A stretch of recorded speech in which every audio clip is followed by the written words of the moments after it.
Hello, and welcome to Regenera. My name is Roxy of Regenera, and I am so honored to welcome you to the re-emergence of our floating city. Thank you for joining us. It is a historic day. Today marks the third time that Regenera has docked to bring all of you along with it to come and explore and connect with our floating city.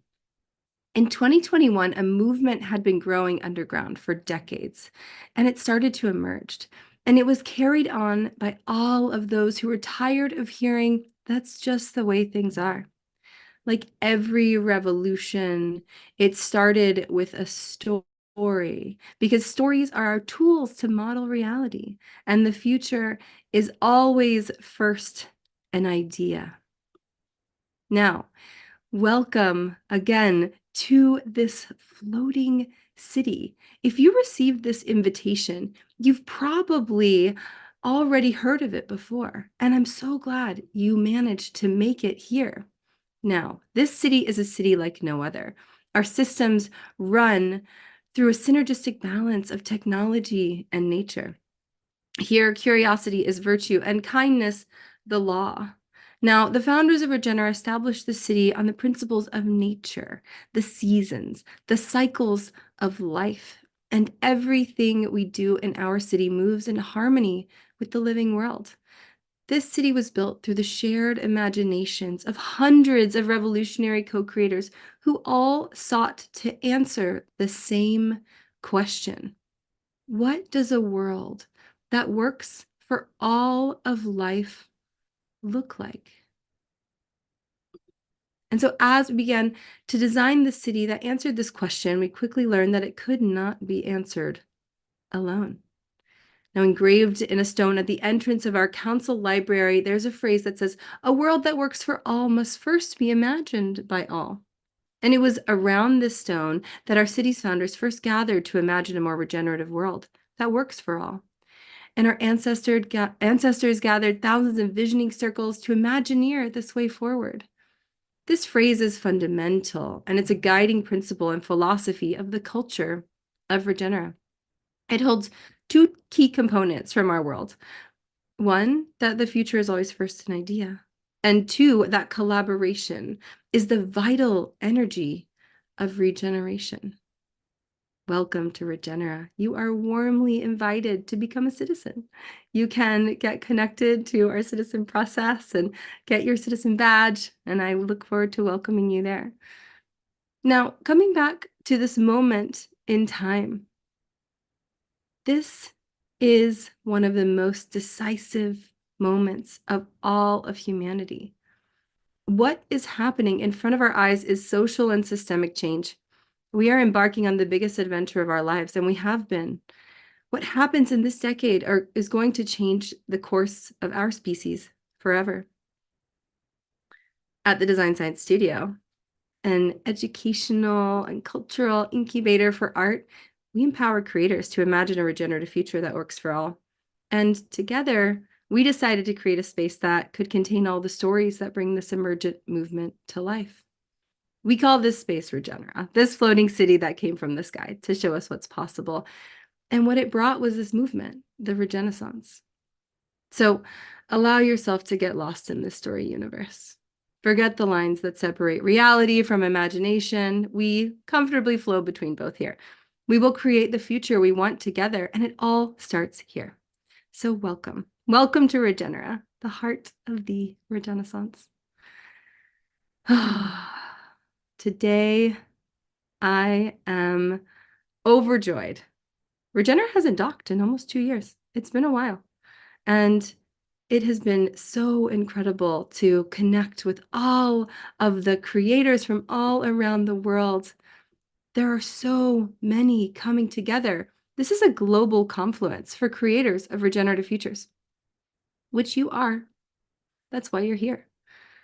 This is a movement that brings together all of us, creators, systems thinkers, folks who are leading organizations, initiatives, so that we can do this collaboration and imagination and co-creation.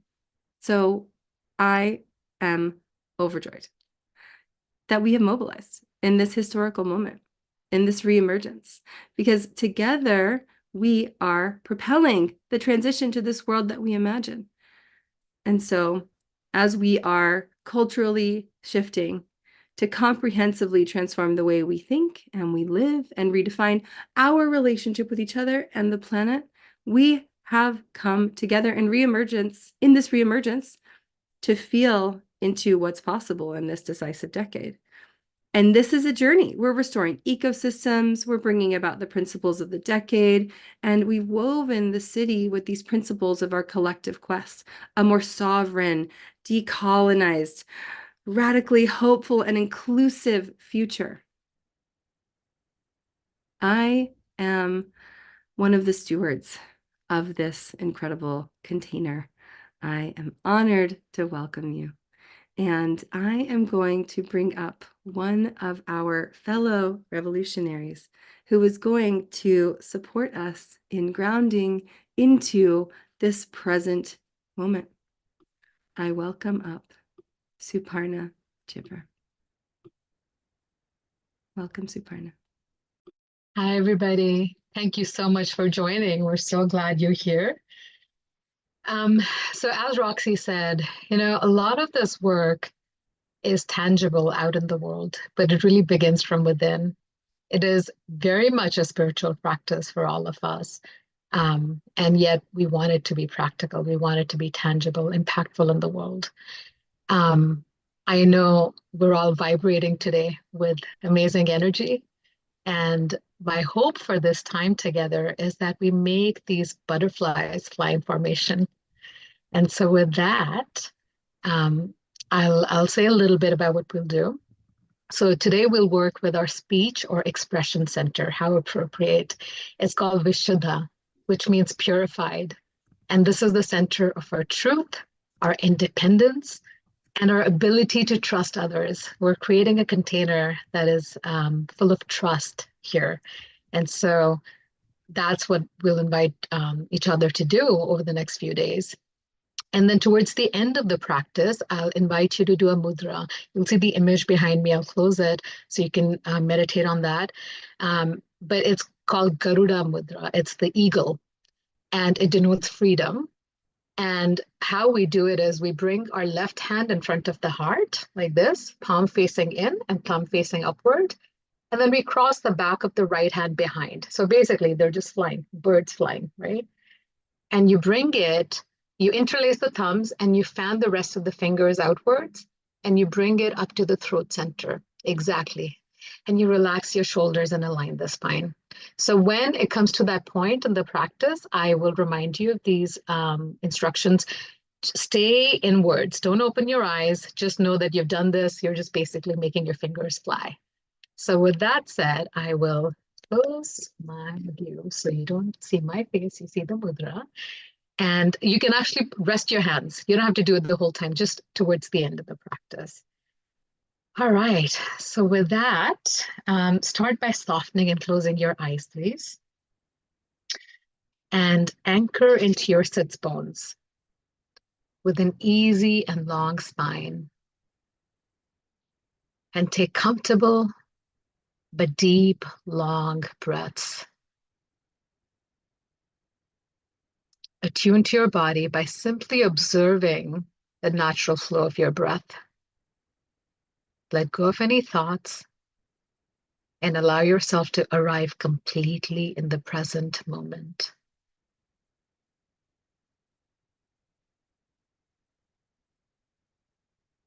Notice the air traveling through your nose, down your throat, and into your lungs.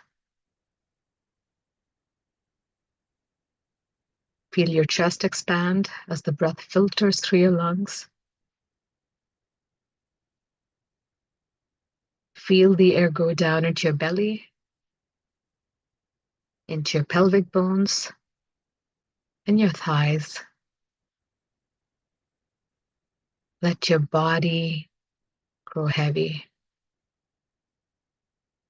And feel the ground rise up to catch and support you. Feel yourself grounded in the earth. You are safe.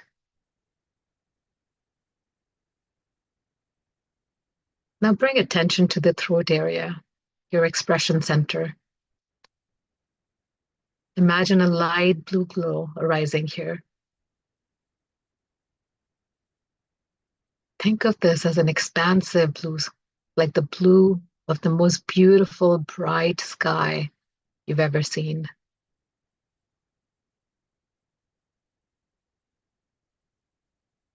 This blue radiates outwards like your own, very own big sky.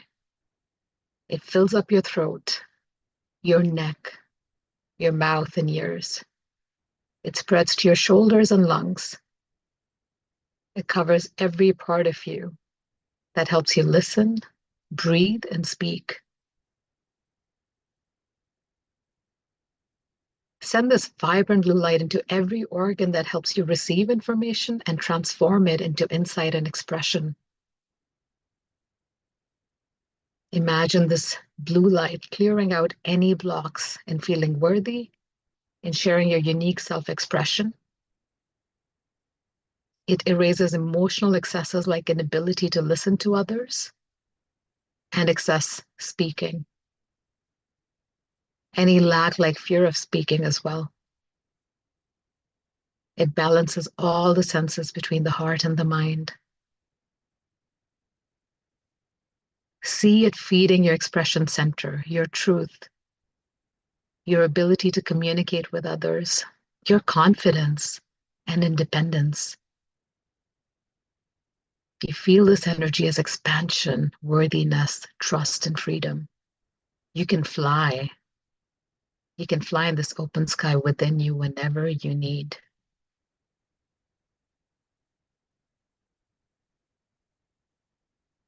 Keep feeling this deep sense of trust and freedom. Keep your eyes closed as you bring your hands to the mudra. The left hand in front of the heart, palm facing in, thumb facing upward, and then cross the back of the right hand behind the left palm until the thumbs meet. Interlace the thumbs and fan the rest of your fingers outward. And bring the mudra up to the throat center. Relax your shoulders and align your spine. And silently say these words to yourself. I embrace the freedom and openness of my pure expression. I speak. I speak the truth of who I am with love, wisdom, and clarity. I am divine expression. I express energy as language and understand the spoken word as an architect of reality. It is safe for me to express myself fully. My spiritual attitude is one of gratitude, and I'm worthy to receive the blessings of life. Take a deep breath in, and with an exhale, open your eyes, ready to engage fully.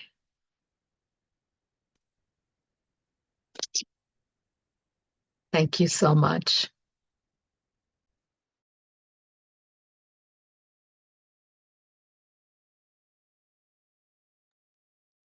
Thank you so much, Suparna. That was very much the grounding and opening that I feel like I needed. I had so much excitement inside of me, buzzing energy at this re-emergence moment. And it's such a gift to get to ground in together and also to intentionally awaken. For those of you who might not know Suparna, I want to share with you that Suparna is a revolutionary in the design science studio whose focus is moving forward to embody and embed genuine ways of relating relationally into the design of everyday spaces like this one, products and technology. She's worked across global organizations and is a business generalist and an incredible artist as well. Thank you, Suparna. Thank you. I'm so excited to invite our first artist who is going to present a project that they have been developing here in the Design Science Studio, which is nested in the little space between Natura and the Arts District in the city of Regenera. Gio. Gio is a Mexican artist and activist who specializes in large-scale productions that drive awareness to catalyze environmental action. She's known for her innovative community empowerment initiatives, which have led to the adoption of cutting-edge sustainability practices in Vietnam, Morocco, Sri Lanka, and Mexico. Also known as Geomantis, she is an incredible artist of the Design Science Studio who came to us through another artist of the Design Science Studio. And it is an honor to get to welcome you to share about Somos Ajolote. The floor is yours, Mila. Thank you so much, Roxy. Thank you, Suprana, for this beautiful meditation. I feel so ready to share all of this with you all. And I am going to share my screen. Can you all see my presentation? Amazing. So I want to introduce to some of you that already know Somos Axolotl, but those ones that don't know Somos Axolotl, I want to invite you to this introduction of beautiful project that has been going on for a year now. We've started last year, and we've created through art so far things that we didn't imagine we could. I want to start by telling you who we are, and then slowly I'll walk you through everything that we've achieved with the community and the things that we want to create in this area. Second, just turned off that messaging. So we're a group of artists that through art, we've been able to create this system, complete new method that is based on technology, that is based on art, that is based on different methods for creating sustainable solutions for this one area in Mexico. Matt Martinez is our director. He is a digital artist that through his art, he's actually been able to solo fund the initial stage of this project, which is a beautiful example of how through art we are actually able to create some real changes, and especially on the area of funding projects like this. Myself, Gio Mantis as my pseudonym or artist name, Giovanna Gonzalez as my full name. I already got introduced. Then Santuario Ajolote, which is our sister organization, which is working on the field in Xochimilco, in this beautiful area of Lake Xochimilco in Mexico City, straight with the ajolotes, this salamander from the salamander family, and in Xochimilco lakes, which are quite vast. They're getting their hands dirty on the field, and they're doing amazing things in companion with other organizations. And our new member, which is the Solana Foundation. The Solana Foundation is crypto-based Web3 foundation and nonprofit, which is now helping us to create all these projects and all the tech layer that inquires Somos Axolotl. I am so sorry. I'm going to have to run for a second because my computer's about to turn off. I'm so sorry. Give me 1 minute.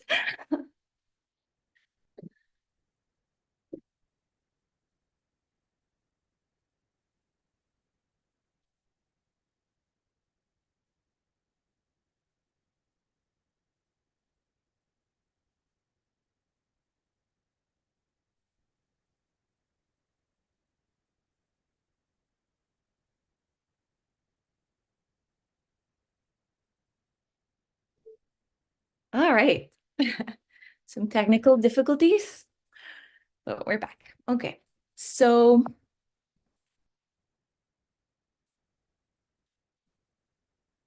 I'm going to start by giving you a little bit introduction of our mascot, which is the axolotl. This is a sweet, beautiful salamander endemic from the region, specifically from this lake. This is a lacustic area that is created by rivers and lakes in the Valley of Mexico. And this animal has evolved only in this area to a creature that doesn't transform into a salamander. They stay as a larvae and they stay in the water. And the most amazing thing about this animal is that it has the capability of regeneration like no other animal. It's been studied all over the world thanks to its regeneration abilities. It can regrow limbs, spinal cord, their head, its heart. Even if it doesn't have a head, it can regenerate the head and the brain through the power of the heart.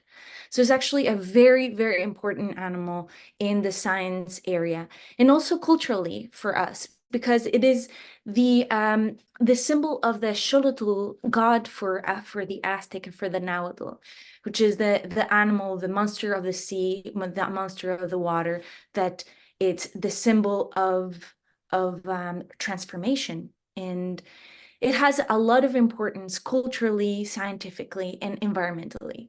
So this beautiful, and for me, it's beautiful, for some might not be so charming, but it's a very important animal for us to maintain, to protect. Unfortunately, it's in huge danger. If I am complete honest with you, the last checkup that we did in the lake, we have found 0 on the wild. None. We have not seen any single ajolote, any single axolotl in the river shore, in the rivers of any of the canals in Xochimilco so far. It's very hard to create a census, but so far we haven't found any. This is the latest report we can find on an actual digital-based form, but when we're on the source in the place, haven't seen any. So we're in critical conditions, and we're talking about not protecting an animal, but actually reintroducing the animal to its natural environment, because at this moment, they only live in tanks all around the world. So Xochimilco. Xochimilco, it's a system of lakes and rivers. It's a lacustic area of the Valley of Mexico. Mexico City used to be an enormous lake where the ancient civilizations of the Mexicas came in and the Aztecs, and together they created the Aztec Empire. And it was a floating island, a floating city on a lake. So basically, Xochimilco, it is the only remaining area in Mexico that actually resembles and that actually is still this ancient civilization of this floating farms and connecting canals. So we're talking about the only area that it's remaining from the ancient civilization of the Tenochtitlan. And also Xochimilco, it's a system that it works as a regulator for temperature, as it is water. The vast nature of Xochimilco actually regulates up to 2 Celsius to 35.6 Fahrenheit in Mexico City. So without the lake, the entire city's temperature would rise to 2 degrees Celsius or 35 0.6 Fahrenheit. It's also the home for thousands of birds that come from Canada and the States and immigrate through the winter, and a lot of endemic species of different type of corn, chili, and other type of legumes and fruits and vegetables. So lake has a lot of importance. It's also a UNESCO heritage, and is also one of the main destinations in Mexico City to go and visit. Maybe you have already had the opportunity.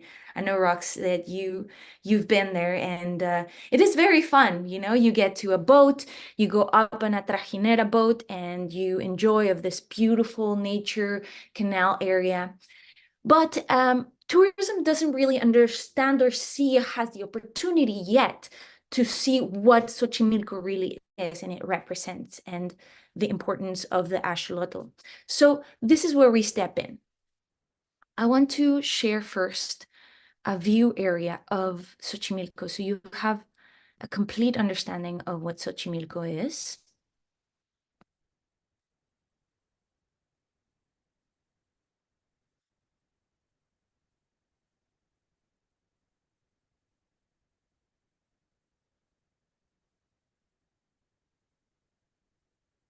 So this beautiful canal, it's visited by approximately close to 2 million people, and in Mexico, of different nationalities, local tourism, to go and explore their canals, to get on the trajineras, on these boats, and just enjoy the day. And right now, there's Hey, Gia, sorry to interrupt. We can't see the visual. We can just see your folders. I don't know if that was your intention. Thank you for telling me. Of course. I should share.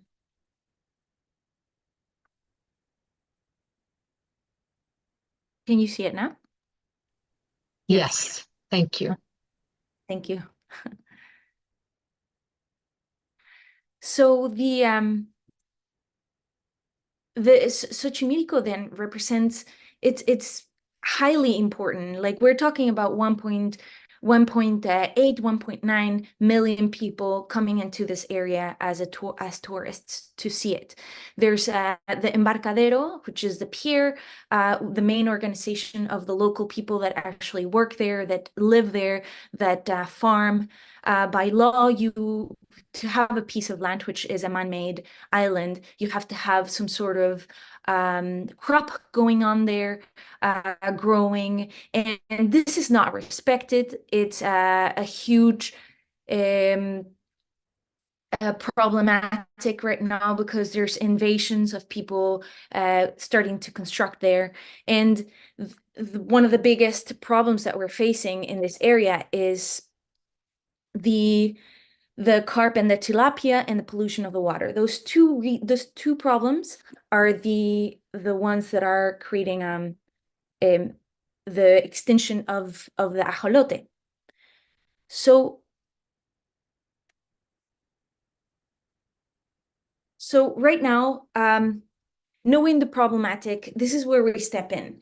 So Somos Axolotl has created an innovative way of bringing attention into the problem. We've, through art, created a corridor, an artistic corridor, where we've placed sculptures in the shape of an axolotl all around the area, and highlighting the location of organizations that are already working and are already making huge efforts into protecting the axolotl, or regenerating the area. So we've created a new system of artists coming in and being able to participate on artistic activations and public spaces, so they can do murals. And it's not just an artist exposition. We wanted to go beyond this. So what we've created in this case is a system where we can actually create a donation funnel system through a tech layer. We've incorporated animation as we speak has actually been created as we speak. There's an animation layer that people can actually interact with the sculptures, and not just interact, but actually create a system where they can inform themselves, understand what's happening, go visit the actual spaces, and donate with one click. Donate to these spaces to actually keep on helping them to work on their endeavors and their projects. So, for example, we're working with biofilters to create an area for the reintroduction of the axolotl. There's ajolotarios, which is the axolotl sanctuaries that are taking care specifically on the DNA of the axolotls. So they're protecting the species that is actually gonna be able to be reintroduced to the lake. This axolotl that's pink with pink eyes, and it has a melanoma, and it's been reproduced within its own family.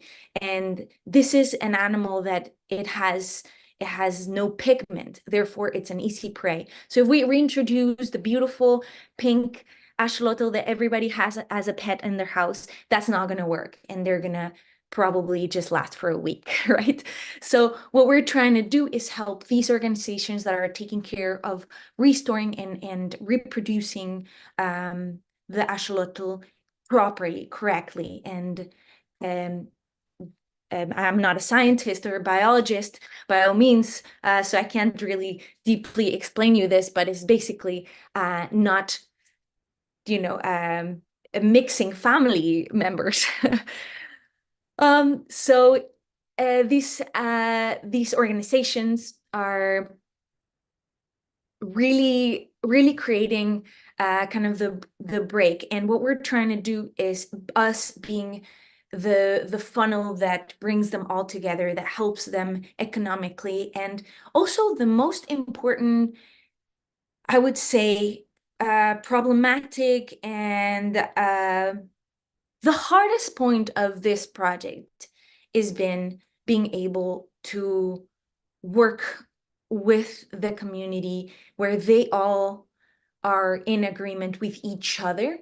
And us, even me, myself as a Mexican, I'm an outsider from the community. So it's been a process, and it's been a beautiful and challenging process to be able to get the community's trust, and for them to understand maybe the visions that we have, but also us understanding their visions and us understanding what are their achievements and how they want to live. So it's not, a group of artists implementing some sort of idea into a community, but it's actually the community itself taking this program, taking this initiative and making them their own. And that's the most important value for us, that we're able to create something through art, through technology, and for the community to be able to use it the best way that is for them. So as a side project, we're working with the COP16. We're now working with the Solana Foundation, and we're expanding this view into possibly other projects. And in the future, if this is a system that works, and the tech layer and the donation funnel and the art works, it could be implemented in other touristic areas where we can keep on helping the regeneration of other tourist and natural areas, maybe even another UNESCO heritage site. These are our main objectives right now. As we speak, we are creating agreements with the Embarcadero to create an Embarcadero Verde, which is a green, sustainable, artistic, sustainable pier, where the community of the embarcadero, of the pier, has already agreed to take off the motor gas motorized boats of eventually in a year. We've achieved to put them into the ISO 1401 to get certified as a sustainable company. And we're putting more pressure and helping them to put pressure into the government for all the water treatment plants that are either broken or are not functioning, or they're non-existent. And that is one of the main issues that Xochimilco needs. And trying to help as much as possible on a financial area, as much as we also are able to gather funds. So yeah, this is us with the community.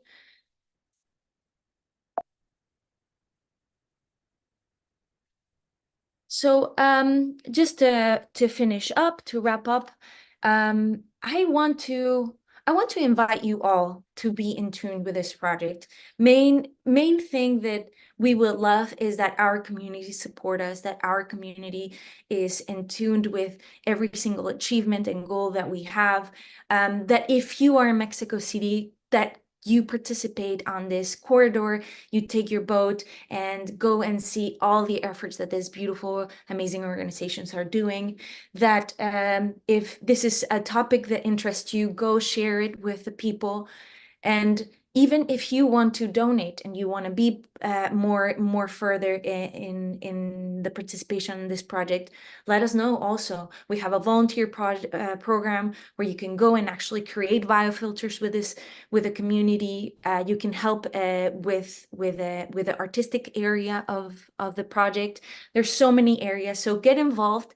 I would encourage you all to participate on this. And yeah, I'm very happy to share a bit more in depth of this project, as the DSS have been a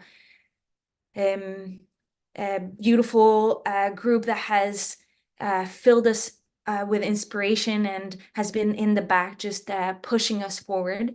And yeah, thank you so much, Roxy, for the space. Thank you, DSS, for being entwined in this. Thank you so much. Thank you, Gio. What stood out for me was just really having this care and tenderness and cultivating deep understanding for the people and environments we serve. The salamander example that you gave, that if we just reintroduce the salamander that's in the tanks into the environment, it's just not going to be able to live. And how appropriate that is for all of us to have this level of care and duty towards the spaces we serve. So thank you for that, and thank you for modeling that.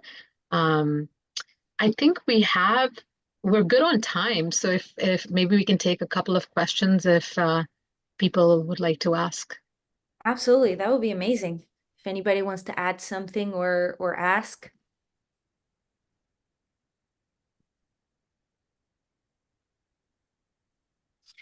Stephen.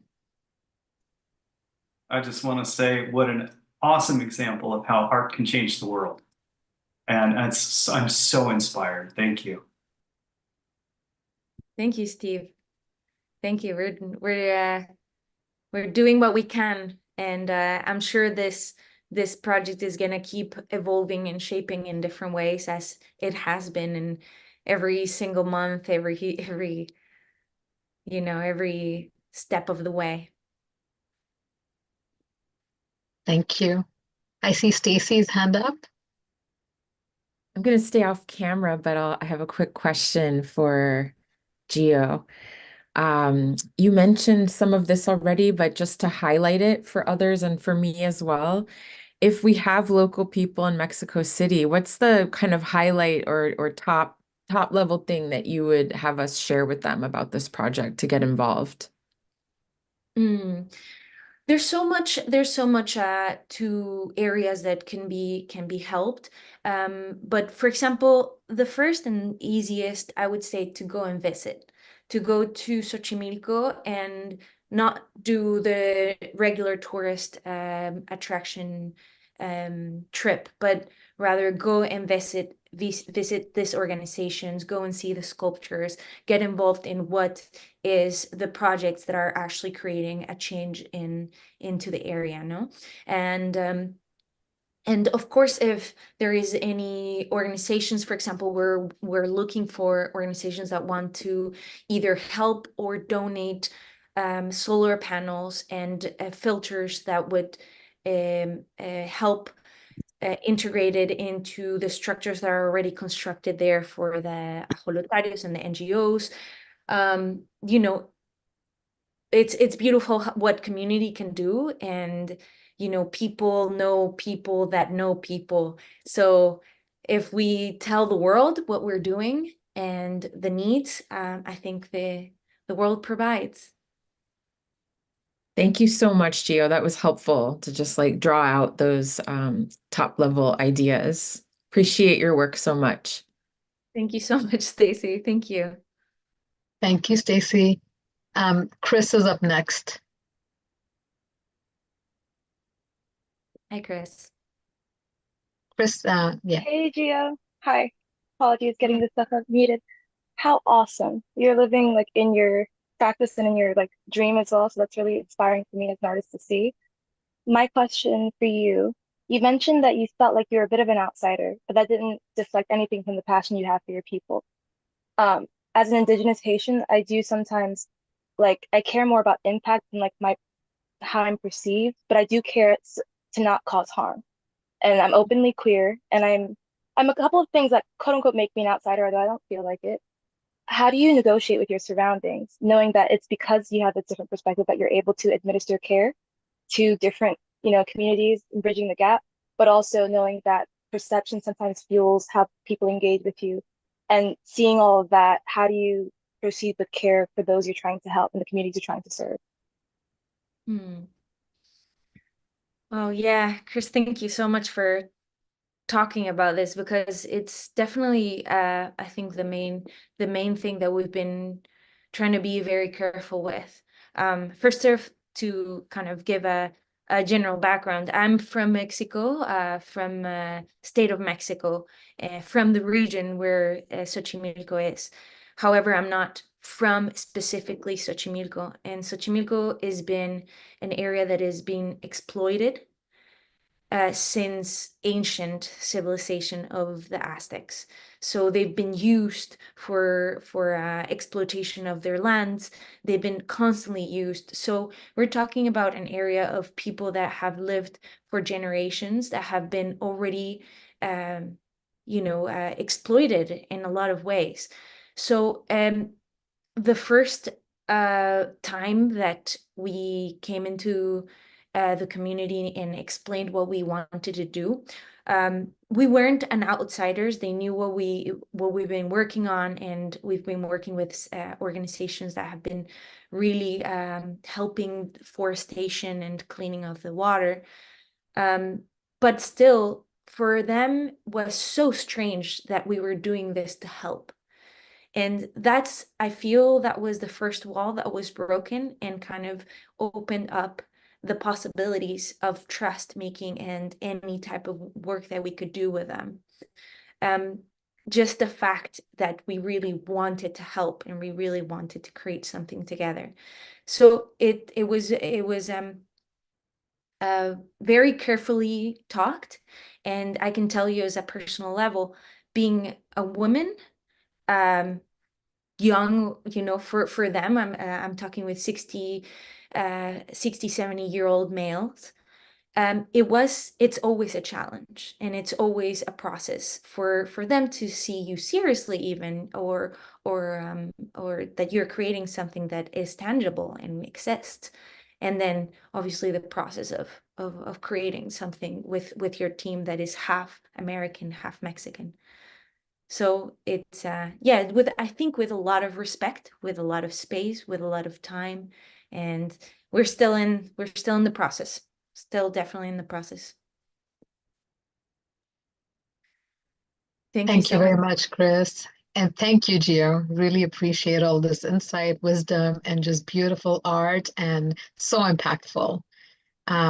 So with that, thank you. And we will move on to Lucian. So can we pin Lucian? And I will do a brief introduction. So Lucian Tarnowski is the founding creator of United Planet and curator of Upgame, a time-traveling immersive experience designed to enable teams to create stories, strategies, and solutions from a thriving future. Lucian is a systems change designer, a storyteller, systems strategist, and a convener of leaders of transformation. Really looking forward to this. Thank you. Thank you so much. Thank you, and hello everyone. So great to be here in the Regen era, and yeah. So I wanted to share a little bit about what we're doing and our approach to writing a new story. And I really believe that the stories we tell are the front line. They are the edge of the future that we create. And, you know, you don't change things by fighting the existing reality. To change something, build a new model that makes the existing model obsolete. Now, how do we build that new model? And what does that new model look like? I think begins with the stories we tell. And I think this is such a perfect example of that. You know, it's Regenera is a story. It's a collective vision that we can all contribute to. And that's really what is the premise of United Planet and the Up Games. And so we got started, we launched on Earth Day 2020. And what we did was really inspired by Bucky's vision of the world game, where Bucky said there would come a decade, which he called the design science decade, where we would gamify every aspect of our world in order to work for 100% of all life in the shortest possible time with the least ecological impact. And so I was very inspired by that vision of the world game, which Bucky started to talk about in 1961. And actually the same year, it was when JFK gave the famous speech to Congress, where he said, by the end of the decade, we're going to put a man on the moon and bring him safely back to Earth. And following that speech, which I was so inspired by when I heard this, James Webb, legendary, legend has it, threw the party to celebrate landing on the moon in 1961. Now, James Webb ran the Apollo programs. He was the person who was, you know, now the Webb telescope is named after him. And when I heard this story, it was actually Barbara Marx Hubbard that told me this story. And she said, this moonshot party that happened in 1961. And I was like, wait, wow. The biggest thing missing in 1961 of how we get to the moon was belief that we could do it. You know, the technologies hadn't been invented yet. We didn't even begin to know how we would do it. And so what was the biggest thing holding us back was collective belief that it could happen. And I reflected on this moment, and I was like, well, it's actually kind of similar now, that the majority of people that work in the SDGs don't even believe that they're possible to achieve. The majority of people in the world, you know, according to the Edelman Trust Barometer, 89% of the world's population believe that the current system is broken or not working, not fit for purpose. But what I think is even more scary is almost 2/3 of us believe that the future is going to be even worse than the present. So we're kind of at peak dystopia. We've never had a more dystopic relationship to the future than the present moment. And what that's leading to is a collective apathy, a collective kind of doubting that this current system that we have can change. And that's really where I felt that we needed new and novel ways to challenge that. And so I asked myself a question, well, how would we bring into effect Bucky's vision of the world game? And what would it be called, and what would the format be, and what would it look like for us to gamify every aspect of our world? And so I set about on that mission back in 2020 and following Earth Day, really with the kickoff of COVID. And we've been on a long journey that where we're now at is I'm on my way now to Portugal for the 20th Up Game, and which stands for United Planet Games. Because I really asked the question, okay, what would be a good name for the world game? And I felt, a united planet really is the collective mission. It's a thriving planetary civilization in harmony with all life. And I was like, well, how would we go about creating a united planet? Well, it then struck me that it's simpler for us to step into the future we can envision and imagine than it is to start from the present moment with the poly crisis and the meta crisis, and try and think, how do we untie this Gregorian knot? How do we unbind ourselves from the current colonialist, extractive, greed-based system that we have in effect? And what I realized is, well, when it comes to systems change, it's actually easier for us to step into our imagination, step into the horizon point of our collective vision, and reverse engineer from that place than it is starting from the present moment and incrementally working towards that future. And I realized that from countless experiences of systems change conversations. For 10 years, I was designing multi-stakeholder communities all around bringing people together around a shared learning objectives, a shared mission in the world. And so what I saw was that we need to change the way that we apply ourselves for large-scale collective innovation. And at the same time, we need to we need to flip the script. We need to change the narrative. We need to collectively create a new story that could be the horizon point for us to have a new, if you like, true north, a collective vision for how we can enter that future. And is that someone might want to mute that? So what we created was the Up Games, and what it is it's a 6-day immersive journey where we step into a relationship with our future self that has achieved everything we can imagine, achieved our life mission, our ikigai, if you like, our vision of transformation for the world. And what we do is we turn visioning and systems change into a collective sport. We invite the athletes of transformation to come together to step into that place where our visions have been achieved. And from that place, we build on each other's stories. And what we're doing is we're filming these Up Games, and we've now about to start filming our 20th episode. And so it's now becoming the world's largest, if you like, collective vision of a thriving future being told from that place, almost like the opposite of the dystopic mainstream narrative that you see on so much of Netflix and so much mainstream content. And what we invite is leading game changers to come together and present their vision of transformation from the place where they've already been successful. And in doing so, our hypothesis is we can introduce a new form of financing, that is, if you like, a future-backed financing model. That instead of financing companies and foundations and individual initiatives, what we're interested in is putting financing behind the outcomes, the planetary milestones necessary for our success. And then from those outcome-based financial incentives, we can actually reverse engineer the financial incentives necessary to achieve them and do ecosystemic financing. So that's what we're moving towards. Think of it almost a bit like a baby between social impact bonds and smart contracts and the X Prize.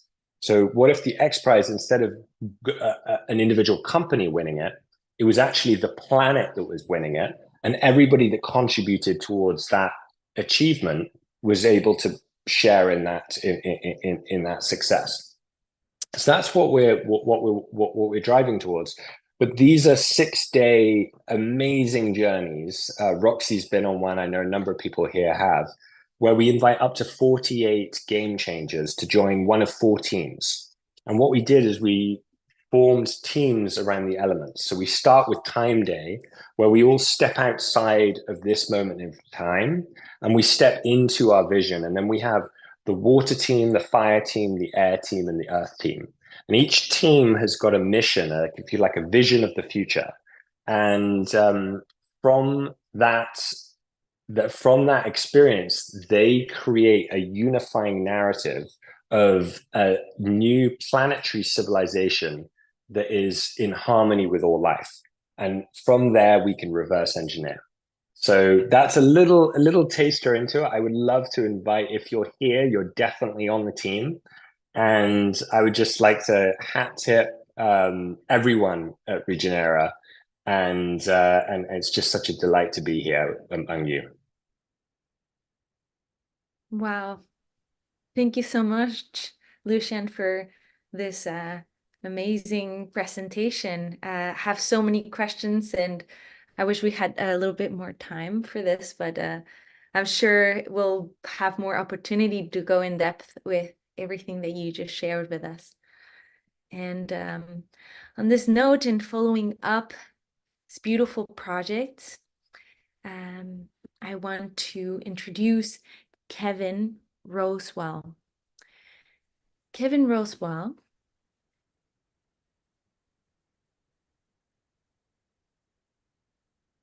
Hi, Kevin. Hi. Kevin Rosewell is will share with us about United Refugees, a US-based nonprofit supporting at-risk communities on the front lines of the world's most complex disasters. Kevin Rosewell has over 17 years of experience in construction technologies, disaster recovery, and humanitarian logistics to enhance resilience and improve lives using both in the nonprofit and private actors. Wow, what an introduction. Kevin, thank you so much for being here. I'm looking forward to your presentation. The stage is yours. Thank you so much. I'm a consummate last minute worker, so I'm adding just one more image.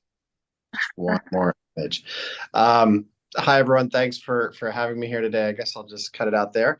So yeah, my name is Kevin Rowell, and I am one of the many co-founders. There are about a half a dozen of us who are officially co-founders, and maybe, I don't know, 50 or more of us who have been chanting the chant of how do we build this a cooperative humanitarian organization. And so if we want to, Eve, if you can cue the slides, I can't see if they're up already. Thank you so much. So we did throw a little bit of a last minute slideshow together. United Refuge was founded a few years ago by a bunch of people over a decade-long process of clarifying what does it mean to help communities on the front lines of disaster. We kept seeing the same thing over and over again, whether it was fires in Southern Oregon or earthquakes in Haiti. The first people who get to the scene of the incident are your neighbors. And then after that, the neighbors from the next village over, the next city over. And then eventually you get the NGOs and all these other responders. And it sort of creates this chaos of energy around a disaster. And so we have been practicing together as a team. How do we create a glass of cool water in a hot situation?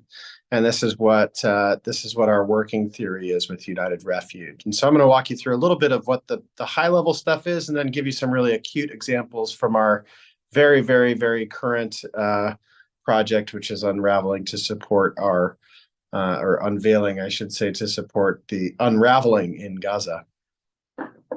So, so that first slide there kind of says it all. Today, we're 1 in 68 people displaced globally, and we spend about $1 trillion on this disaster relief and recovery process. And by 2050, we could rise to up to 1 in 7. So look around the room and all the friends on this call and imagine what it looks like when you count to 7, then you do it again and you do it again. And every time you do, one of those people is displaced. Next slide. It costs about twice the amount to respond to disaster as it does to prepare for it. This is, I mean, it's an amazing statistic, and it's often cited as being even more than that. Next slide.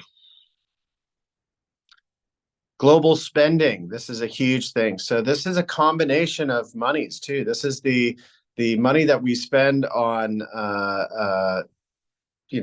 domestic disaster relief. This is the money we spend on migration, whether they're migration camps in the United States or on foreign soil. These are all kind of spent in here.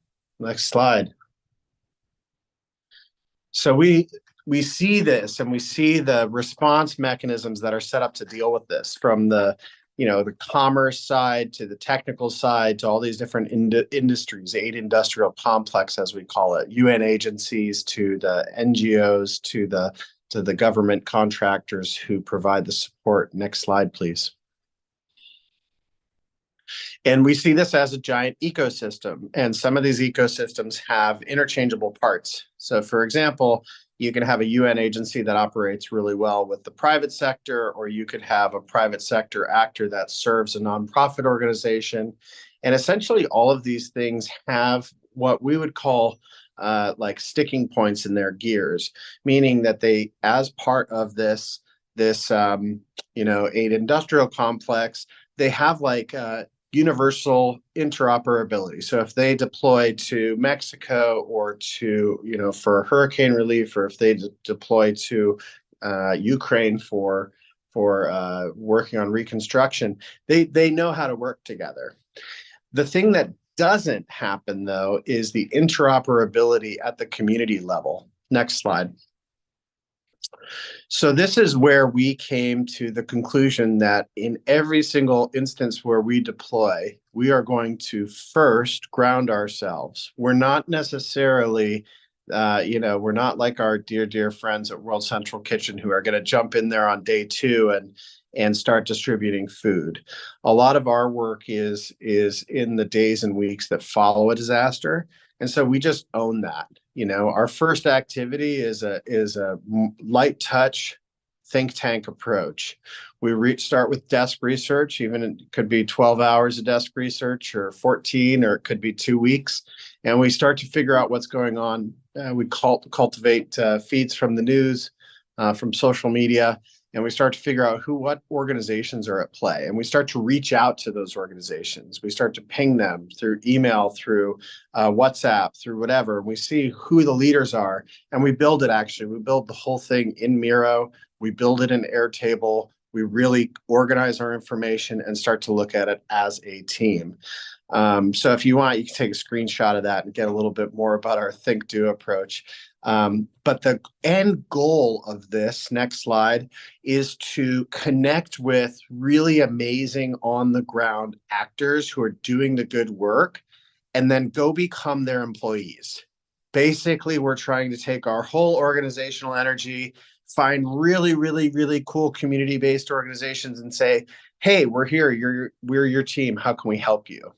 And so the example that you're looking at right now is Damour. Damour is a nonprofit organization that was founded in the Palestinian territories in 2010. The co-founder has fast become a friend, Tahani Abu Daga. Tahani has a long history. She actually founded one of the more prominent Gazan NGOs called Culture and Free Thought Association back in 1997 after the first Intifada. And she's been awarded many awards, many different kinds of grants in her work with Culture and Free Thought Association, as well as with Damour. She still sits on the board of Culture and Free Thought, and then she is the co-founder and director of Damour. the difference between the two. Culture and Free Thought Organization was really about youth education, cultural engagement. Tahani was the former Palestinian Authority's first youth and culture minister. And then when Hamas was brought into Gaza in the 2000s, Tahani found it an unfavorable scenario for her continued work. And so she left. And then she also left politics at the same time, as a lot of ministers did. And they decided together to work on a different set of approaches. And a lot of those have to do with environment. And so in that context, they've been doing, Demora was part of the one of the larger solar panel system projects that's happened in Gaza. It was a collaboration between a number of different international, including Israeli actors. And this system was set to plug into the grid. It was a 3 megawatt system, and it was set to plug in the grid on October 10th. You can imagine that unfortunately, among other things, didn't happen. So as the events continued to unfold, and as we saw this tragedy unfolding, Tahani looked around. The Abu Daga family has, according to her, it's over 50,000 people worldwide. If your last name is Abu Daga, you're probably all related to this same lineage of Tahani and her clan. And so they looked around, they saw what was going on. They're a well-connected family. They don't have great means per se themselves, but as a group they do. And they said, we need to help the people who have less. And so they raised a bunch of money and they set up this very simple camp within the first few weeks. And now we're going to do a little tour of that. And if we can make sure the volume's off on the video while it goes, I'll do a little narration. Thanks, Hugh. Yeah, so this is the basics of what it looks like. If you've never seen a displacement camp, this is kind of what you get in the first few weeks. Next slide. And then as people get more settled, inevitably the infrastructure begins to evolve. And this is really, I spent the last week in Cairo with the team from Demora. A handful of them have gotten out of Gaza, and we have been spending our time on what you see on the left there. What you see on the left is one of our other collaborators, Dr. Hussein Ajrami, is an incredibly talented engineer. He's worked on most of the civic infrastructure in Gaza, including the two main septic facilities.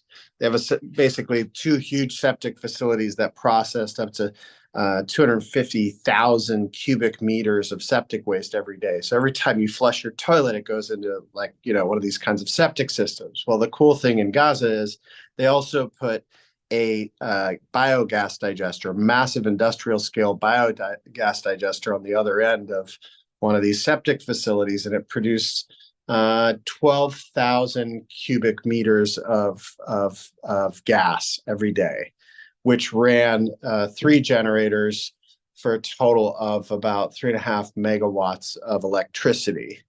And then after the effluent passed through this septic system, this whole process, it was then sent through a desludging process and then turned into fertilizer for the fields, right? So I just want to contextualize this to say the Gazan civil society and mentality is the epitome of permaculture, right? This is like, just, if you don't know, now you know. There is a massive embedded cultural awareness of the preciousness of every resource. It's a community who's lived under embargo for decades, and so, or blockade for decades. And so what you see on the left there is a very simple adaptation of a design that Dr. Ajrami has used before for a biogas digester. And these are the systems that we're looking at with them. What we are looking at is, how do we go from the camp that you see in the video, right, where people are sitting in tents, and if you can see what they're saying, they're like, they're expressing some of the frustrations that they have. Obviously, this video was made months ago, about 2 months ago, but the cost of building the infrastructure so that they actually had a toilet. These camps that Demore is sponsoring are some of the few that actually have toilets, you know, like they have a kitchen, they can cook food. They've figured out as a community how to pool their resources and make it so that they can survive. But a lot of people don't have that. And so what we're trying to figure out with Demore is how do we continue to make new camps, bring the level of each of those camps up progressively, while at the same time building the resource network that will be required for people to do the next steps, which, having been in disaster response, we know what that is. They have to be able to return to their homes with dignity. They need to recover the bodies of their families and loved ones, any precious items they can, and then they need help to be able to clear the lands and to start again. And so over the next few weeks, we'll be refining our narratives. We have a massive technical paper that we've been writing with the team from Demore, accompanied with interviews from, I spent weeks in Israel interviewing Israeli military, really trying to understand what we're up against there in terms of the negotiation of different activities.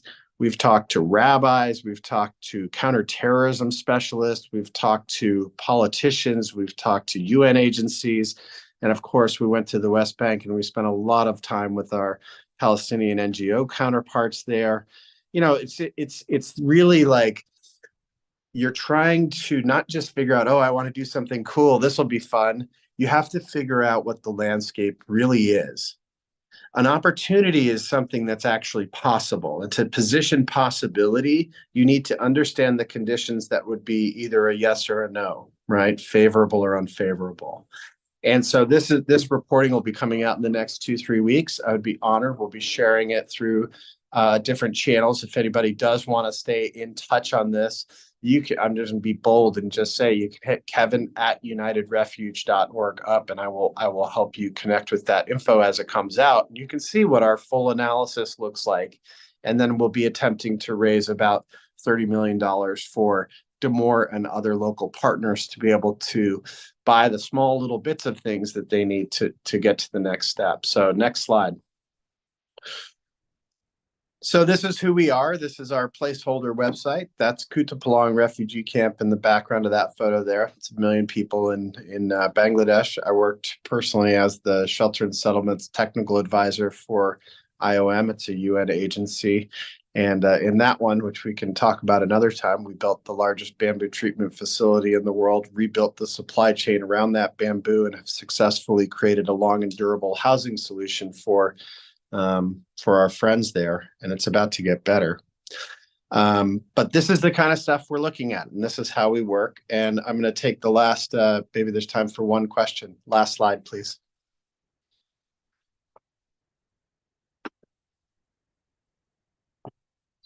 That's us. No question? 20 seconds. Sneak one in there.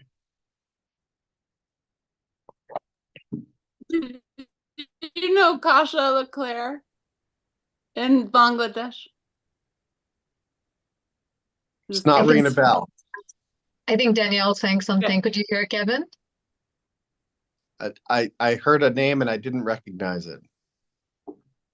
Maybe we can pin Danielle. This was so moving. Thank you so much. I have tears in my eyes. This was so moving. Thank you. We're here to serve. Like, anyway, to make biogas from human waste is such a simple concept. So we have 1 million of them. And human innovation. Wait till you see the reporting. The reporting is really good. We've got 1 million of them. And I do want to say too, the biogas is that's like the tiniest little piece of what we've been working with here. And I want to say, if you have friends or communities who are facing these kinds of complicated scenarios, especially local groups, please, kevin@unitedrefuge.org. If I get overloaded, I'll loop you in with some of our other colleagues, but this is why we're here. We know how to work these systems, and we know how to get results out of them, and we know how to make the big organizations listen to the local groups, and we're committed to it. So thank you so much, Kevin. for your Thank deeply you important and guys. powerful work. Yeah.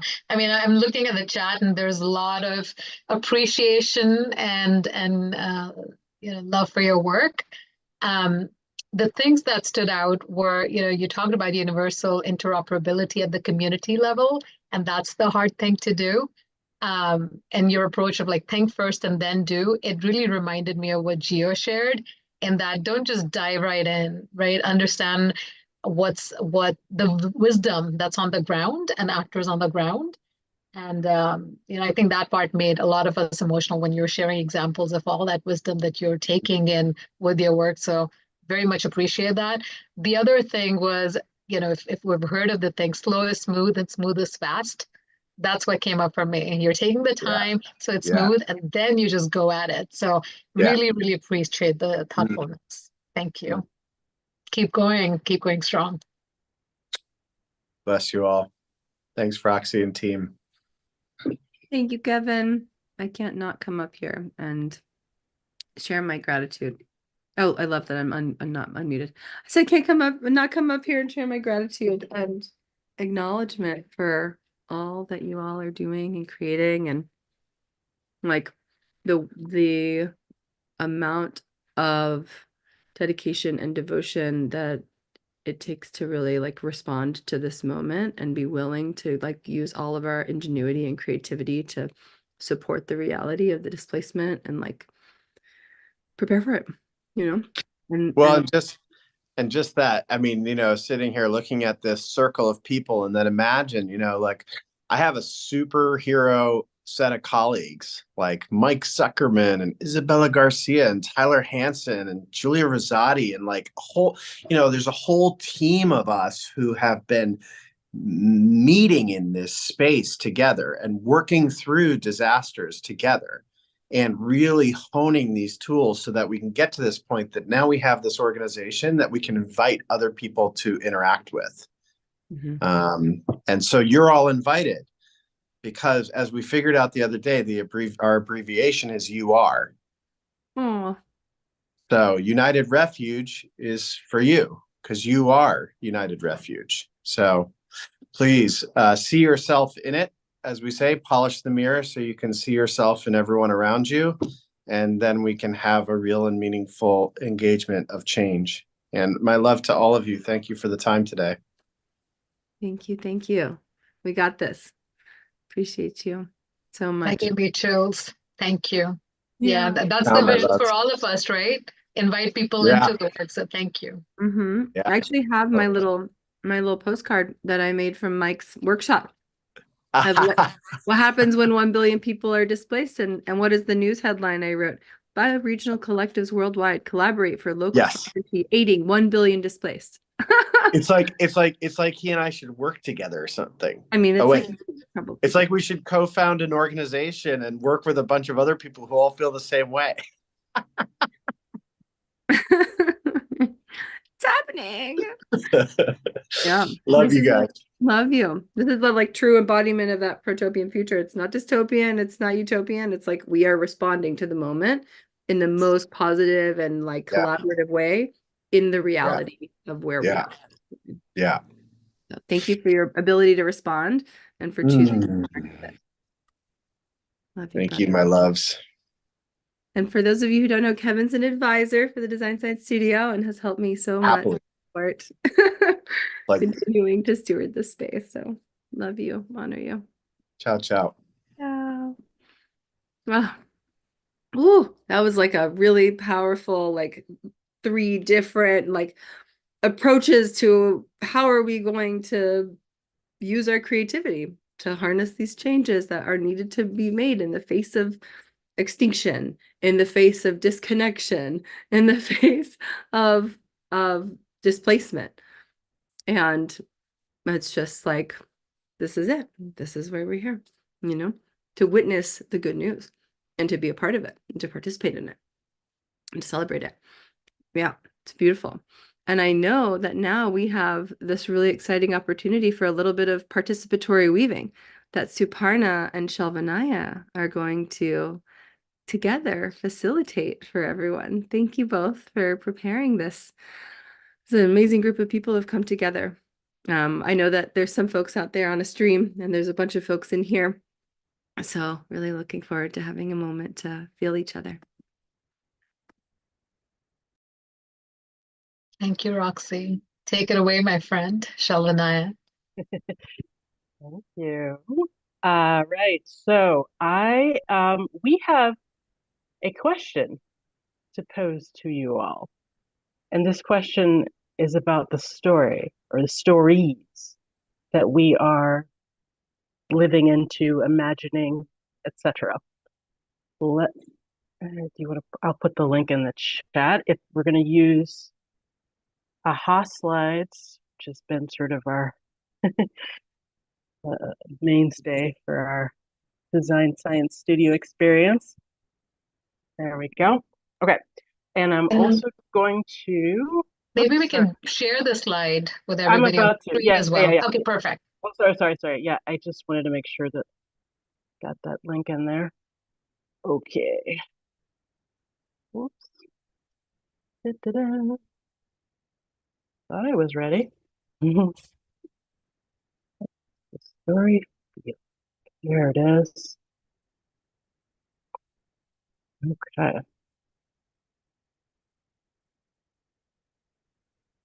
How are we doing? We seeing that? Yes. Yes.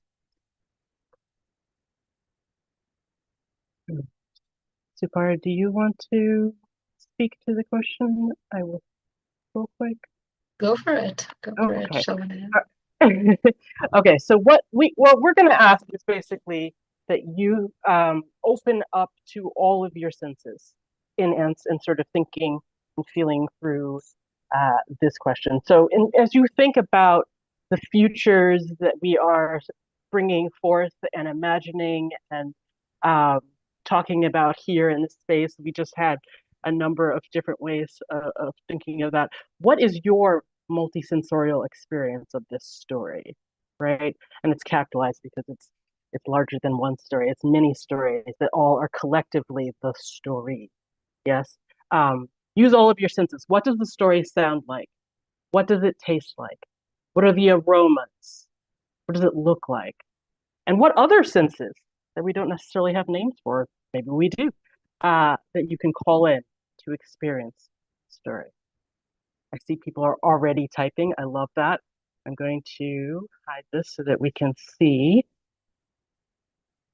the answers. That's one I put in there when I was testing. Okay.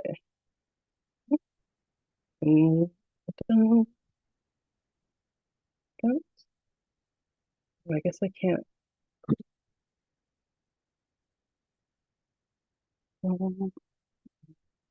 Body feels it.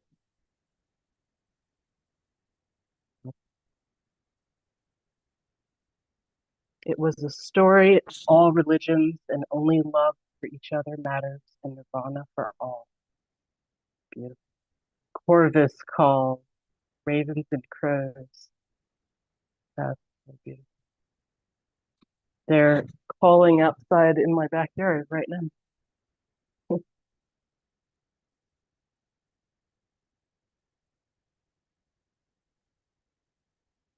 My heart feels nudged open.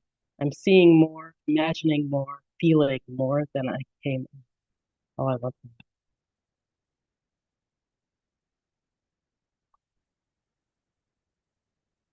So beautiful.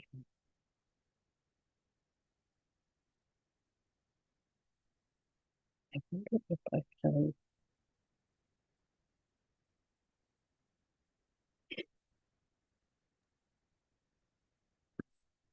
I love the ancient practice of inclusion. You know, that this is in us. Mm-hmm. And we're reweaving, picking up those threads again. Exactly. As Struppy would say, the threads are there already, right? He was saying that last night when they were talking, and it's really, we feel it, but we have to sort of be in a mindset so that we can bring it forth and live in it fully, right? And I think that's what we're part of what we're doing. The whispers of heaven on earth on the wind. Story sounds like poetic lyrics to modern renditions of timeless tunes. Hello, what Steve said. Those who hear the music and those who are tapping their foot before they even notice what's playing. And isn't that the truth though? We tap our feet to things that aren't generative either, right? And so like we're just tapping and we're creating the space so that people tap their feet to the things that we want to happen. Exactly. Maybe we scroll down. I know we're out of time, but maybe we scroll down a little bit to see what other people are saying. Story tastes like rainbow raindrops. Ooh, I felt that one. Half daily bread, half regenerative wine. What else we got here? There are cloves and spices. Feeling the story of connection that are already always present. Yes. Molecules of different bright colors moving in synchronicity. Oh. Cold coffee and flowers. Visceral colors of divine beckoning of our psyche. Smells like a scent caused from without, but only sensed from within. Whew. Feels like soil under the fingernails. Yes. Edging into discomfort. And embracing the parts of ourselves we pushed away in order to own our projections and embrace one another across difference. Yes, absolutely. And I see in the chat, Stacy said, juicy life, which we all have access to, and an embodied knowing of your place in the web of relations. I think that does a really good job of summing it up. The juiciness of colors, textures, taste, flavors, basically using your whole body to sense into things, like the dirt under the nails, right? Like really getting in there and doing the work. And a very meta reflection is how today is coming together. We're all digging our hands into the dirt, creating it together, juggling all these things. Some things are 80% done, but we're going with it because this is a community of builders, creators, imagineers, and it's happening. We're doing it together. So thank you all for engaging and for adding your color. Gorgeous. Thank you.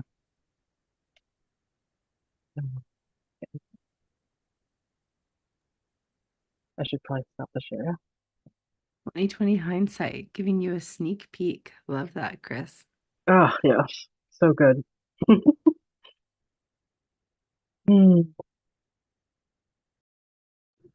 Oh, it's so nice to get to feel everyone and to see all of the, or at least the folks who contributed in the chat and in the slides, like to start to feel our collective story that we're weaving.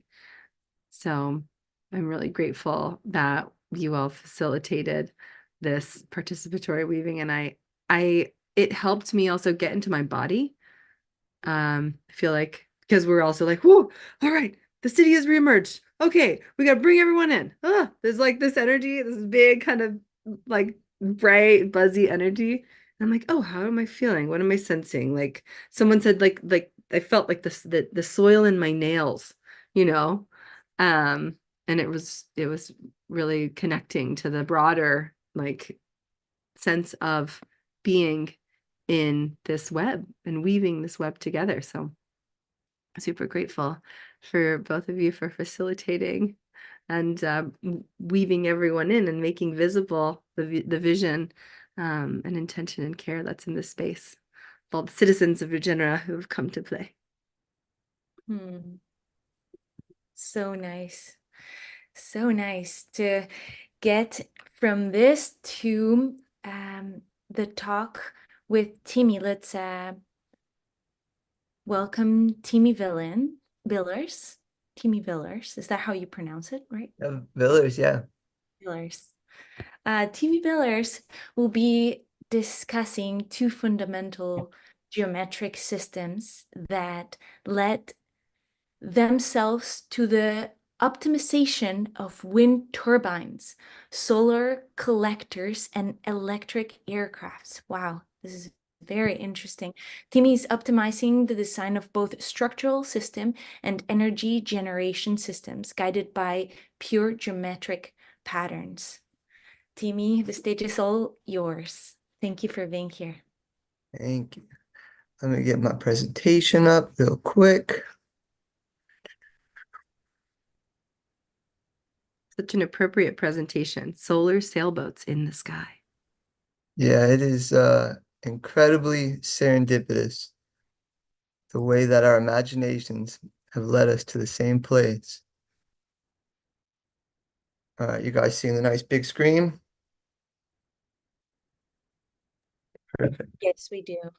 All right, I want to start by recognizing something I've come to understand about humanity that I didn't expect to find. Our ideas are alive. When someone finds an idea or the idea finds them, it turns into passion. Every person has a different set of capabilities to interpret and execute these living ideas, but you can always recognize the passion. Interpreting and manifesting an idea is tricky. Sometimes we miscalculate or misunderstand, but the ideas themselves are universal patterns of infinite potential, just waiting to be understood. So I'll explain how my idea found me. When I was 20 years old, this is 9 years ago, my older brother and I packed a few bags, strapped them on our motorbikes, and headed west from our home in Louisiana with $600 and no plan but an adventurous life. A month or two into the journey, we settled for a while to work in a vineyard, still sleeping in our hammocks at a campground in Lukenbach, Texas. And after just a few weeks, my parents came to visit us. They were worried about our safety, obviously.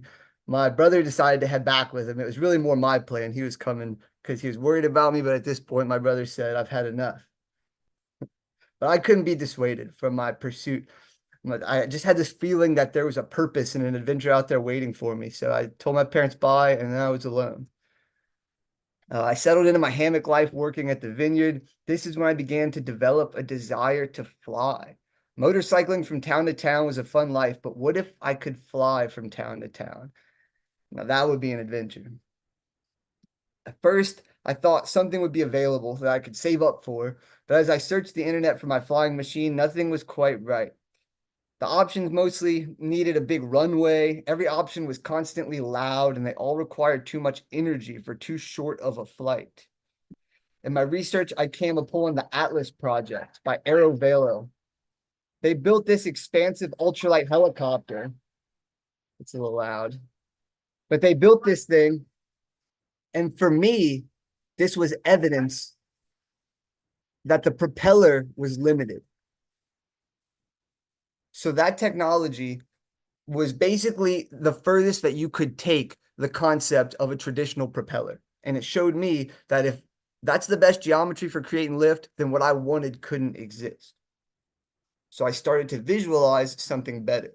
And that's what this picture is. It represents this sort of vague picture that started to appear in my mind of something that could spin and turn its torque into lift a little better than the traditional propeller.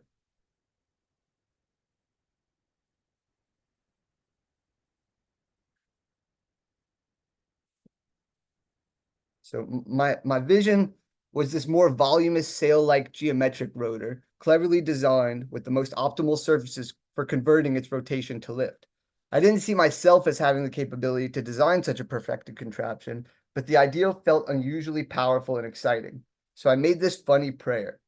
I said, if some old wizard comes and tells me that he's dedicated his life to perfecting this most efficient propeller geometry the world had ever seen, then I would dedicate my life to solving everything else. What materials to use and how to stick them together and all that easy stuff. And I'd fly around and live the most exciting life I could ever imagine, filled with endless appreciation. It was just a prayer. It felt real, but I can't even explain how I put so much passion into something that I didn't even think was possible. And then in the days that followed, the most unexplainable part of my life occurred. An unexpected new friend named Damon, the only other person living in a tent at this campground, began to unravel a complex geometric relationship that he was fascinated with. He began teaching me what he called the cubical inverted dodecahedron. At first, I didn't notice any connection to my recent helicopter idea. It took a few days of pure geometric curiosity to receive my friend's information. I finally built the shape myself out of paper and tape. I showed it to Damon, and we were excited.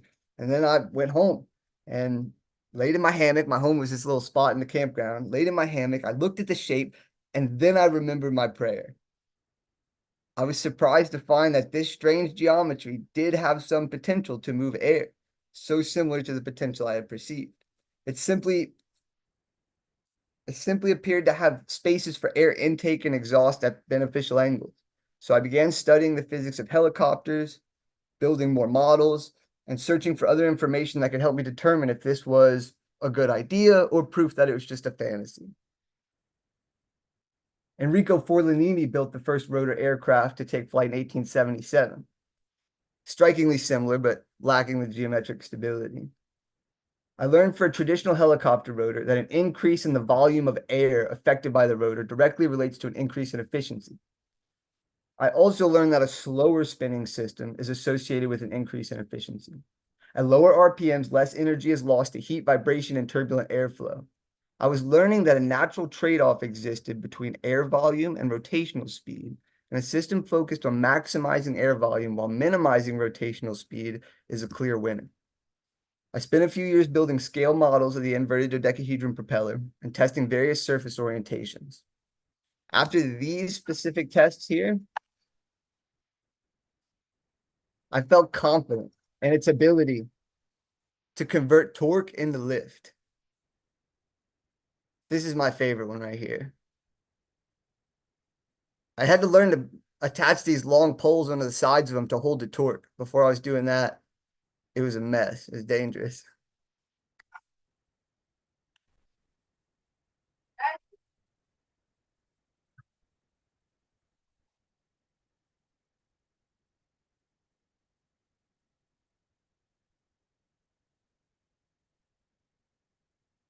I felt confident that if I gave this idea patience and attention, this geometry would revolutionize humanity's relationship to the sky.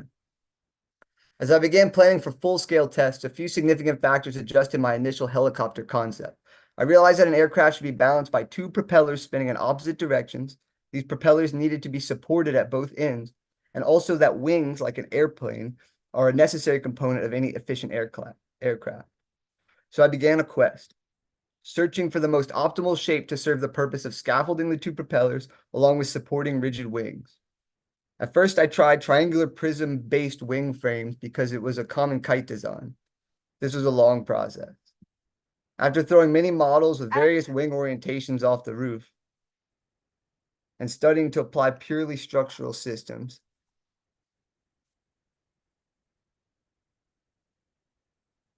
this is the first one that glided properly, but it needs a tail. Tail is the issue. I was searching for a shape that could do this job without needing to be so stretched out the way an airplane is, so it could be more robust. This is a visual of some of the structural systems that I was studying at the time to try to solve this problem. The one on the bottom left here did not work at all correctly, but was actually ended up being the correct geometric pattern. I just didn't have the surfaces on it correctly yet. This was the success. Modular units of stellated octahedra can be fitted with surfaces in a specific pattern that give them the ability to glide through the air straight and slow with no tail.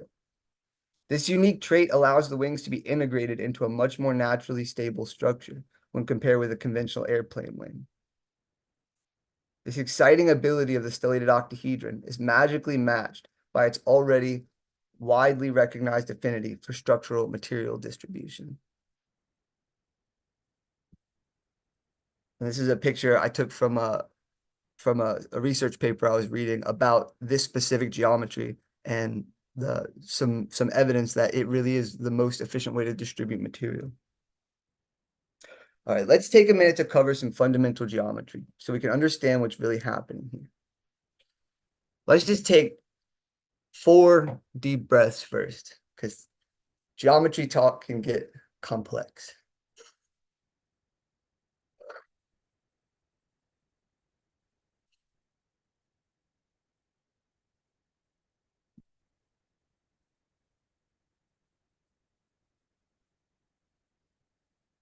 Geometry is just a study of relationships in space. These 3D shapes show us the most balanced possibilities for physically distributing matter and vibration. The tetrahedron is the most balanced symmetry. It is the only polyhedron with equal distances between every pair of points, and the only polyhedron that's its own dual. 4 points as close as they can get. This is the most primordial possible geometric relationship. It can be appreciated better as 2 by 2. A lot of times we think of these tetrahedrons as a 3-base pyramid, but really the simplest way to understand it is to like take your 2 fingers on either hand and put them as close as they can be together, like 2 spheres touching each other. And then rotate those 90 degrees and push them into each other. So you've got 2 and 2 touching each other in the most balanced way possible. This 2 by 2 orientation is really the best way to store the tetrahedron information in your brain. From the foundation of the tetrahedron, we can observe a simple, balanced doubling rotation. The cube and octahedron immediately emerge from this. This simple point arrangement, the compounded 2 tetrahedra, or the star tetrahedron, or the Merkaba, or Stella octangula, it's got so many names. It now has the ability to stack and fill space, with points packed as dense and uniform as points can possibly pack. This is called the isotropic vector matrix. Every point in this matrix has up to 12 lines extending outward to meet neighboring points. As the pattern expands, we find predictable distances and consistent intervals.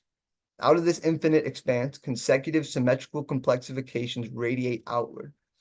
After the cube and octahedron, we find the cube octahedron, then the rhombic dodecahedron, and infinitely more novel geometries continue to emerge at higher frequency. Now let's go back to the tetrahedron and take a different path.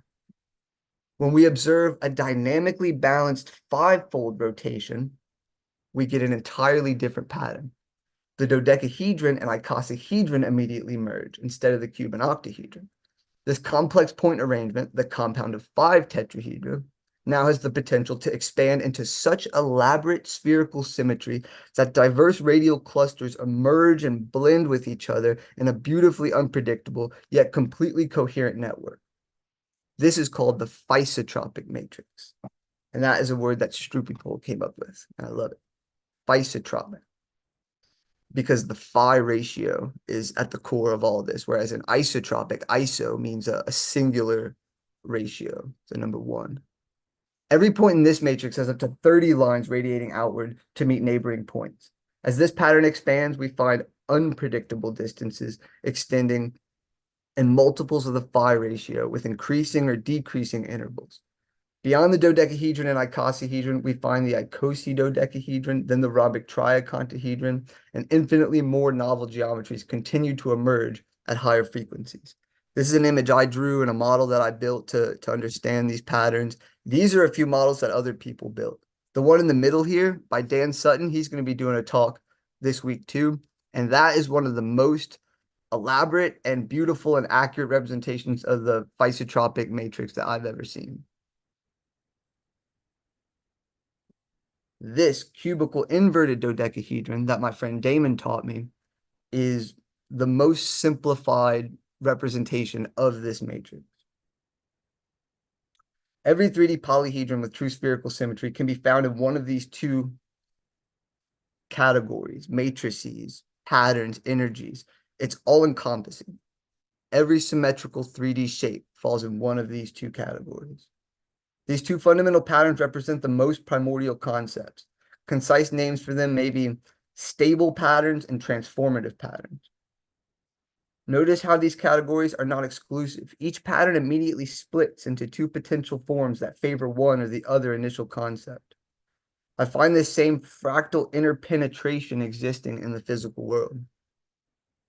In our universe, the primary structures are pure energy centers of creation, like stars. Out from these stars emerge clouds of chaotically distributed clusters of vibration called matter. In these matrices of matter, disharmony is the norm. Disharmony is the initial state of expelled matter, and it occupies the most space. But out of these expansive disharmonic clouds, harmony begins to grow. Harmony finds itself arising in 2 ideal types: the inorganic, isotropic crystals vibrating in unison within the earth, consistently radiating pure energy, and then the organic, isotropic living patterns like us, emerging from the thin liquid layer between earth and air, constantly transforming through life and death, all participating in the infinite process of harmonizing the disorder around us. So I realized that the problems on our planet, they're the same old disharmony lingering at the edges of our blooming flower. Let's not pin our problems on any force other than the primordial disharmony that we are here to transform. We must visualize the harmony growing inside ourselves, push it out in every direction with all of our passion, and harmonize this mess together for goodness, for fun, because it feels good to do and it feels good to see. Let's harmonize because it's what we are. So combining what I've learned from my tests, my research on traditional physics and engineering, and from pure geometric pattern, I feel confident in this. The stable isotropic matrix has the greatest affinity for optimizing uniform structural framing, including surfaces to harness linear airflow. And the transformative isotropic cubical inverted dodecahedron has the greatest affinity for the optimization of rotational airflow, including centrifugally capable framing, made to spin. My primary objective is to build an efficient electric aircraft that can rise straight up, slowly, like a helicopter, then turn to glide gently with minimal energy input. This aircraft will be powered by electric motors and possibly air motors, rotating large volume sailcloth propellers. Instead of traditional batteries, energy can be stored as compressed air inside aerodynamic octahedron-shaped sealed fabric tanks.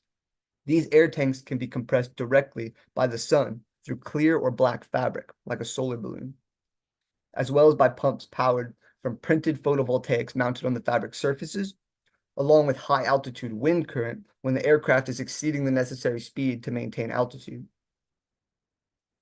A simple fabric overlap check valve can manage the airflow in and out of these tanks. These aircraft will be capable of connecting together to form larger flying communities. A surplus of energy can be collected at this scale. Increasing the scale of both wings and propellers correlates with an increase in efficiency. In these communities, water will be gathered from clouds and large fog collection nets. This fresh drinking water will also be used to feed vegetable vines like beans and yams grown by misting nutrient-infused water onto free roots of the plants. And these two pictures are examples of those exact plants already being grown that way. It's called aeroponics. And those exposed roots of these yams and peas are just being sprayed with nutrient-infused water. And that system works great for those plants. And there you can see the fog collection nets. If efficient flying communities are too hard to imagine, these two geometric systems are equally suited to revolutionize wind turbine design. Wind turbines using isotropic framing and inverted dodecahedron turbines will collect more energy, last longer, and be safer for birds due to the slower optimal rotational speed. Another exciting green energy solution that can be optimized by these two systems is the solar updraft tower. A solar updraft tower is a long-term solution for solar energy collection using an expansive greenhouse structure with a tall tower in the center, creating a convection current that is collected by a rotating turbine in the base of the tower. The first physical example of a solar updraft tower was constructed in 1982 in Spain. Currently, the upfront cost of a solar tower is its limiting factor, but the structure operates with less maintenance for much longer than a field of photovoltaics. Solar panels have a 20-year lifespan. Achieving a longer lifespan is a key ingredient to building up sufficient renewable infrastructure. This tower frame design also naturally allows the surfaces inside the tower under the turbine that will create an air vortex flowing into the turbine for increased efficiency. That's what this picture is. If you see these purple surfaces, I didn't include the other surfaces because I wanted those to be visible. Those purple surfaces are in the perfect location to actually vortex the air into the turbine as it flows up, which will increase the efficiency significantly. And nothing like that has been done in an updraft tower yet. I've seen people's proposals for ways to vortex air, and they're all sort of overcomplicated and expensive and like involving the whole bottom of the structure. And so I really found that exciting that such a efficiency increasing innovation was just naturally waiting right there underneath where the turbine would go.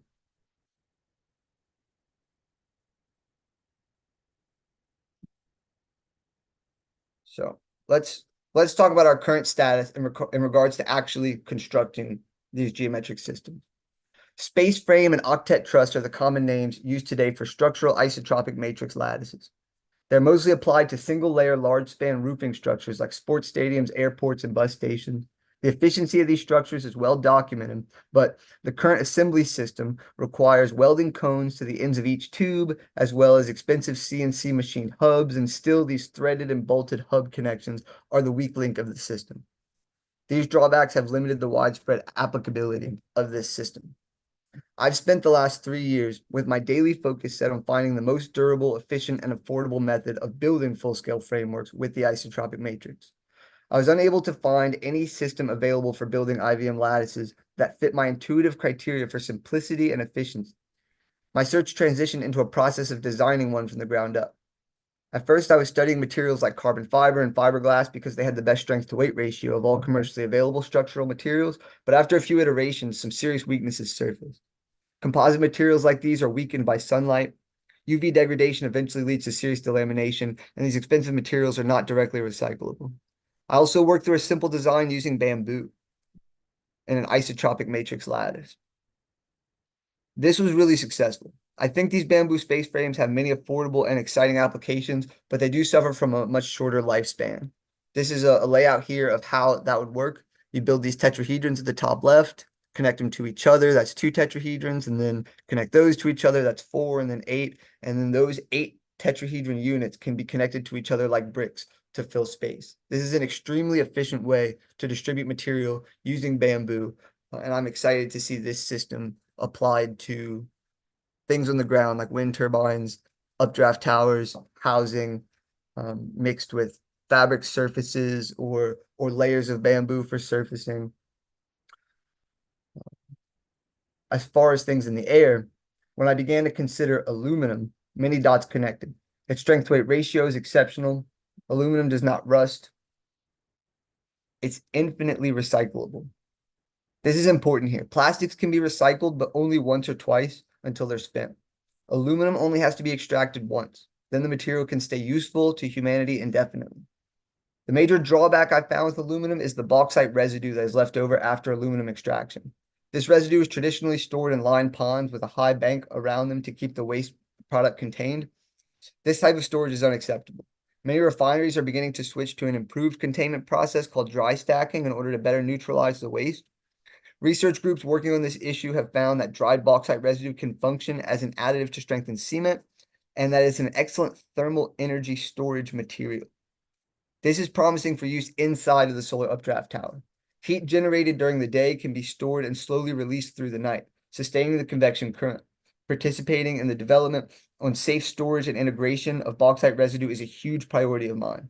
A portion of the price of every aluminum structure that comes from this business will be dedicated to this development. The perfect solution for constructing these aluminum isotropic matrix frames is welding these diamond-shaped extrusions on the left. The diamond shape is the most simplified tube geometry that emerges from the isotropic matrix. Once assembled, they are perfectly aerodynamically aligned with the direction of airflow. The extrusions require a simple miter cut to fit together seamlessly, and there are exactly enough cut-off pieces to fit directly on top of the weld to reinforce the joint. Unfortunately, there's a few drawbacks to our current welding technology. Aluminum welds are always weaker than the base metal. Welding cannot be performed in windy conditions. People looking at it can have their eyes damaged. Welding equipment is difficult to climb with, and the skilled labor is expensive. All these problems could be solved soon with the advancement of cold welding techniques like ultrasonic welding or friction stir welding, or possibly a new type of resonance welding that could physically vibrate the material at a specific frequency so that the two pieces bond when pressed together. I include this information here specifically in case someone listening to this or that listens to this in the future is working with that type of technology or knows how to pursue that in the future. Even without these challenging technological advancements, this ideal solution could be accomplished using TIG or laser welding, along with a set of portable shields designed to protect the joint from wind and onlookers, and very long leads so the bulk of equipment can stay on the ground. But there's still the issue of a weakened weld zone and slow, expensive labor in the case of TIG. I imagine mobile welding robots capable of building these lattices quickly and affordable in the near future, but I do not have a straightforward path to meet that goal today. Another solution is a system designed for aluminum structural rivets and brackets. The cutoff bracket situation does not work here, and in fact, the diamond shape itself seems quite unwilling to lend itself to bracketability. I zoomed out one layer of the isotropic matrix tube pattern and noticed the potential for a root 2 rectangle tube still aligned with the underlying matrix. This tube shape gives itself much more easily to bracketing because all the faces are angled so that the installation tools can fit in the necessary locations. The rectangle tubes are also more easily climbable. They're a little less aerodynamic, and the price of brackets and rivets is a little higher than welding filler metal. Welding the diamond tubes is definitely a transition worth making in the future, but I believe this design is our best option for building full scale today. Our first Timmy, step. just a heads up that your time has passed, so just Okay. wrap in the next All right, minute. I'm just going to run through the rest of the slides and tell you guys about them real quick. Yes. This is the simplest way that I'm going to use this system first, and it's fabric surfaces, like double layered insulated fabric surfaces, nets underneath. This is a super awesome and affordable housing option. Comfortable, and I think it can all be done with living amenities for around $10,000. I'm excited to see that soon. This is where we're at with the propeller. So I'm probably going to use steel instead of aluminum for the propeller because it can flex and it can handle welding a little better, and the whole thing can be built all at once in a shop. This is an explanation of crystal structures and explaining that all crystal structures, whether it's in mineral crystals or metals, are an approximation of the isotropic matrix, or in the case of gold, silver, copper, and aluminum, a perfect isotropic matrix. And that's one of the things that's also exciting about using aluminum is that when this thing is finished being constructed, it will be the most coherent crystal fractal that's ever existed. From the molecular structure, you will see the same pattern emerging again and again into the bends of the metal and into the larger structures that the metal structure grows into. This is just information to help make sure that that fractal is as clean and accurate as possible. This is an explanation of quasi-crystals. Quasi-crystals are actually a molecular geometry that holds that second pattern, the isotropic matrix. There are also some innovative potentials there. So if anybody knows about quasi-crystal research or knows where I can get in touch with other people that do, I would love those contacts. This is an awesome AI generated image that looks a lot like the final plan for a flying community city. And this is important. I know that there's a lot of information here and that this could be hard to believe in and wrap your mind around. But if you see the big picture, the Earth is always shaken up by an asteroid eventually. If you look into potentially hazardous near-Earth objects, there's a lot of them, and they're discovering more every year. And it might not happen in our lifetime, but when you look at 7 generations, it becomes a lot more likely. If you look at 70 generations, it's almost guaranteed that at some point we're going to be shaken up by a supervolcano or an asteroid. And it's not the initial impact that destroys the planet. It's the sky getting covered with ash and dust and soot. And if that lasts a few years, everything on the planet can kind of be brought back down to basic life forms. This is the way for us to survive that. If we build these structures and we integrate as many plants and life and animals onto them as possible, and we go into the sky, we really can live up there, drinking the clouds and growing food. I think it's a future meant for humanity, and I think it's worth starting to push ourselves in that direction. Thank y'all for listening. Wow, Timmy. I was so much looking forward to this presentation. I think from the beginning of DSS, you sharing your ideas of creating a floating island, it just sparkled my brain, and I'm so grateful that you were able to share all of this with us. And it's incredible that this is happening in the city of regeneration, right? Yeah. We're propelling the city. And I just have to say a couple of things that really resonate with me. First, just to say how you started with the interpretation of passion, right? And how much we can visualize something in a very different way. And that also reminded me of Buckminster Fuller and Shogo in their creation of Cloud9, and how this is an interpretation of your floating island, of your Cloud9. So it's just very beautiful to see it develop as well throughout the DSS, and I can't wait to see it constructed. You know, it will be amazing to see it very soon being constructed. And yes, for that.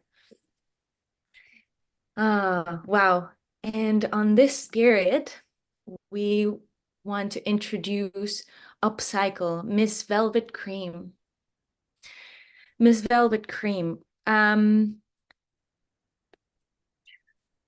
Hi, can you hear me?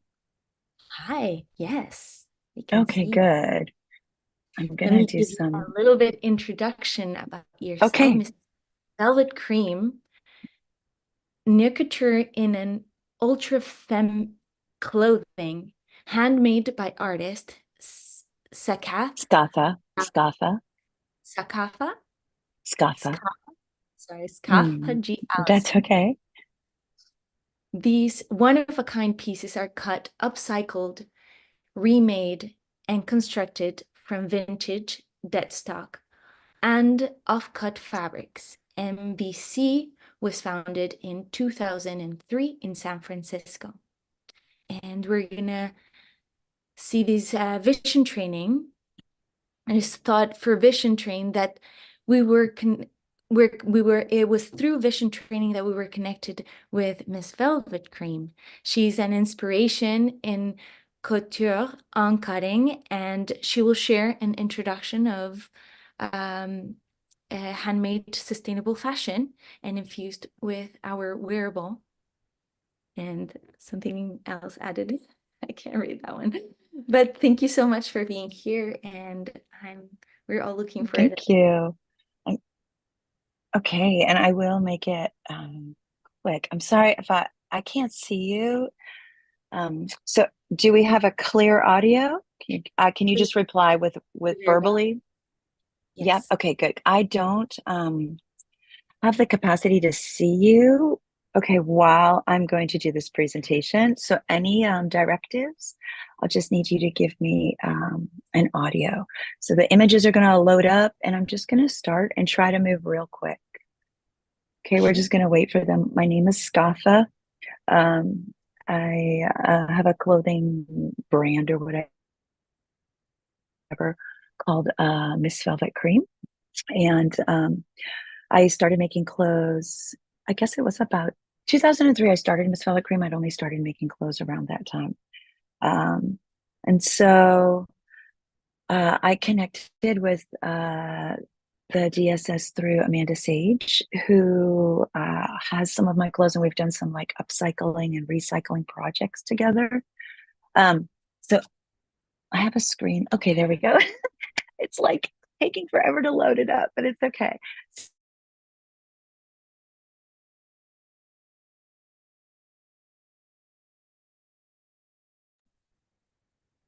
Scatha, I think you're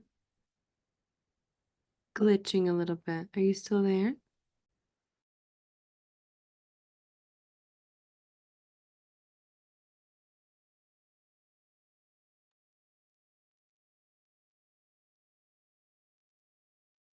Sometimes the internet gods here in the city of Regenera have other things in mind. As they do sometimes on Earth. Oh, and she's back.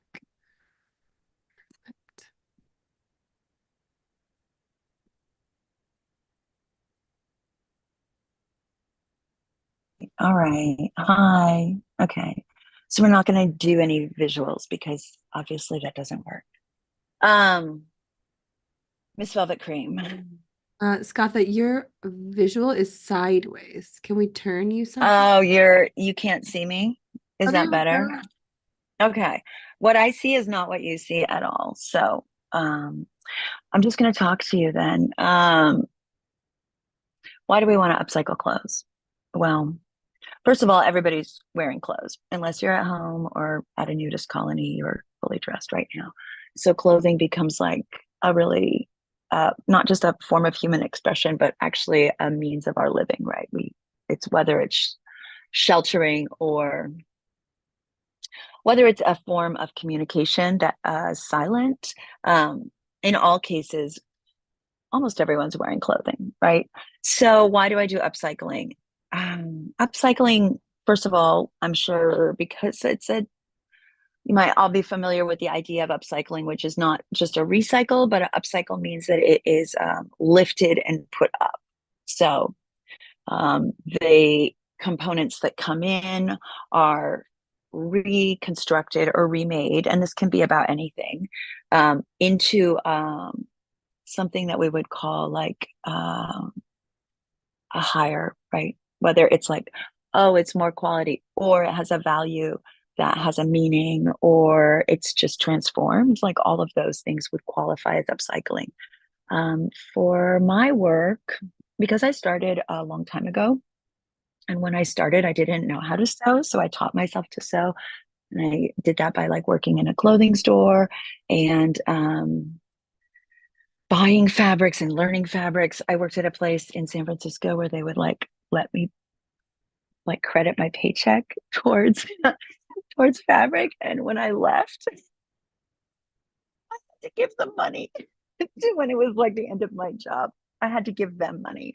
So anyway, I still have, so okay, so that's a lot of like hoarding, right? But I still have some of those fabrics, and I still work with them.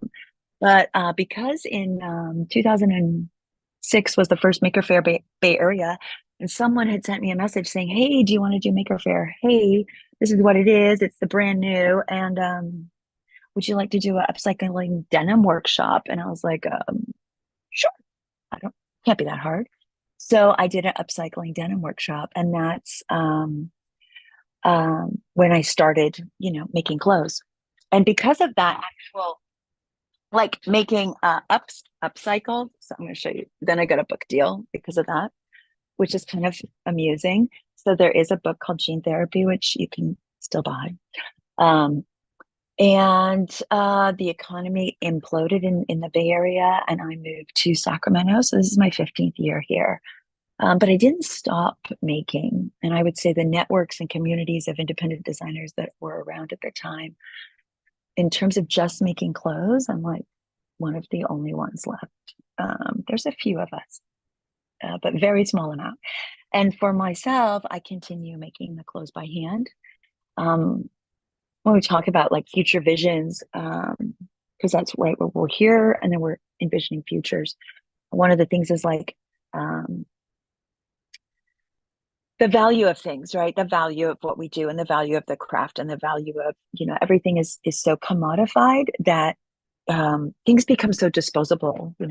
It's like a disposable price because it's produced offshore, or it just produced in a situation where the process of construction is no longer there. It's just broken down into steps, and each station does the step, and you're paid by the steps you do. So the actual craftsmanship of the process is like degenerating, and that's across any kind of like construction field, like literally construction, the making of stuff. Because there is so much stuff in the world already, I would say like at this point, I'm like 95% recycled or upcycled, because we just have so many things. And so in the San Francisco Live Summit on the Thursday, I'll be coming to do a workshop where you can like work with my hands and kind of with some guidance. I will have some ideas, but kind of like an open space. I'm just going to show you a couple of things here because we can't look at the computer. So like this is an example of a jacket that has a tapestry attached to it. It's pretty extreme. It was done for a show. You can see this beautiful piece of tapestry, which I actually attached to this jacket. because I'm crazy like that. This is all t-shirts, and this was Maker Faire t-shirts, and Maker Faire was like one of the first places I was able to show as a, upcycling. So it's like this full circle. So they gave me all of this dead stock because someone had, I think, made an order, like an error. They had like 100, child-sized one shirt. Like it was just an error. So instead of them throwing it in the trash, they passed it on to me. And then I did this, like, this is a 29 t-shirt gown like that. It opens in the front. I'm going to just turn it really quickly. And then this is another example. Can you see? Oh yeah. So this is just like a regular suit jacket, but it has this huge skirt made of t-shirts, and then all these appliques of t-shirts.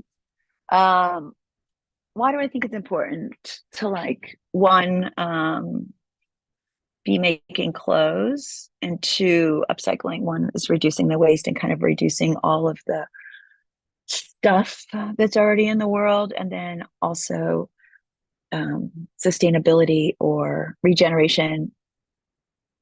Like the physicality of making is also a really kind of a critical component to how we visualize the future. And it's not just my clothes or just clothes. It's like in all aspects. I think that everyone needs to have some sort of focus on like the physicality of the world that we're inhabiting, because that's not going to go away. And I don't want to see it like decommodify, like not decommodify, but I don't want to see it become like these bland cookie cutter, just like uniform and kind of like locked into stories. I'd like to see us able to wear and communicate silently, or communicate what we feel or want to share by using what we're wearing. So you can just look up, like you can go to Google and Google like Miss Velvet Cream, and then hit the image search. And once you start seeing cupcakes, that's not me, but pretty much it should be everything before then. You would see me. And on Instagram, I'm Miss Velvet Cream. So probably easier to work in person. My time is up. And thank you for having me. Sorry about my technical problems. No worries at all. We're so grateful to have you. I'm just pulling Suparna up, who is gonna be here with you, and I know you wanted to have a little time for Q&A. So, if anyone has any questions, I can answer them. Am I okay? Good. I'm still like, I'm here and I see you, and oh my goodness, such gorgeous clothes. Like, let's be real, right? Like, it's serious work, but it is so playful and fun. I was just checking out what you have on, and so thank you for that. Thank you for sharing the joy as well. You talked about it. Yeah. You talked about like infusing your wearables with meaning and value. And very often, I think when it's time to let go of things, and I see there's value, but you're right, like it's easier to buy than mend. That's kind of the dominant way everything works. Technology works that way. Everything's designed to become obsolete, right? Like fast fashion, the quality just isn't there. So it's so much better to have clothes with meaning, and yeah, they're a part of you. So I'm wearing a lot of meaning today. So any questions, any observations, thoughts? What is it bringing up in people? Let's hear it.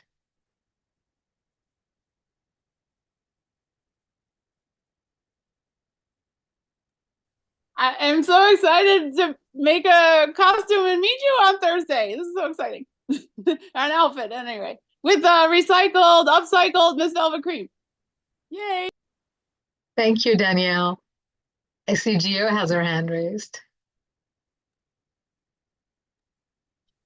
Yes, I just think this is absolutely so interesting, and I've been thinking of ideas of how to bring this to Mexico City, and there's starting some shops, starting to create innovations, and I'm just wondering, do you have any plans to expand your horizons and maybe go to Mexico?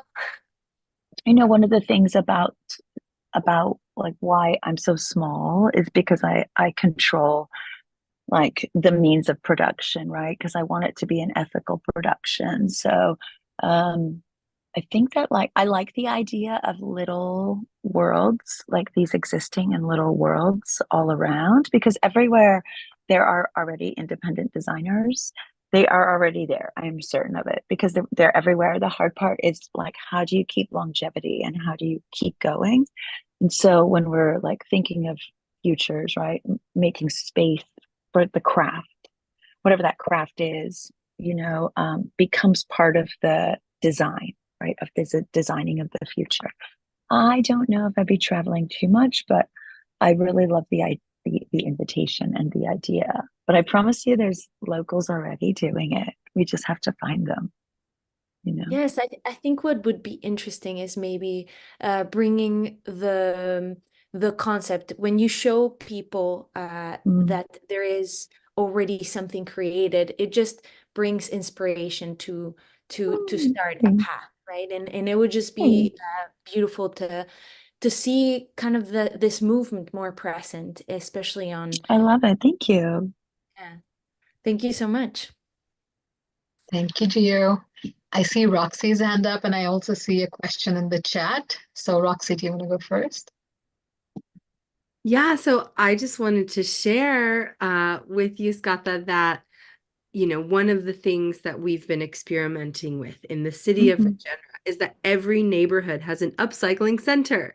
And so everybody has access to sewing machines. And when people really want to keep things, but they don't quite fit right, and they do these collections with their best friends and they remake each other's stuff. So they have little pieces of each other, and they're also like remolding their old plastics. And it's just like this really beautiful thing that I really feel like could work here on Earth. Like, if it's working in the city, I think it could work here.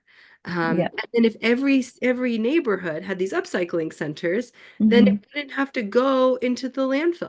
I get so excited about this. And 100%, 100%. And I think the more you're exposed to the process, they're also, because right now everything has become so disposable because on average, like we are really disassociated from the process. So as you are able to like be part of the process, then you're also like, yeah, I don't need that $3 item that's gonna disintegrate after I wash it 4 times, and that kind of the relationship of like how things are made, right? How things are made. If it's made at that cost point, someone everywhere, the earth and different parts of the story are not getting like an equitable exchange.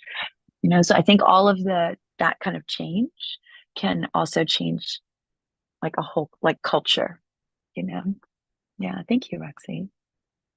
You're welcome. Thank you for the way you are bringing forward this important work and continuing to tend to it and bring it to this community. So inspiring. Thank you.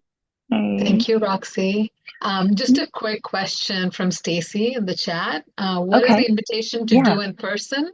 Bring our own clothes to learn to upcycle? That was the question. Yeah, I mean, we have a 2-hour window, so you could like bring 2 things that you're interested in mashing together, or something that you really love, but it's kind of boring, but maybe you want to like visualize something different for it. I don't recommend bringing trash. I recommend bringing favorites. I work a lot with like trash, like things that people don't want. But in this kind of story, and because of the length of time, it would be really great to just work with maybe something you like, but you're ready to like let it evolve. Yeah. Oh, I love the even thinking in terms of evolution. Yeah. Evolution. I love it. Thank you so much, Kalpa. I appreciate it. Thank you, everyone, for having me. Thank you. Thank you. And so for the next part of our time together, we are actually going to bring in a little bit more of Regenera. You've heard Roxy talk about it. Most of us in the DSS know what it is. We've just been doing many, many, many different things. But as a reminder, the context for Regenera is its imagination. It's our first step towards imagining and giving body and shape to our ideas so that they can be in the world. This work is serious, and it can also be playful and so joyful, right? It's so much fun to do things with joy and to do them together. And so with that, I believe we have a little bit of movement with Timmy. So Timmy is going to play music. And what I'll do is I will share my screen. I'll bring up this visual, which is all the different archetypes in Regenera. So you don't have to like go into it if you're not able to right now. All you have to do is imagine there are all these different archetypes. Which one are you? Step into that archetype. And Roxy, if you don't mind sharing the link again for the training, that training link. That way people can read descriptions. Are you seeing this screen? Your screen, seeing the visual? Yeah, we're good. We're good. And Timmy is tuning in live from the city, from Bucky's lab. Welcome to Bucky's laboratory. I've been here building flying machines ever since he left. And it's so nice to have you all. And if anybody wants to take some time and just stand up and move around, here in Regenera, we really prioritize blood flow and movement. That gets our brain thinking and inventing things, and it's wonderful.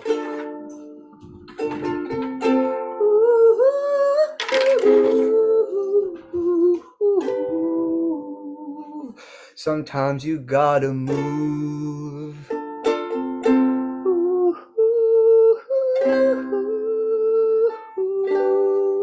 Can anybody tell me if y'all hear me good? Yes.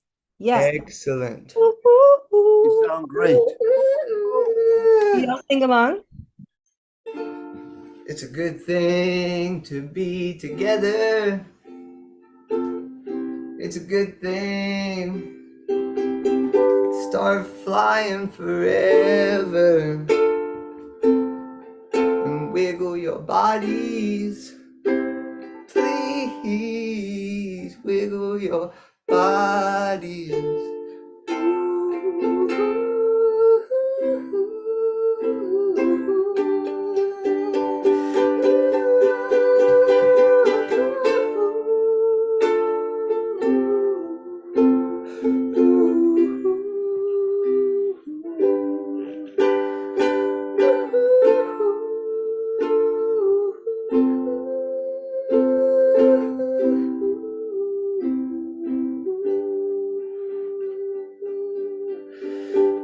Oh, it's so good to be in the sky, way up high, with your friends.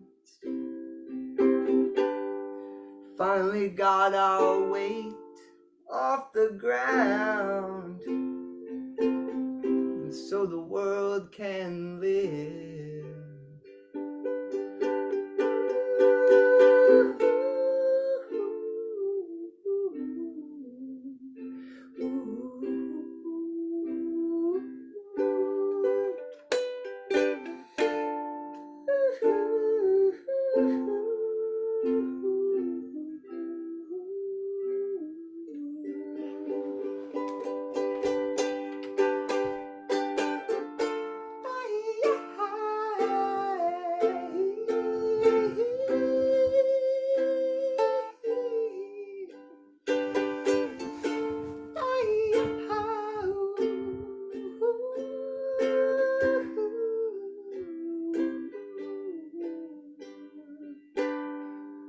Up high with the birds, at a loss for words.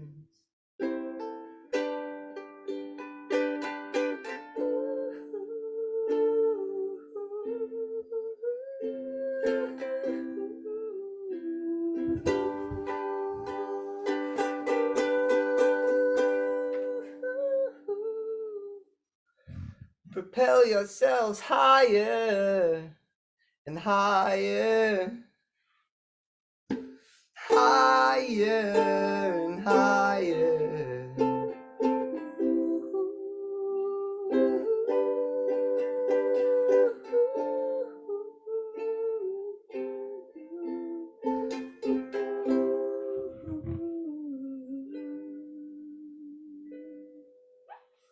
Woo!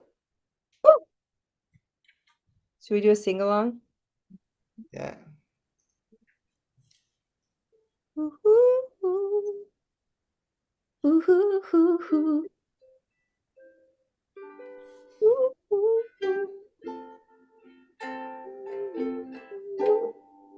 Welcome back.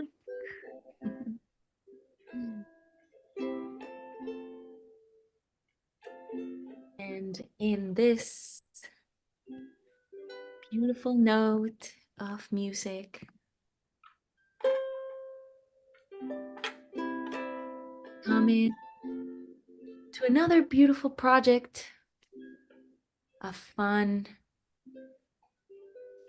playful project called Echo's Village Theater Toolkit by Larissa Cole and Mark Smith. Hello, hello. Hi. Welcome. Wow, I'm looking forward to this. You have created a purposeful play inside of a planetary crisis in collaboration with Campaign for Nature.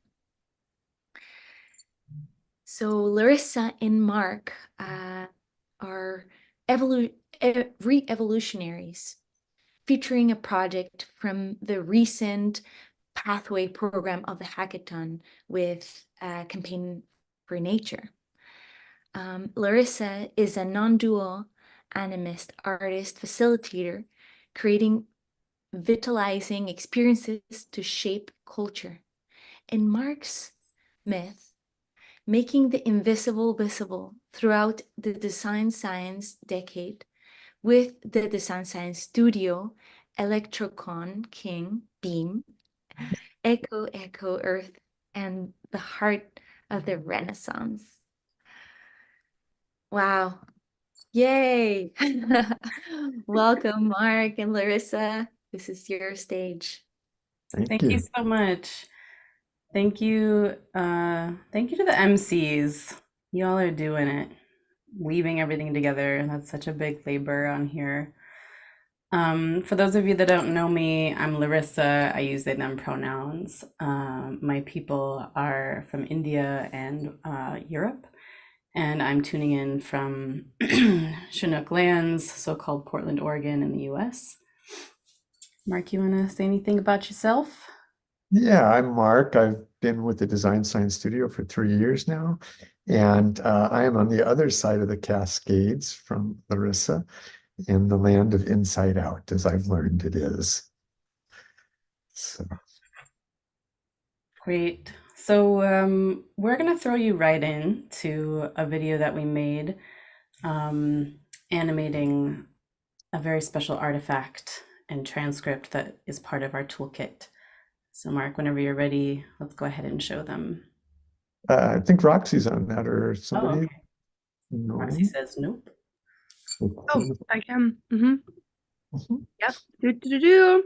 Here it comes. Thank you. You're welcome. I was too busy having fun over here.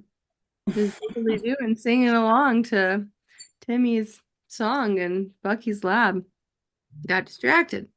All right, I have it right here. I'm just gonna get it up on the screen. And we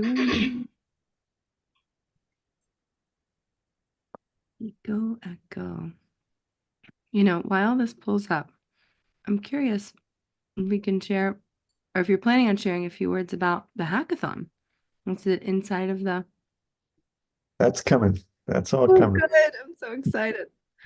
Great. I mean, there's not too many words, so if there's anything that's on your heart, Mark, I say, yeah, go for it. Well, this was a project that was had been dreamed of by Roxy and some folks with the Campaign for Nature a few years ago. The invitation was laid, and this year it became manifest in the Pathways Hackathon for the 30 by 30 campaign for nature to make sure that the promises that were made a couple of years ago by different countries to finance the countries that needed to make sure the lands that were being destroyed, that were disrupting the biodiversity, and the biodiversity loss was getting so rapidly accelerated that this campaign was started to head that off by protecting the land and the seas, in a nutshell. Great, and we'll hear a little bit more about that in a few minutes.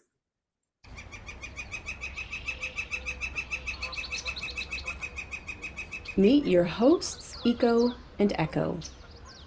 Eco is a brilliantly colored, medium-sized parrot belonging to the Spix macaw species, native to the shrinking Caatinga forests of eastern Brazil.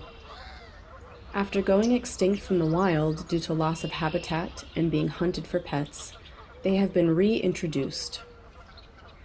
Echo is a Blakiston's fish owl, one of the largest owl species in the world, hailing from the old-growth forests of eastern Russia, China, and Japan. Their populations have shrunk due to logging and overharvesting of their food sources like salmon. The following is a transcript from the first meeting between Eco, Echo, and a few humans that decided to listen carefully to what they were saying. Welcome to Earth.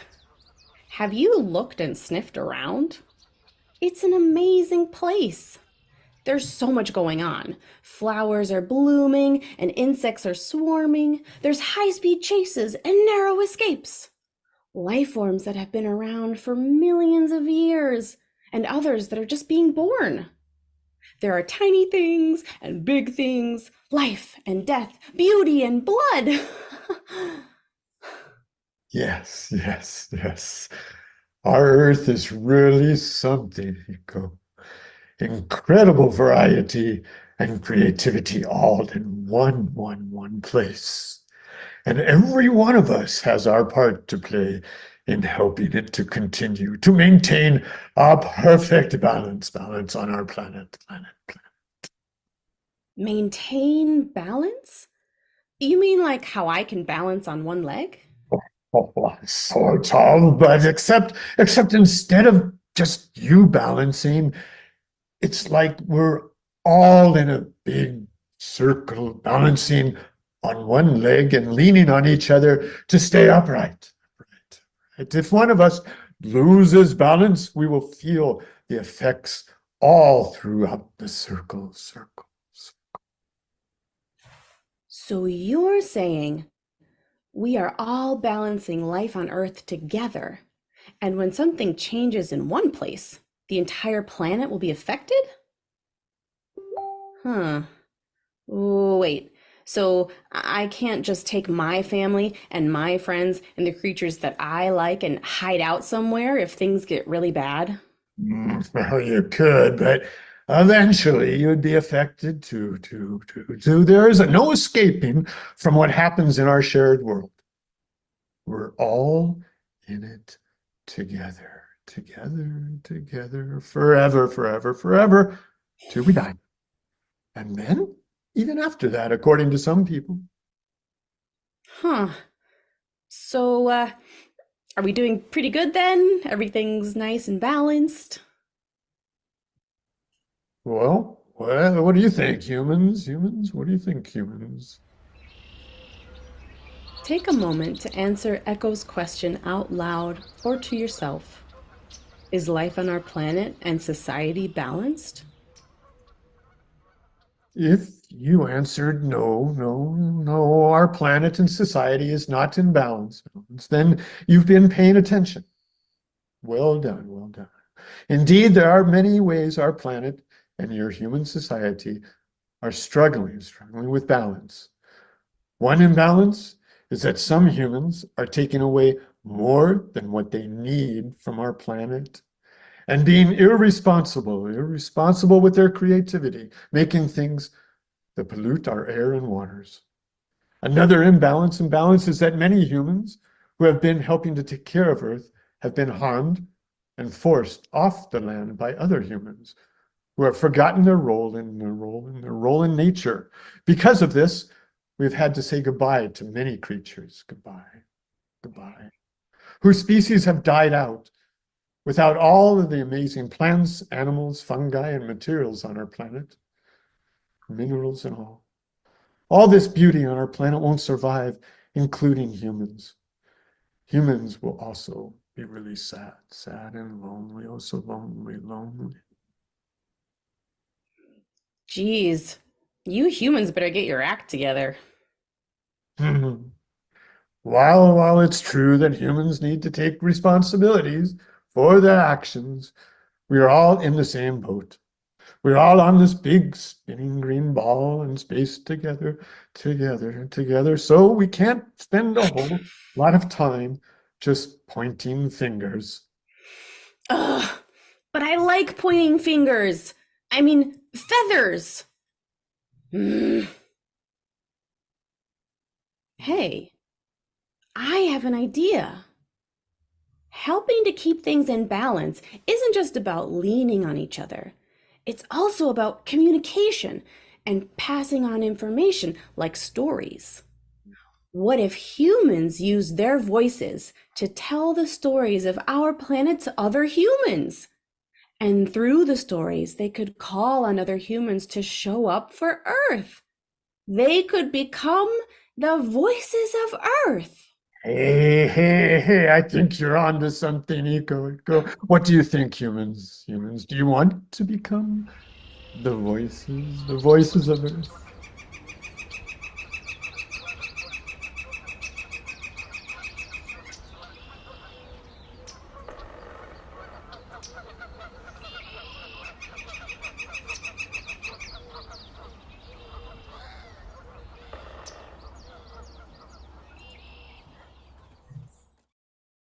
All right, so that was a very special transcript from the first meeting that Eco and Echo ever had with any humans, and you will find that transcript in the Theater Toolkit.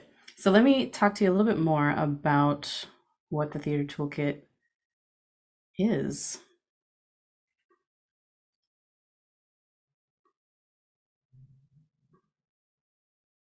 Theater Toolkit, Village Theater Toolkit. Purposeful play for the planet. So Eco Echo's Village Theater Toolkit, like Mark said earlier, this was initiated during our recent DSS hackathon in partnership with Campaign for Nature, and their call to policymakers to fund a global coordinated effort to protect 30% of the world's waters and lands, and to center the wisdom of indigenous and local communities in maintaining biodiversity. So Eco Echo's Village Theater Toolkit is a direct way for people of all ages to become a voice of Earth, to put their energy behind one of the most pressing issues of our time, protecting the biodiversity of our planet. So we are in the process of creating a downloadable intergenerational community experience that combines play, art, education, theater games, and civic participation, anchored in the question, what kind of ancestor do you want to be? The downloadable toolkit includes an educational portion about Campaign for Nature, the importance of biodiversity, and a specific compelling story about biodiversity. So our first version of the toolkit right now is looking at the roles that beavers play in supporting biodiversity through their networks of beaver dams. So cool. Which create lakes that are self-cleaning, protect against drought and wildfire, and provide new habitat for more plants, insects, and animals. And participants will become voices of Earth by echoing or amplifying the stories of Earth through theater games and communal play, and by actually recording these experiences and calling on policymakers to follow through on funding the 30 by 30 campaign with Campaign for Nature. So we are going to move into, oh, actually, sorry, Mark, is there anything you want to say about our artistic process so far? Short and sweet. Yeah, first of all, just going into hackathon and not knowing what you're in for, and getting the design directive and then being put into different groups with strangers, essentially, even though we've in the design science studio, Larissa and I found each other, and somehow the magic happened. And the journey I've been documenting, we have ecoecho.earth, and all of our story and the process and what's emerged from that is there for you all to check out. So it's there. Yeah, we will share a link to the Substack that has a lot of the detail, so you can check it out on your own time if you like. So my request for you all for the next few minutes is to join us in a balancing game online here. So in a moment, so not yet, in a moment we will go into gallery view. So and anybody who wants to play, please have your video on so we can see you. And what we're going to do is that people with hands close to the camera are going to represent heat on our planet, and people with hands further away from the camera are going to represent coolness, cold. And the combination of people with hands close and hands far away is going to represent the overall temperature and atmosphere of our planet.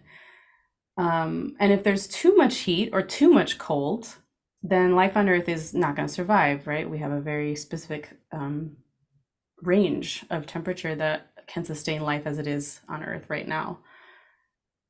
So the rules for this game is that you always have to be moving either closer to the camera or further away from the camera. So you always have to be moving, and we're going to start slow, right? So don't like jump right ahead or jump back. Let's start slow. So you've always got to be moving, and together as a group, we have to try to maintain about 50-50, people who are closer to the camera, 50%, and people who are further away from the camera, 50%, representing a balanced temperature. So Mark, let's just try it right now, just for like 30 or 10 seconds. Okay. Well.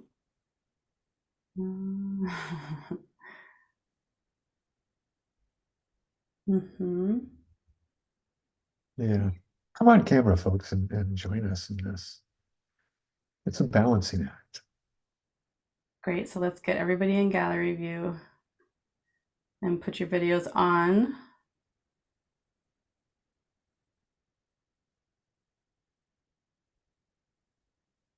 Visually, it's a bit of a challenge because there's so many beautiful backgrounds, but that's reality too, right? There's so much going on Earth.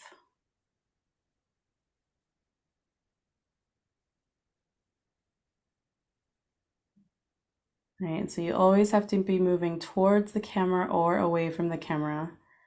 And it doesn't have to be one direction. Like if you're starting to move backwards, you don't have to stay moving backwards. You can move forwards.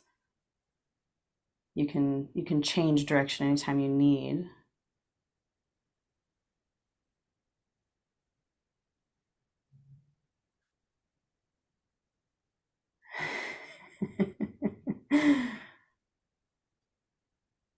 And now what happens when maybe one or two people start to move very quickly back and forth from the camera? What happens? Ooh. Oh. Oh.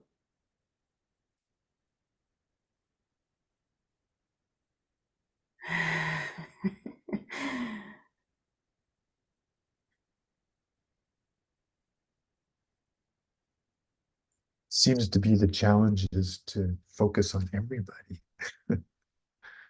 Right, you have to have both a sense of what you are doing and also what the group is doing, and also like what the people next to you are doing, right? There's a lot of different levels.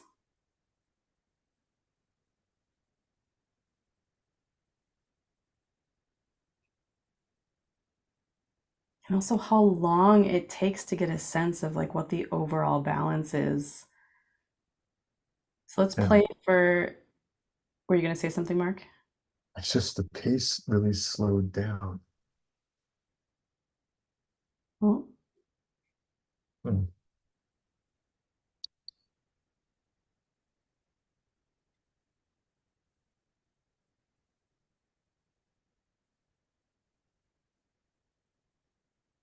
Great, let's play for just a couple more moments here. Doing our balance research together.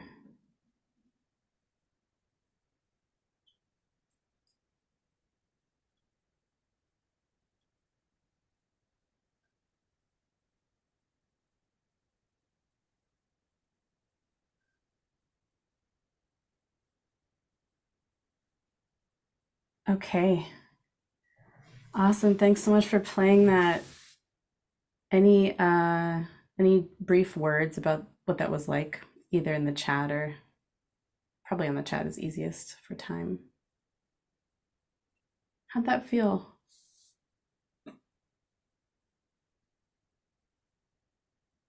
Homeostasis.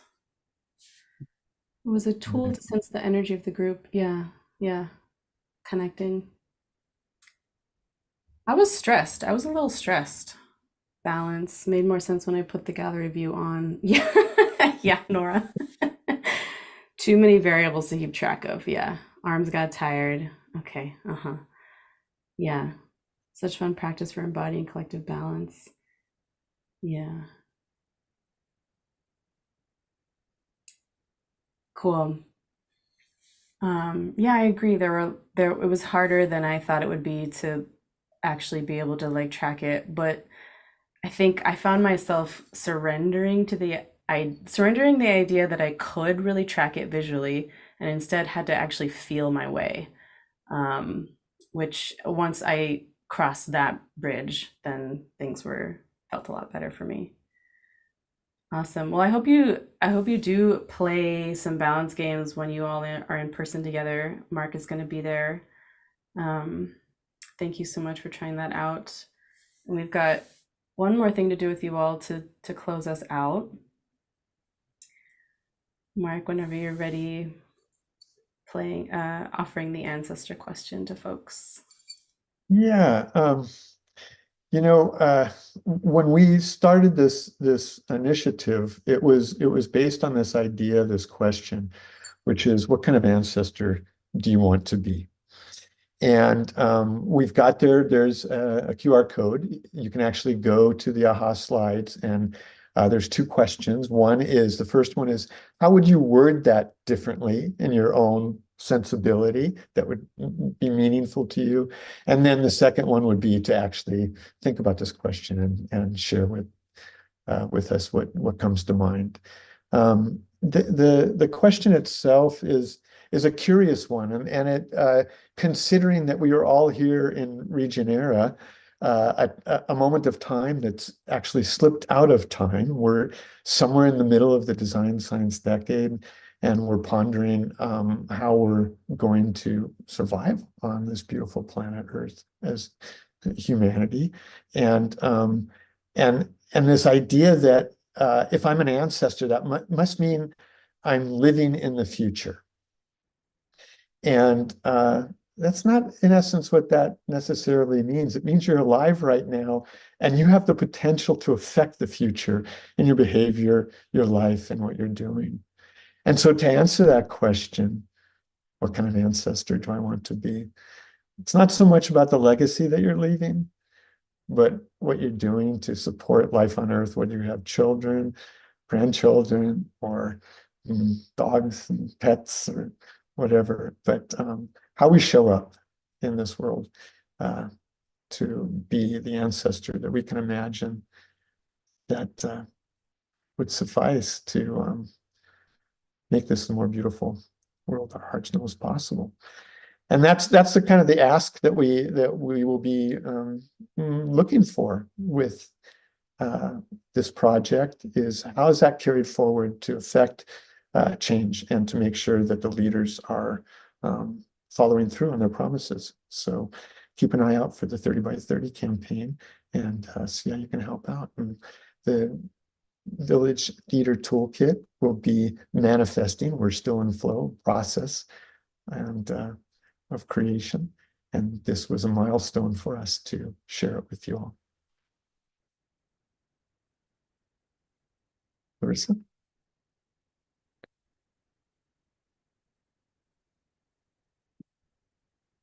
Whoopsie. Here's some info for how to be in touch with us. Yeah. Put up there for a minute and then.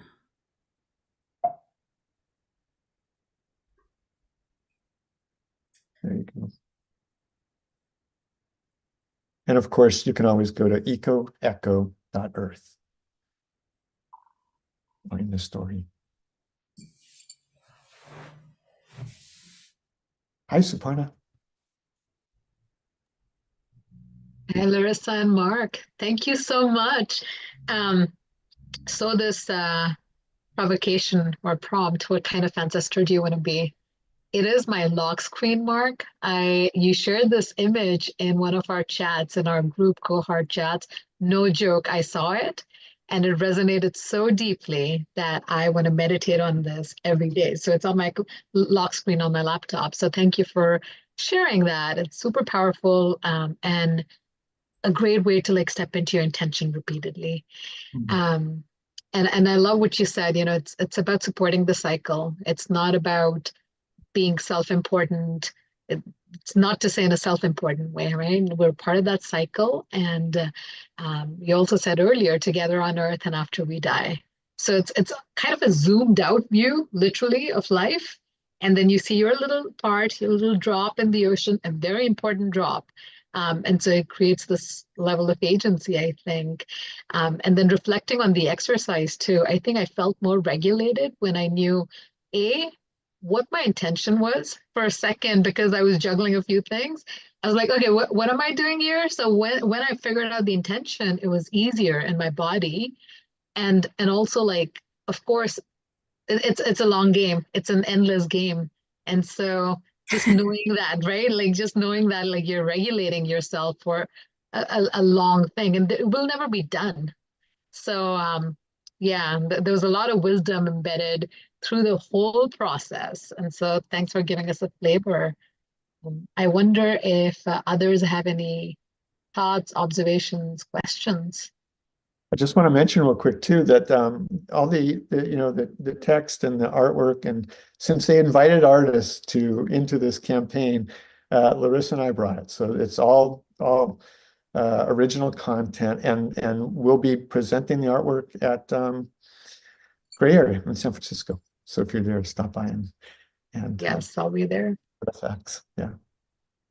Yeah, and we're hoping to launch, like a downloadable version of the toolkit this summer. So we're going to be looking for places where we can try it out, where we can work with different groups. Yeah, we would love to connect with you if you have people and communities you want to bring this to. Yeah. Thank you both again. Any other reflections from the group? Roxy. Your real hand is up, not your virtual hand. I was like, couldn't find the button. I'm like, oh, maybe someone will see me. I actually wanted to very specifically appreciate that you're wearing a ceasefire shirt, Larissa. Oh yeah. Yeah. It's such a beautiful shirt too. Oh wow. Oh, thank you. Yeah. And it feels connected also to, like, it's not guns, it's not war, but it is in a different way, like havoc that we've been wreaking on the environment, on ecosystems, on so many animal and plant species and four-legged friends. And that's, really what this Campaign for Nature is all about, is like, and all the work that we do here is about creating a world that works for all and not just some, and kind of shifting away from so much violence, and kind of retooling and reimagining how we can kind of be in a more sacred reciprocity with all of life. And it's a tough and intense time in the world. And like, this is alchemical work, at the level of story, at the level of participation, at the level of communion. And so I just want to thank you, because I know ritual is really important to you, and it's really important to me. So this feels very much an embodiment of that. And I'm crying. Good talk. Speaking of alchemical work, we have Chris the Alchemist was. Yeah. Hi, Chris. I'm so happy you're here. So much. This is so cool. I'm enjoying this thoroughly. So Mark and Larissa, that like active installation art, interactive piece of art you did inspired me, because as someone who also enjoys puzzles, I appreciate that your approach allowed for us to vicariously not fall into the trap of overanalyzing the problems without focusing on creating the solution. Because I don't love the problems, but analyzing and fixating on what the problems are sometimes just uses all my fairy dust, and I don't get to use it towards a solution. So I'm really, really grateful to see that prose and like honest observation was able to convey a very needed story truthfully without shame or guilt being engaged. So that's very tactful, and I really appreciate that level of skill you both engaged. So thank you. Oh, beautiful. Great catch. That was, yeah, we were really weaving that in intentionally. That's so wonderful.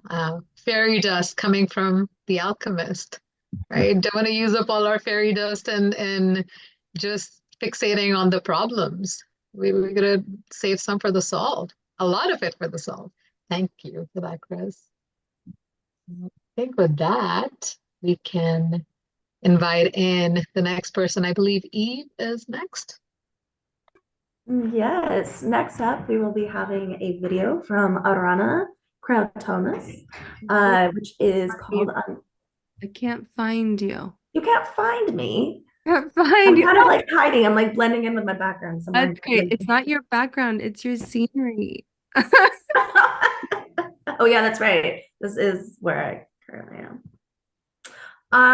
So Arana's going to be sharing a animated video that she made called Untouched by Humans. And the question is, what's left of the wild places? Arana is a new media artist and animator from New York City, immersed in the realms of nature and cosmos.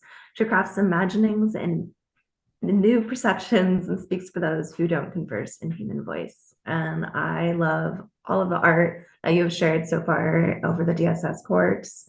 And thank you for speaking for those that cannot speak for themselves. So with that, Arana.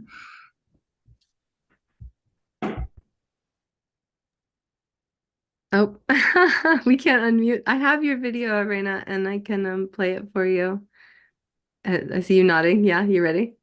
And then okay, I think I got it. Did I get it? Yeah, you got Thank it. you. I just wanted to quickly say I'm thrilled to go after Mark, and because the 30 by 30 campaign is one of the major influences of this video and the campaign for nature. So with that. And this is the world debut, no? Yes. Yay. Oh, so beautiful. Okay, here we go. You might want to mute me. Okay, I can mute you. Thanks. Thank you for creating this beautiful animation. I'm so excited to experience it together.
My voicemail, leave me a message.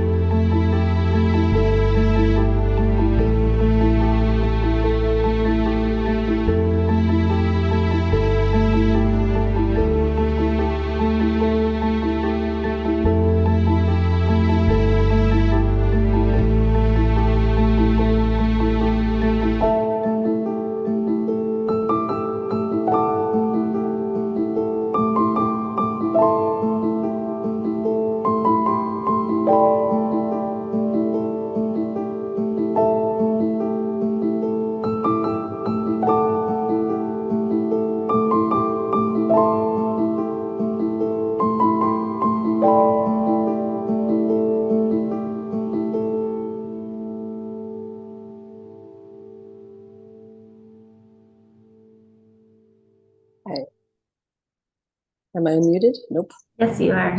Oh, I am. Okay, good. Wow, thank you so much for that video. I'm born and raised and still in Portland, Oregon, which is considered a temperate rainforest. And I was lucky enough to be actually raised in one of our forests here.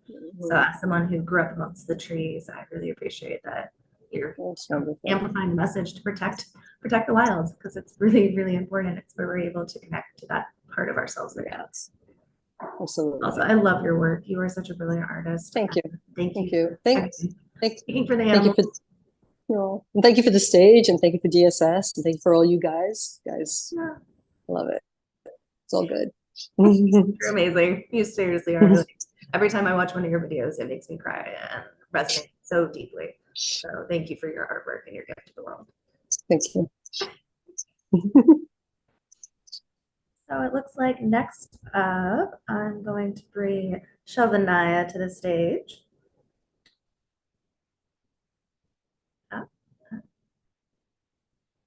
Shelvanaya, who are we going to see next?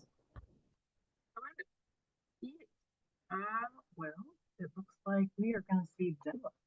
Oh, Shelvanaya, we can't hear you very well, my dear. Okay, hang on 1 second. I shall fix this. This is the problem with being between worlds.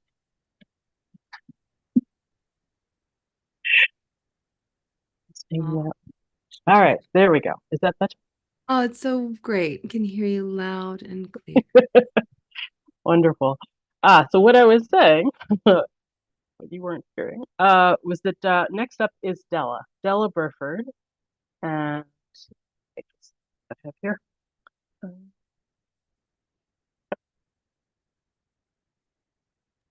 You can go ahead and start introducing. I'll bring her up. Okay. All right. No. So we have dreams can impact your life and impact the world. Session Della is an award-winning painter and best-selling author of 7 books. She has been a digital nomad for 1 year. Stories have been performed in New York, Korea, Guatemala, Japan, and Bali. Journey to Dodo Land, e-zine, and a website with 22 million views. I'm sure there's more. Now, take it away, Della. Oh, you're muted, Della. I have your Okay, video. here I am. Yeah, thank you so much. I love your background. Wow, with the butterflies. And anyways, I just wanted to say that I love the idea of the magic, keeping the magic so that we don't get dissipated. And I think what I'm talking about today is dreams. And I've written a book called Dream Wheels, and it's all about creating magic in your life through your dreams, remembering your dreams and acting them out. And I think Design Science Studio helps you do that, because I found that not only can I write books and create stories, but they can become many things. And this is what I'm showing in this little video I'm doing today. And it's going to be an excerpt from the podcast with Stephen Levitt, and then a few examples of things that you can create in Design Science Studio, like 3D and all sorts of fun stuff. Okay. I know we don't have much time, so we'll just go right to the video. Oh, thank you, Della. This looks like the right one? Yeah.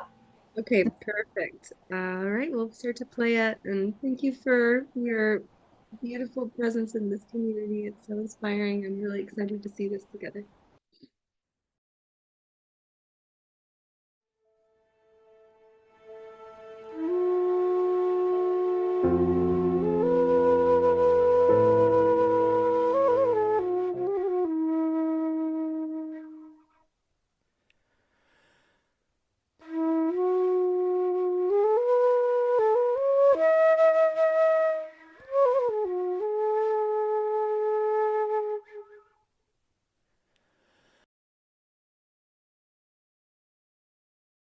When I started to do my dream wheels, which my dream wheels are a record of the year of dreams, and anyone can do it, I put my dreams on the outer ring of the wheel. I write them usually in just a line or two, and then I put a little picture, and in the middle, I think of everyday events that are connected to my dreams. And that becomes my dream wheel of the year. And I came up with this idea of doing the dream wheels so long ago, 1976.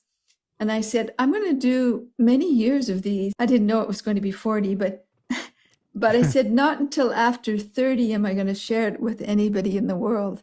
Wow. And in fact, I did that. I didn't tell anyone about my dream wheels. And also, I was so involved in manifesting the dreams that I didn't have time to talk about it. And then finally, I did. I decided, no, I'm going to share this idea. And I created the book called Dream Wheels.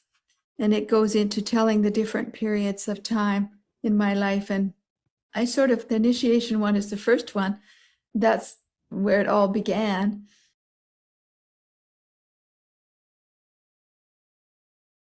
Everybody's dreams are unique. No two person has the same symbols in their dreams. Like the symbol of the fire might mean one thing to me and another thing for you, or a symbol of a certain power animal. So they're all unique and all different. I know the beautiful thing that the dream teacher Robert Moss does is he says, how did the dream make you feel? That's the first question. How did it make you feel? And when you say that, all of a sudden, oh, yeah, I felt sad, or I felt angry, or I felt good, or anyways. And then you sort of think about, is there some reality that I can connect to it? Something that's happening in reality that I can actually connect to that. And when you think about that, sometimes it's called a reality hit kind of. You can think of maybe a television program you were watching, or maybe a conversation you had with someone that might have brought this on. And then the other important thing is, if a person is commenting on a dream, which I would maybe comment on your dream, for example, I wouldn't say, I believe it is this, or I believe it is that. I would say, if it were my dream, I would say that the fire would indicate that I really got very involved in my musical stuff. But then it leaves it open, because it really is you that decides about this and about the dreams. And it means something different to you. What you mean when you say you did a lot of work in a 20-year period on manifesting your dreams. You were busy doing that. What does that mean? You know, again, I talk about manifesting my dreams, but I think anyone can do this. So I like to encourage other people to manifest their dreams. Manifesting the dream is something that, like, for instance, if you have a dream with a green color in it, you wear green the next day, right? Or if you see a certain person in the dream, you phone them the next day. So in fact, you're like manifesting it. You're seeing it in your dreams, but in fact, it becomes something that is part of this physical reality. I decided at an early stage that I was going to write down my favorite creative dreams, which I did on my dream wheels. And not only that, but I was going to try to either write about them, do art about them. And in many cases, I had people working with me that were doing theater around them, making music around them.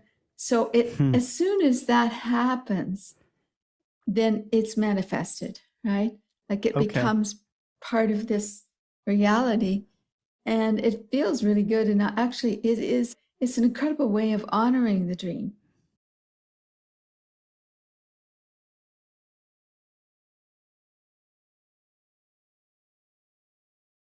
Galaxy animated short. How do I get to the world? Ah, here we go. I found it. All right. So thank you for being patient with me as we find the second world that Bella is going to take us through, which is Star Galaxy for the World. We're going to enter that now, and you're going to get to see a little bit of the sort of guts here of how Topia works, which is a web-based experience. So hopefully Della is here. I don't see her yet. We're going to look for her. Maybe. This is beautiful.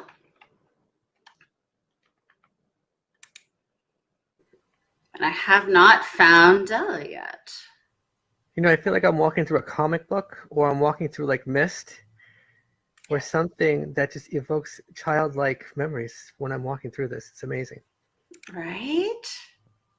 So Topia, there she is. Hi, Della.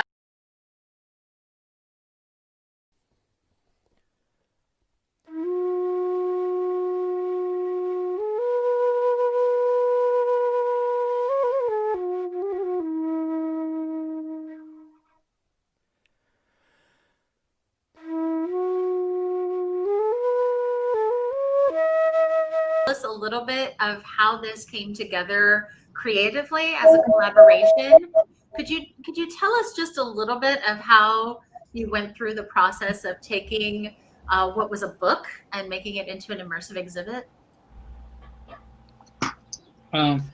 Initially, the thing that got me to working on this was the story, because the story was related with the transformation for the world, but not just general transformation, but personal transformation, and transformation through struggles maybe, and maybe trauma too. So that was a big part of the idea of why are we doing this. And then the characters were already created and story too. So the first thing was to create a little more action for them, right? So we took some of the parts of the paintings, for example, here, and divided them, but given like different movements, and so they kind of created composition with the elements. We just break the paintings, right? And her story was the solids were part of the story as well, right? So the next step was just finding textures for it, and Della and her husband, they had a few pieces that were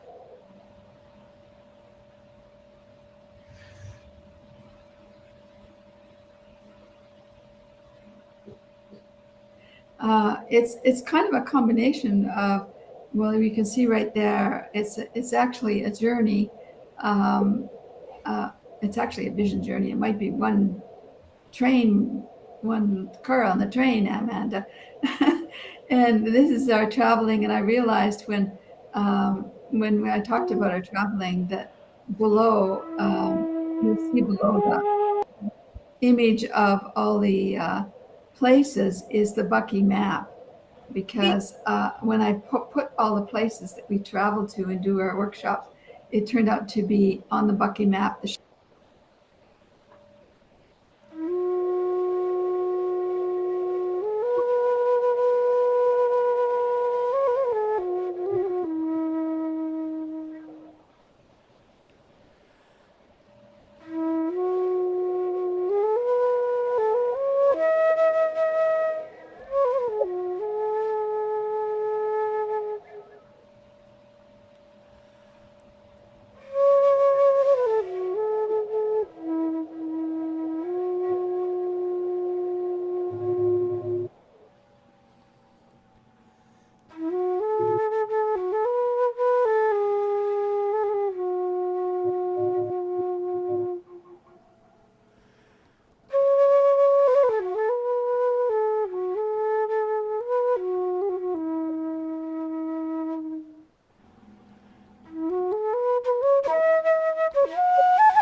unicorn ship. So when I started to think about the unicorn ship, I thought about it being something that anyone can go on when they want to share their dreams, make their dreams from invisible within themselves to visible. And all of a sudden I got some people in the belly of the ship and some people above the ship and some people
Great. Can you hear me? Yes? Yeah, thank you so much for everybody that helped to make dreams come true in Design Science Studio. It's really from my heart. I say thank you. And there's so many possibilities. And this is just a little glimpse of a few things that happened with Design Science Studio for myself. And I encourage others to go for the dreaming. Make your dreams come true. Thank you. Wow, Della, that was so beautiful. My goodness, it was like tearing up. I just loved how you were making the connections between there's the dream reality and then there's all these other realities, including other people's sort of interpretations of the symbols that might appear in your own dreams. It's amazing. And the Yeah. way you sort of put the video together, own dream, very dreamy. Yeah, it's sort of dreamy.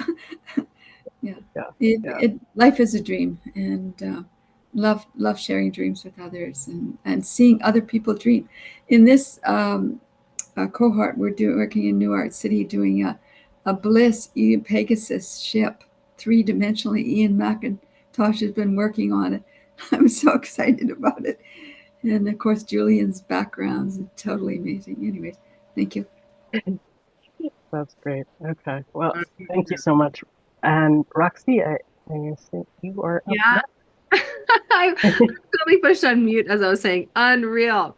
I can't, I was saying it in the chat. I don't know if you saw it, Bella. Shelva and I already, really, I think, reflected in a really beautiful way, but can't help it. I had to tell you that. So last night when I was sleeping, because one has to sleep at night. I say that sort of jokingly because it was the night before the event and it was like, but I put myself to bed and I had this really beautiful dream about literally like laying out yoga mats for the Design Science Studio community to do yoga together and like prepping the kitchen for like cooking meals together. And it was so comforting because I had been sort of having stressful dreams for a few days of like planning. And it was so lovely. I was like, oh, what a special moment. Like I woke up and I was like, okay, that was nice. And I feel like this container and then also all the partners and the collaborators and all the people who come, are like broader community of Regenera and are like, yeah, but I feel like I part of my life is dreaming this dream into reality. And so thanks for being a part of my dream. Yeah, great. And it's so wonderful to see what is on the Pegasus ship. You're there, Roxy, and you're one of the, I think, the only person I didn't talk to that said that, oh yes, I'll be on the Pegasus ship, but we have you in the living the dream category. Oh, that's so special. Well, And I see Stephen is here. Hey, Stephen. Yay. Yeah, where's Stephen? Stephen, here I he can is. see Perfect. him. Thank you, Stephen, for, this is also part of the work, right? Is like, we are a very multicultural, if you can look at this, multicultural, multi-ethnic, like multi-generational community. And it's so cool when we collaborate. And I feel like, one of the first things I shared when I welcomed everyone into the city this morning was about collaboration as like one of the core and central pillars. It's our imagination and our collaboration, and this space that we hold of being like, we are collaborating and not competing. We are like really lifting each other up. And it's this, you, Della, are such a great example of that. Like, you have collaborated with so many different artists. You've collaborated with Stephen, who's like a professional podcast maker and video maker. Like, you collaborate with Julie, who's a professional 3D designer. You collaborate with Stroopy playing the flute. Like, I saw other people's like work inside of your worlds. Your work is inside of the multiverse poetry, utopia world. Like, you're all like weaving together and also kind of carrying forward across like, different modalities and different generations. It's just so cool. Yeah. That's great. Yeah, thank you. I and the creativity storyteller are one. Yes. That's from Della's book. But Stephen is the one that believes in me and did the podcast with me and suggested to do the fireside. And so he's instrumental in this whole thing. Thank you, Stephen. I just can't believe how amazing and prolific Della is as an artist and an inspiration to us all. As I don't know if Della, if you can tell, but Della is in her like 80 years of 50 years of artistry, like, right? 50, 60, 70 years. How long has it been? Like, and you're still making art. It's Yes. such an inspiration. Thank you. Yeah, it's 50 years. Wow. That's so beautiful. And you put that little dropped in Imagine by John Lennon in the chat. You may say that I'm a dreamer, but I'm not the only one. Okay, you'll join us and the world will be as one. That's beautiful. Yeah. Excellent. This is a perfect, I feel like I'm already beaming. So this is a perfect segue into the beam team. So yeah. Nella, sure you'll come back up. And it's so nice. Oh, I also see Moni now. Hi, Moni. Can't wait to have some time tomorrow. Open up some virtual worlds. Hello.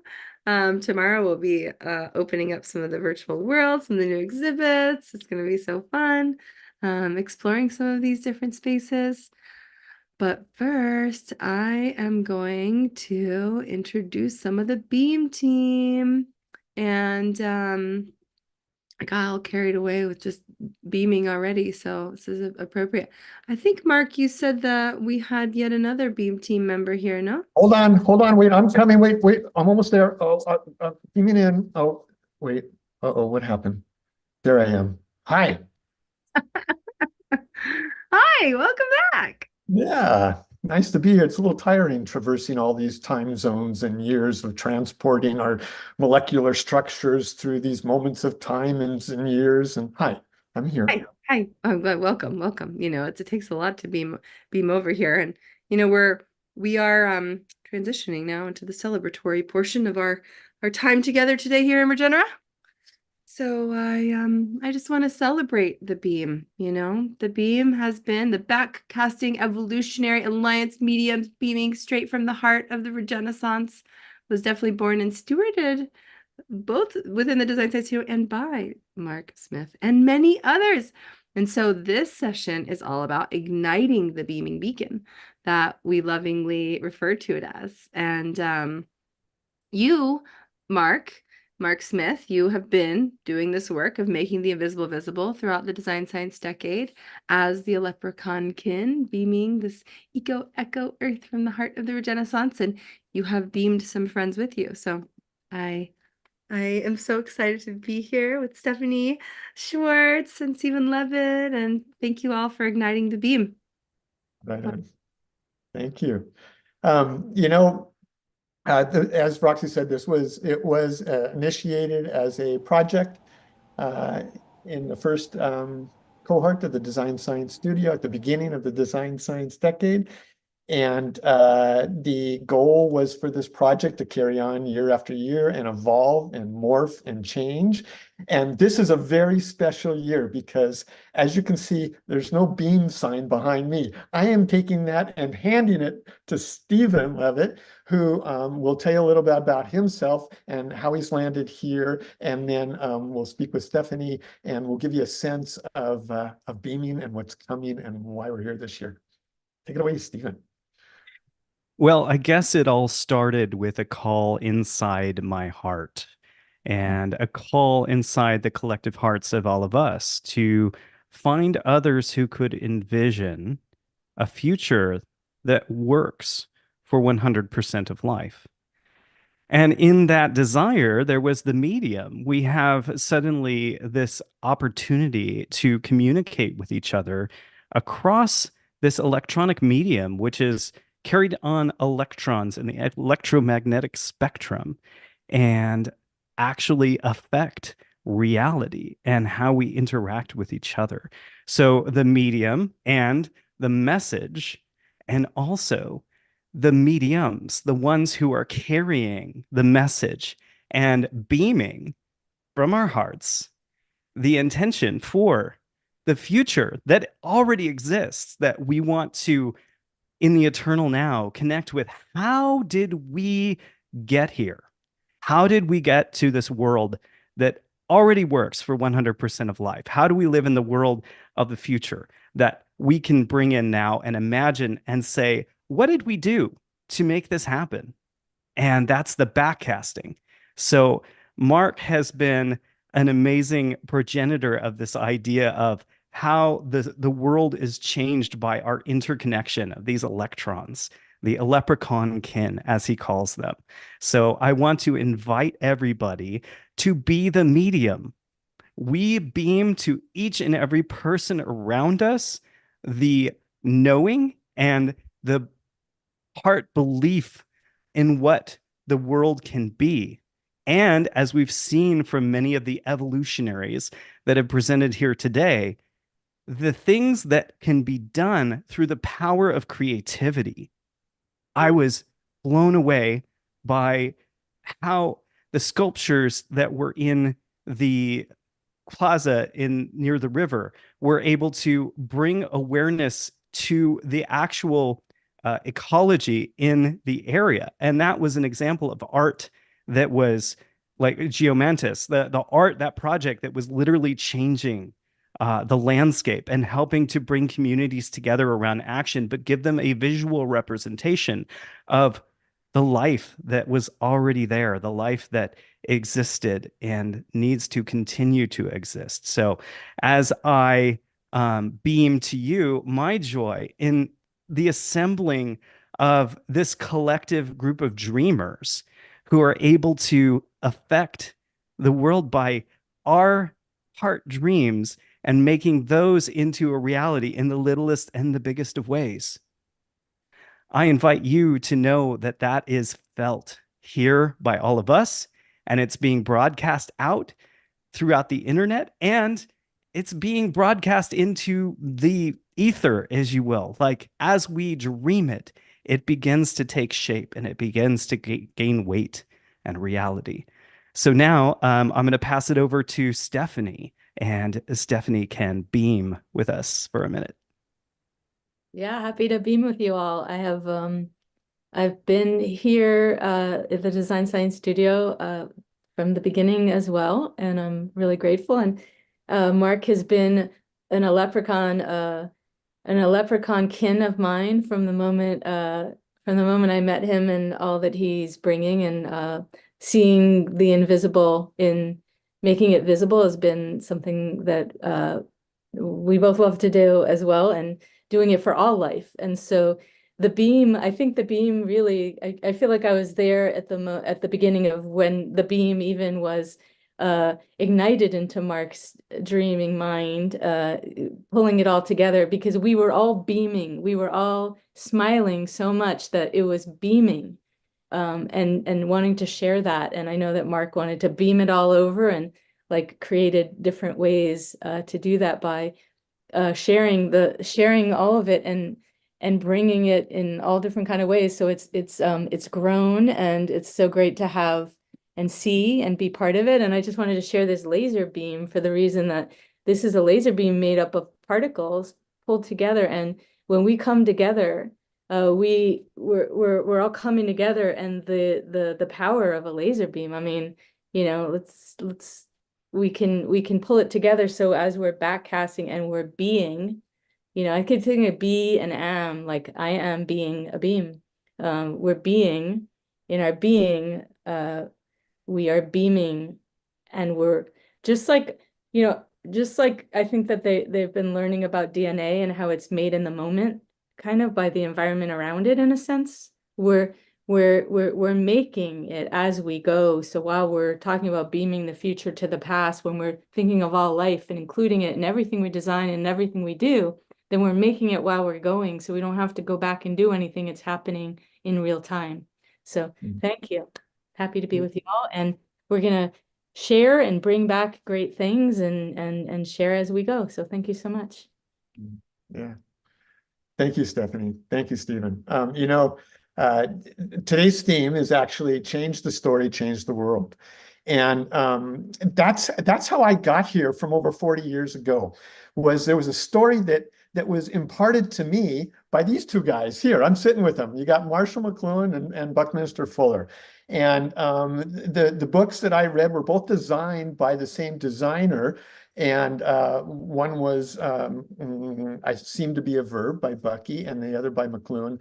The Medium is the Message. And what came to me, the gift that they imparted to me, was this notion of eleprecon, that we are electrons, protons, and consciousness, and that through our abilities that we were developing back then to create this ability to have omnidirectional communication, that we would be able to transport ourselves through time, that I would be here telling you this story from 40, 50 years ago to share the potential of how your story, all of your stories, are making the change in the world that we want to see.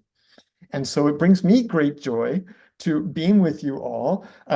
We are going to, let's see, tomorrow there's going to be a 5-minute teaser that will be played at some time during the day, which was the inaugural beaming, and that links to the full 18-minute piece. And then I think on Sunday, we'll be beaming a 5-minute teaser on this cohort's blooming event that we did. So take a peek at those, and then we'll be covering the event at Gray Area. We'll be interviewing folks. Stephen will be looking for people to interview for his Language of Creativity podcast. Alai is going to be with us. Alai has a podcast as well. So we've got some folks that will be stepping out to interview. Stephanie's going to be there, capturing in the beautiful ways that she does. And we just look forward to hearing your stories, to engaging with you, and to beaming Regenera right from the heart.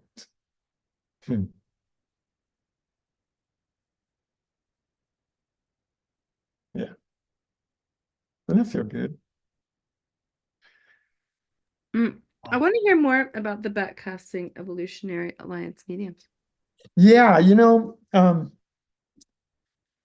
I got to wet my whistle for that's a mouthful. So this project, actually, I arrived in the design science studio without a project. I knew that I was looking for my leprechaun kin. So how did we get to a leprechaun kin? The idea that,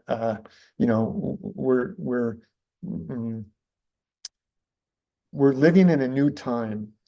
This is a generation that has been born into a digital world. I'm a transitional. I've lived through both.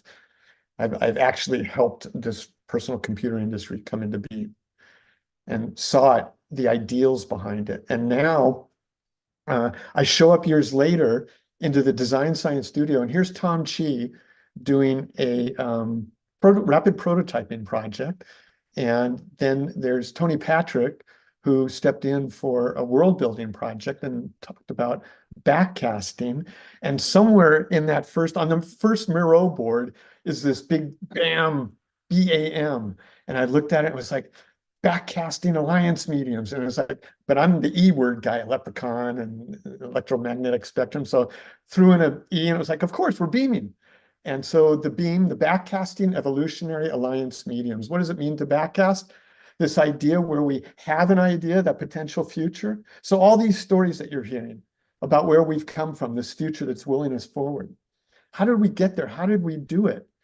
That's backcasting. That's taking the steps. That's the journey of all the steps that we took to know that, hey, if we wander off course, for example, with our communications technologies and don't pay attention to the fact that we've broke trust, what happens in that issue?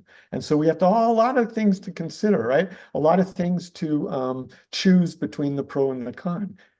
Elect between the pro and the con. A leprechaun, here you are again. So this is a story that's just going to keep coming through the mediums, through those that are stepping in to carry the story, like all of you. You are the backcasting evolutionary alliance mediums. You are changing the story to change the world. This is why we're here today, to welcome that story in. And every day is going to evolve that story, bring new components into the story, and it's going to be quite a telling. Yeah. Yeah. Yeah.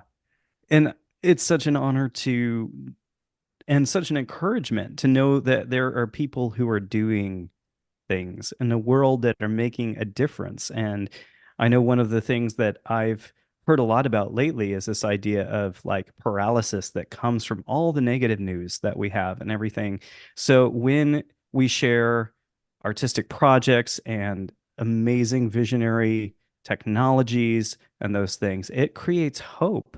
And hope is an anchor for people to dream and to create the solutions, like the making the waste into gas that runs the generators.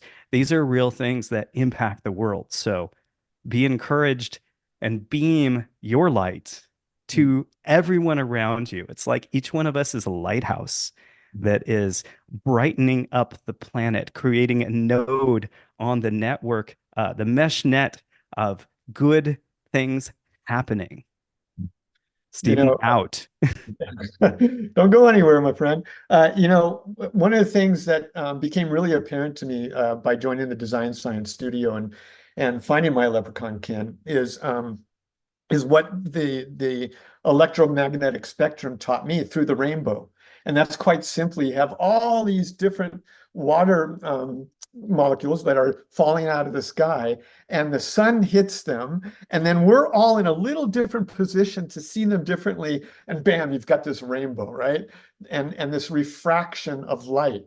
And what I've learned is that we are in fact in the generation that is leaving the aspect of being a reactionary behind, and we are becoming refractionaries.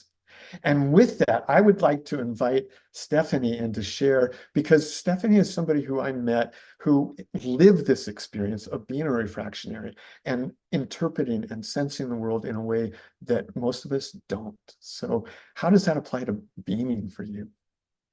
That's sweet. Thank you, Mark. I find that I think that some of us, what I believe is that there's ways in which some of us hold our eyes based on life experience that allows us to see things a little differently.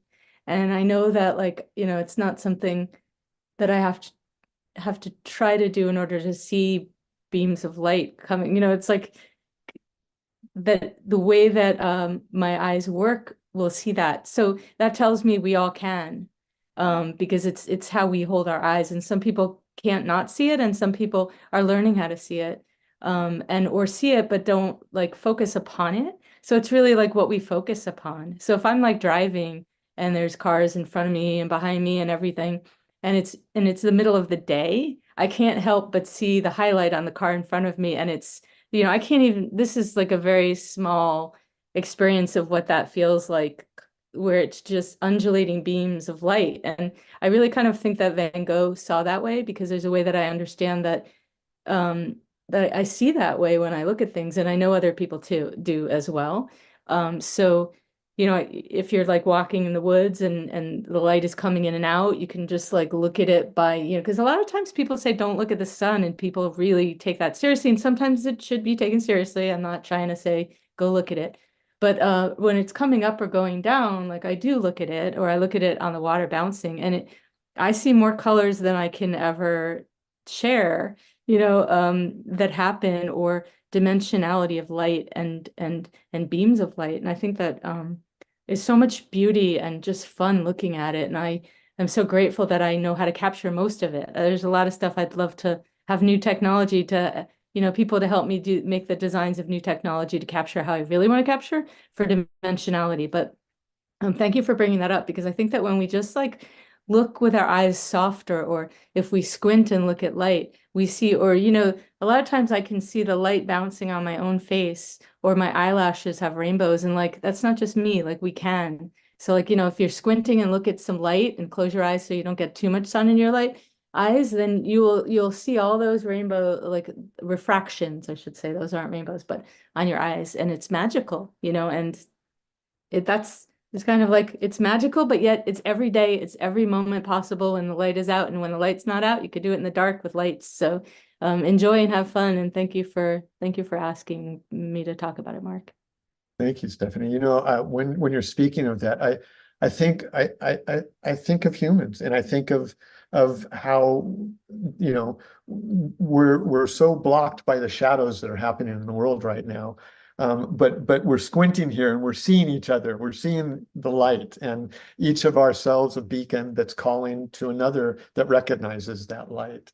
And it's just a beautiful thing to be doing that with everybody here, and to find the special stories to draw attention to the positive deviance. Those of us in the world who are just doing the thing that we feel is the thing that we need to do. And it's the right thing, you know, we're just doing what we think is the right thing to do. And when I say it, I feel that my cheeks hurt from beaming. It's just the nature of humanity, I truly believe, is here to do this work. We've developed the tools, we're stumbling over them, as is always the case. No matter what, it's this drive and this desire to connect with the ways that we sense in the world that we're not truly aware of yet. And we just keep attuning to them and to each other. Just keep doing that, folks. Just keep doing that. And I was just going to add the part about like our kin species and all the ways in which they see, that we're putting our perspective on what we think they see based on a limited version of what we're capable of seeing. And just to add that, like, I've literally had people who are legally blind take their glasses off and tell me they see light the way that I do, which makes me question everything that we were taught in a way, you know, because doesn't that say a lot? So it's just sort of like we've been having blinders on. So like, yes, keep doing, you keep having magical moments in all of this experience of what we call life, and, you know, and share that beauty, beaming it to others, because we're so much more than we were taught. Thank you. Yeah. Yeah. Stephen, close us out. This is your gig now, and you'll be hosting us from Gray Area, and yeah. All right. I want to invite everybody to wiggle their toes and take a breath and give thanks to your body, who's been sitting here for this whole time enjoying this wonderful information. But remember that we are also a field, and we are projecting our field at all times, and we are also one with everything around us, including the trees and the nature outside and the place that we're in. And just notice this interbeing with each other that we can get to enjoy. And my thanks to everyone who presented today. Check it out. If you missed it, go back and listen. They were amazing. Thank you. Thank you.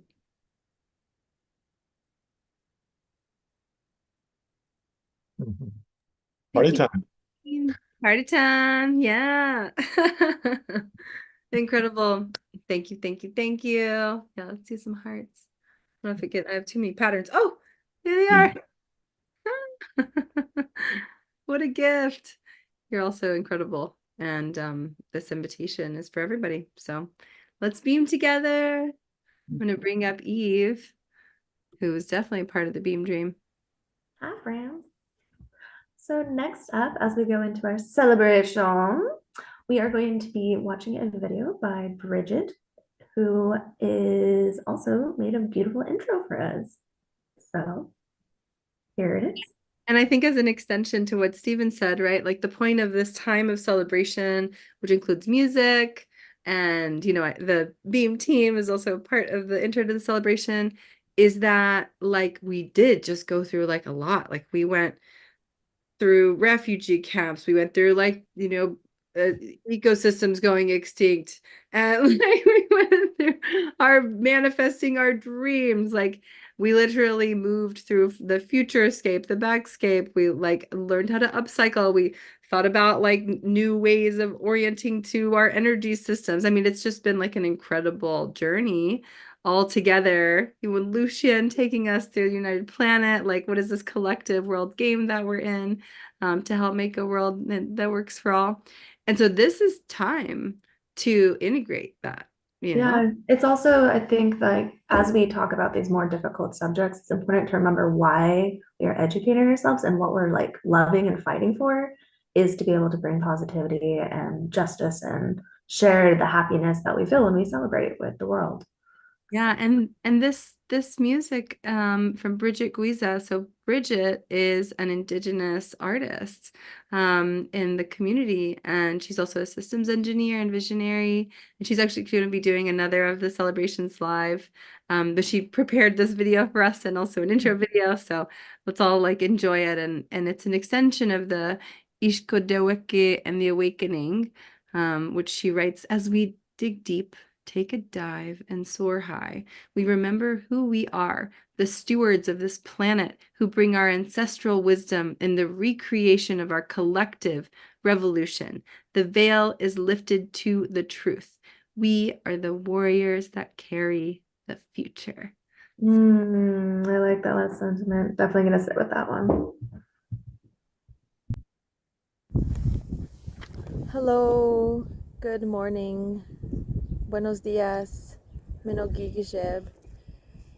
My name is Bridget Giza, and I have been part of the Design Science Studio Cohort 3 for the past 6-7 months, and I am honored here today to be able to share a little bit about my work as an artist. In the following segment, you'll be listening to and watching four different songs that we just did with some of my colleagues here, Beck Liberty and Awanabe Severson, with the local Prairie Public PBS station. And I just wanted to talk a little bit about those three and then share a little bit about my experience with DSS. So the first piece you'll be hearing is called Fire Warrior, and it is it's a piece that was inspired by the ancient Mexica Danza del Fuego, or fire dance. I am a descendant of the peoples of Central Mexico from my mom and dad's side, and so now I find myself in beautiful Gawa-Babiganikag White Earth Reservation in northern Minnesota, and so this group that you'll be seeing in the following minutes is a beautiful kind of union of the North and the South. And so we were able to capture a little bit of the sound and inspiration from the peoples of the South in Mexico with the peoples of the North here, the Anishinaabe community. And so Danza del Fuego is a reminder that there's fire within each and every one of us, and that as a collective we can really use this fire as a catalyst for the change that we want to see. And so these ancient sounds, ancient rhythms, I use the wewet, which is the ancient Aztec drum or Mexica drum, and then we work together with the acoustic drum and the bass to form a very powerful sound that I think will resonate across borders. And that's one of the biggest points, is that music has no borders. Music unites us all, and a reminder that we all have that fire in the belly, that fire within us, and to use that as a healing modality. The next piece that you will be listening to is called Lonely Lights, and this is kind of an acknowledgement that we as a humanity, our story contains a lot of angst, a lot of chaos, a lot of feeling alone in this world, in this big world that sometimes feels like it could be very overwhelming. And so sometimes we feel like that lonely light, and sometimes we feel like in our struggles, both as individuals and collectively, that maybe our struggles don't create any impact, or perhaps not have much value, or whatever it is the situation. Sometimes we feel like that lonely light. And so this is just an acknowledgement that we hear you, we see you, we've been there in some way, shape, or form ourselves, and you're not alone. You're not alone. And always remember, you can always go out into the forest, the woods, put a little asima out, put some food offerings, offer your angst, offer your grief to the beautiful landscape and to Mother Earth, and she will alchemize. And trust a greater process, trust the great mystery, trust the creator, or whatever you believe in. Put your trust in the process, put your trust in that, because there's such beauty in letting go of what perhaps might be holding us back. And sometimes that might be pain or lack of forgiveness, or whatever it is for you. As lonely lights, we sometimes can get carried away with the isolation. So don't do that necessarily. Fulfill what you need to fulfill in your life, but also grieve, because that's important. That's an important part of the process. The third piece is called Thunderbird Rising. And the Thunderbird in Anishinaabe culture is a very significant symbol. And it represents protection and strength and power. And so, as we know, water can be a very powerful entity, element, not only within our bodies, but also within our planet and within our solar system and the greater cosmology. And so in the form of wind and rain and thunder and lightning, we can really come to see how this element of water, water is life, can serve as a fighter and a protector itself. And so as we protect water, water protects us.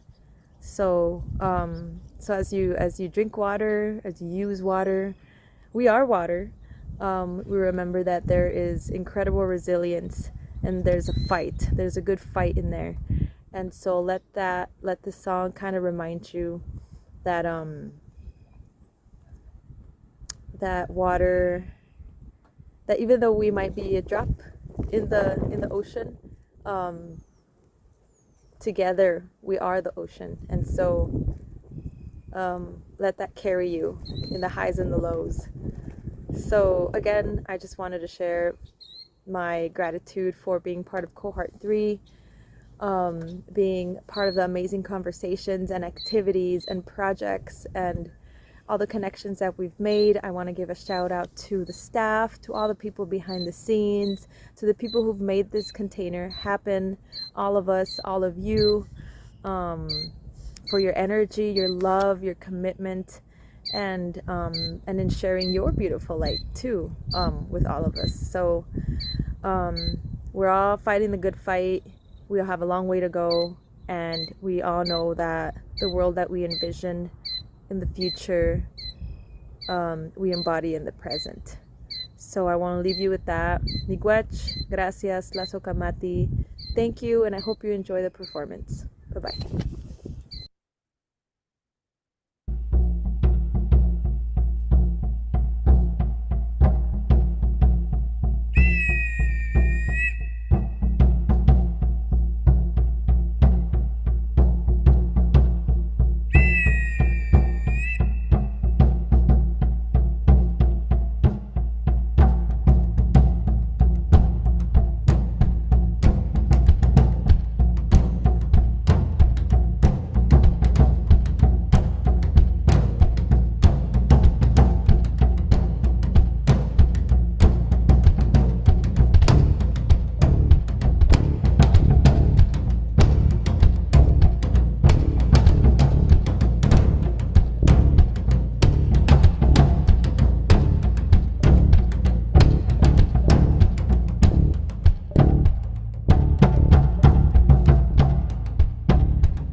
Hi, I'm Bridget Giza, and I'm originally from Los Angeles, but I live in Detroit Lakes, Minnesota, and I'm honored to share the stage with my good friends Nabek Liberty and Awanabe Severson.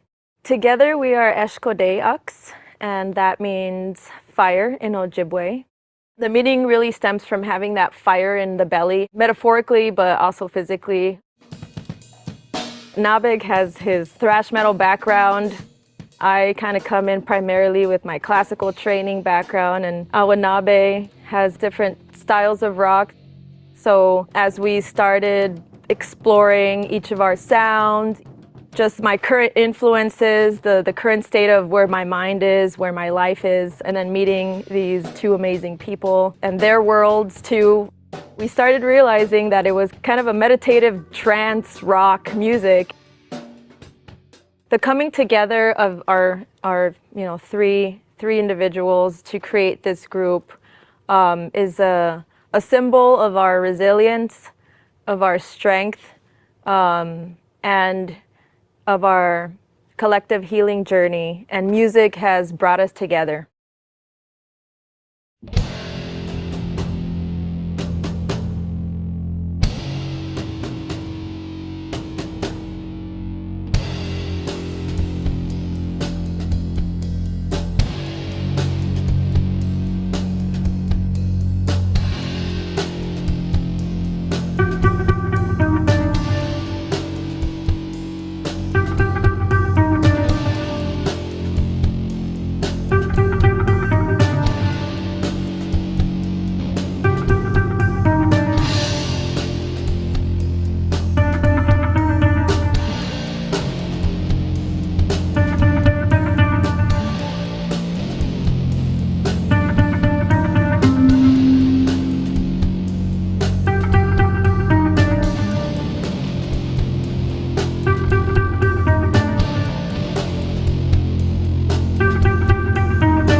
My name is Nabe Kwa, or most people know me as Nabe, and I'm a Bear Clan member of the Leech Lake Band of Ojibwe, and I live in Bemidji currently.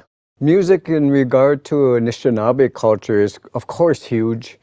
You know, we've always had drums, and cultures around the world have drums, and they're very, very important to us, and I think that's why I ended up being a drummer. We have so much music, whether it's flutes, you know, the singing that we do, you know, everyone's aware of kind of powwow singing stuff, but I think one of the things that I would like people to think about as Anishinaabe people, we're more than the yeah, we're more than that. You know, we have also this kind of modern hunger to communicate and interact with the rest of the world. You don't have to just sing powwow. You don't have to just play a flute. You can intermingle those things with modern music and really speak to what's in your heart to say. What do you have to say musically? You can be all those things and still remain Anishinaabe person. You're not compromising anything in your heart. Even though when you listen to this, you don't say, oh man, those are Ojibways playing. You know, you don't hear that. But because we are Ojibways, it makes the music Anishinaabe in nature. We bring that. It's not the music that does it. We make it that.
Wow, that was really, really good. Oh, there we go.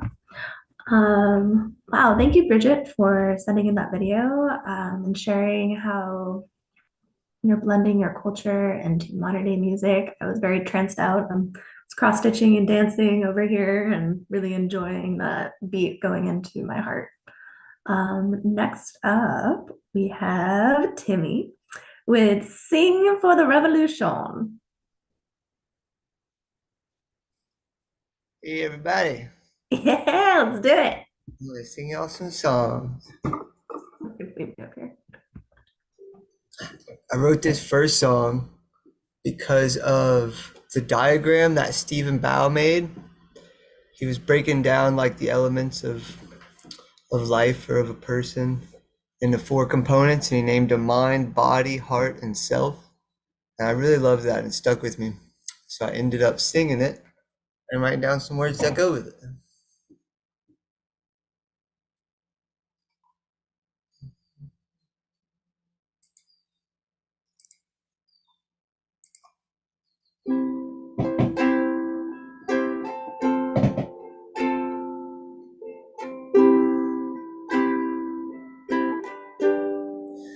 Deliberate your mind. There's so much there to find. Celebrate your body. Tai Chi, cartwheels and ollies. Resonate your heart. With love, life, laughter, and art, illuminate yourself. In the depths of the truth, find your well. Serve yourself by serving someone else.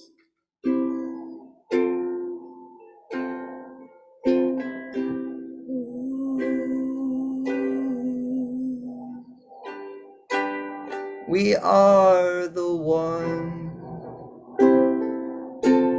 We are the whole. We are the sun. We are the soul.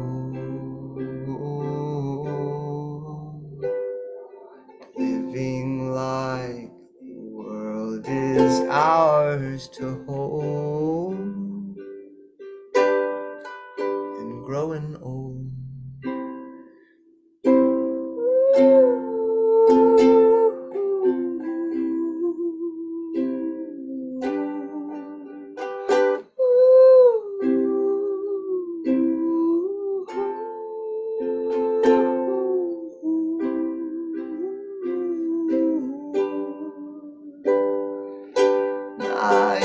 Use your mind, move your body, give your heart, find yourself.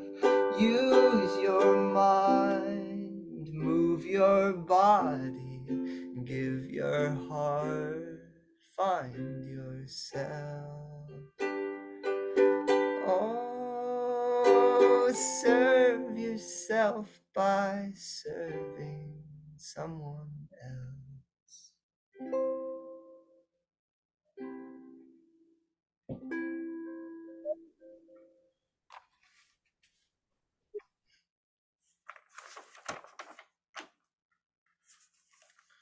All right, now I have another song for you.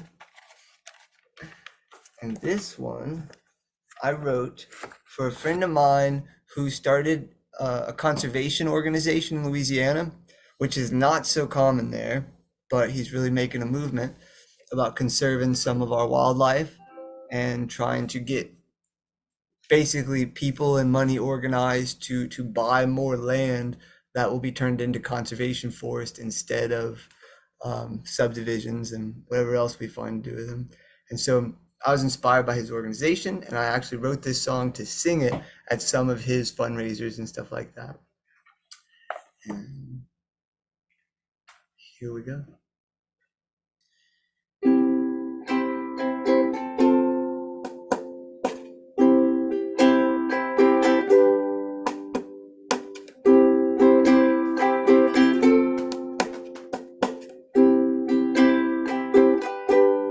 It's up to us, every decision, forming a trust, building a vision, a forested future, wild and free, preservation, diversity.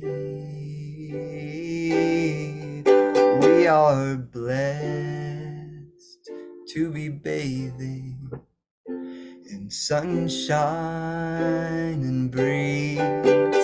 This mess is worth saving for the birds and for the trees. Let us begin to guide ourselves, family and friends. Consider your wealth. What do you need to live with a smile? Clean air you breathe and food that grows wild. I ain't saying it's easy, I'm just saying we can redesign the relationship between ourselves and the land.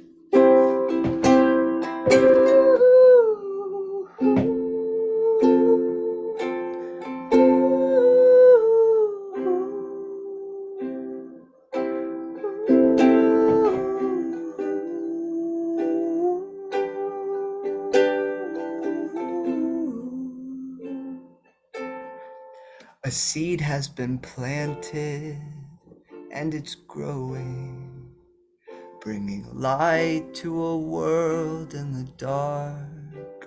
See your hands overflowing with abundance that pours from your heart and head. Be brave, create, let's get started. Redesign the relationship between ourselves and the land.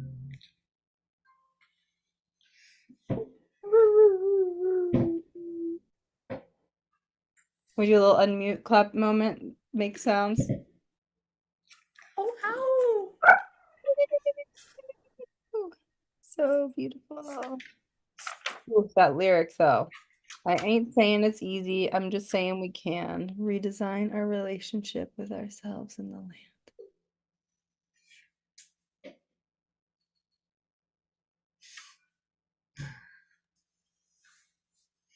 That's all the written words I've got for you guys.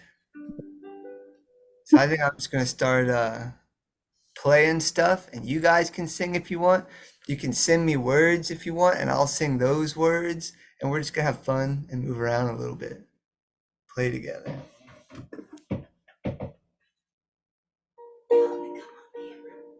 Oh yeah, come on camera if you want. Dance around, be silly. Give me some funny words to say or serious words to say. I'll do either.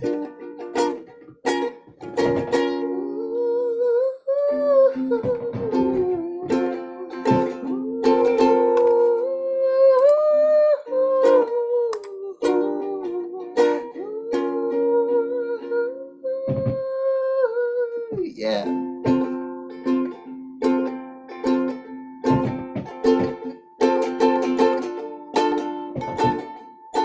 We're all around a sticky pond.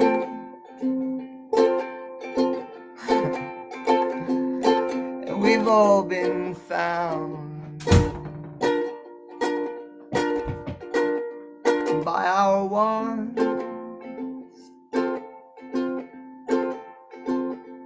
Oh, it's magic here in our pond. bond with our clear frenzies and away.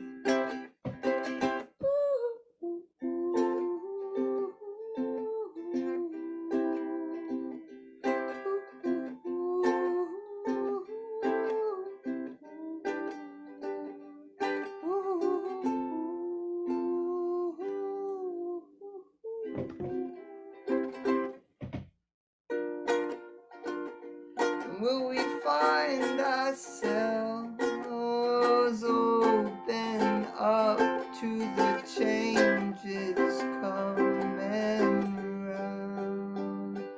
I'm so thankful for you and all the goodness that you found. And we're going so fast we ought to stop and look around.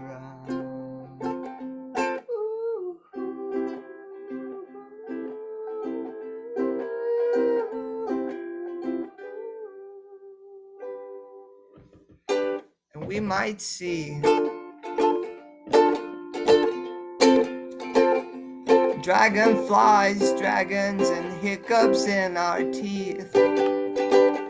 And we might be the greatest rainbow-colored octopus that this world's ever seen.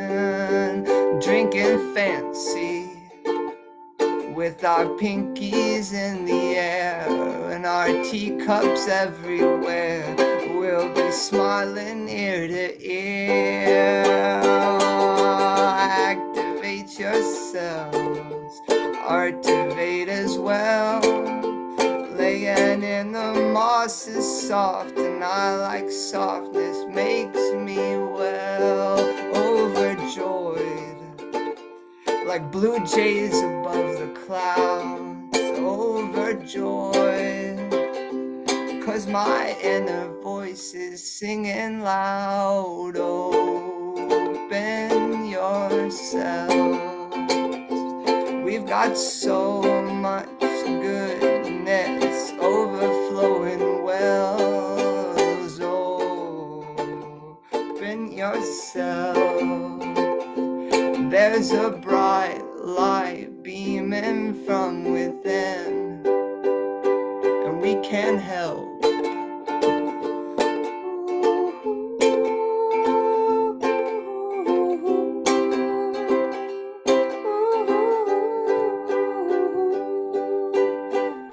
are so blessed to have each other like lovers all around the world. We are so blessed to have this purpose, to be harmonizing this mess that we've unfurled. Oh, I'm glad to be by your side. And I feel so free, I don't want no more to hide. We can break out loud, last forever together. This infinite cycle is our weather balloon, and I'll ride it with you.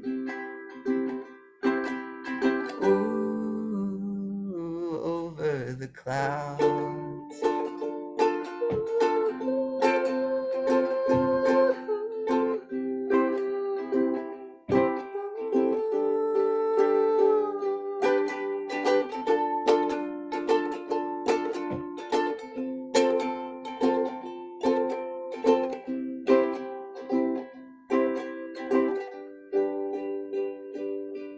Oh, how could so much serendipitousness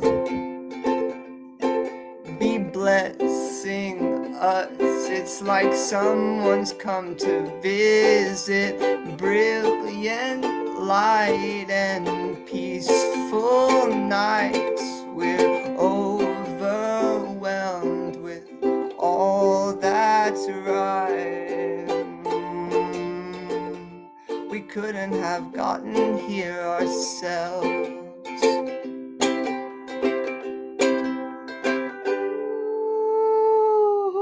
Love is here. Love is here. Love is here. Waiting for the bees.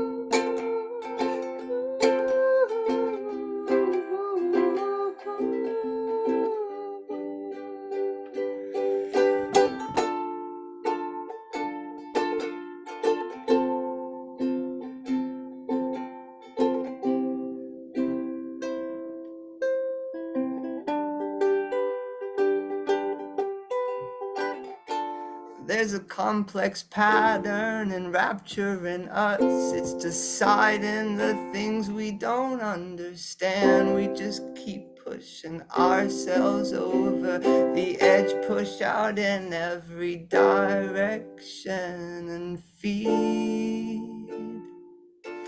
this harmony. Together we can do anything.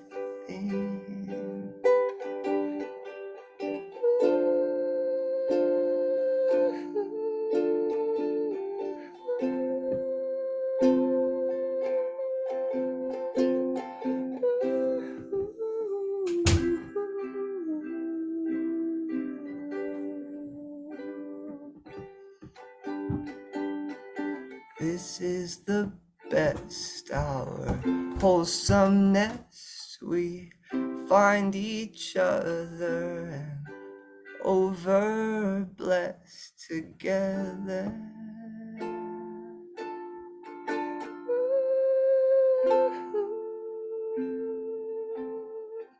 What could be better than a problem to solve with our friends? The light bends,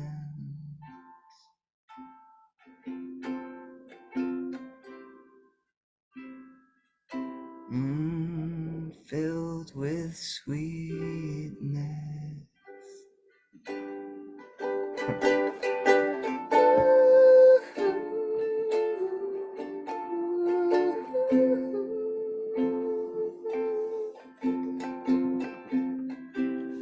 I can hardly take how precious this is.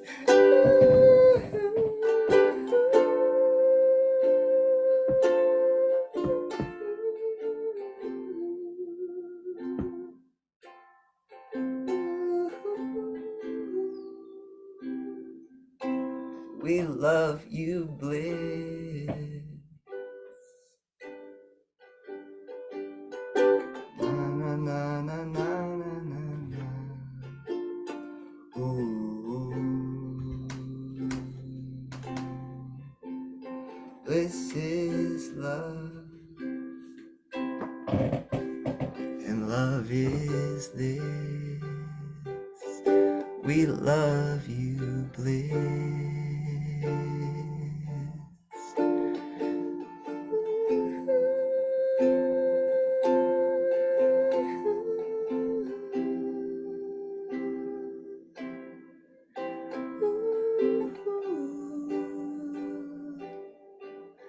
Soon we'll be flying together up in the sky, and what's better, we will be easy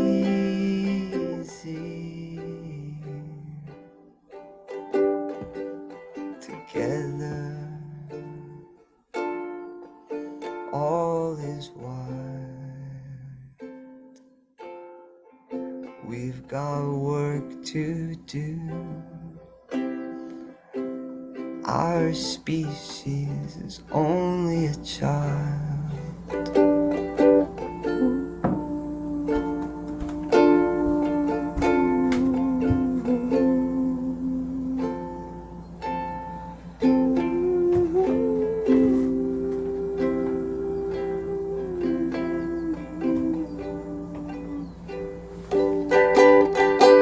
Life can feel hard sometimes,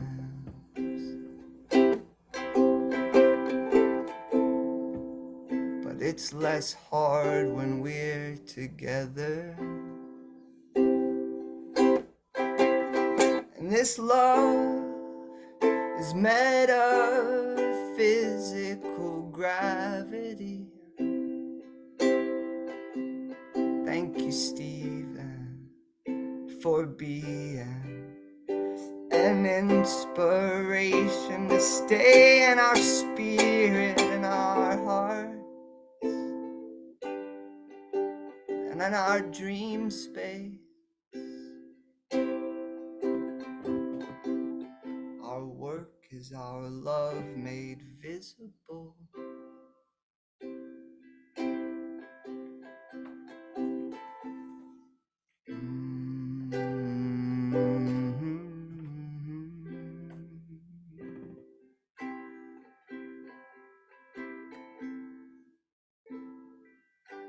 Thankful for our kin.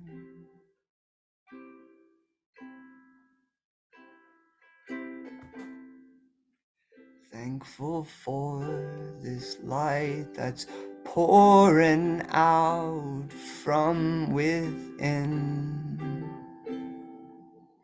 Our community is destined for great things. We've found a purpose we've been asking for. Be brave, be strong. All of this is going on for us, and we must do our duty to spread this harmony, this crystal that we are. Grateful for expansive regeneration. Oh, we're grateful for belonging, for our kinship. And we're here to spread abundance. And we're blessed, and we're blessed, and we can do this.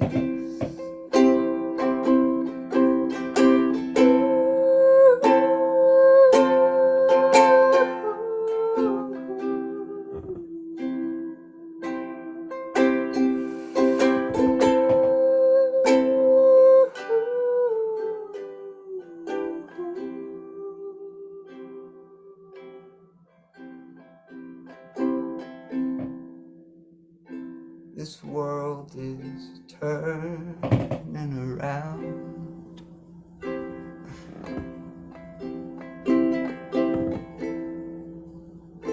I'm glad that we found each other, 'cause this difference that we're making, it's needed.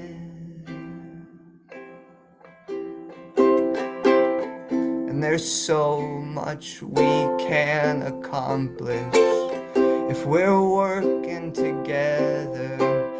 I can feel it. All of you inspiring with your words, with your art, with your visionary ideas coming hard. straight at the world as it opens up to receive.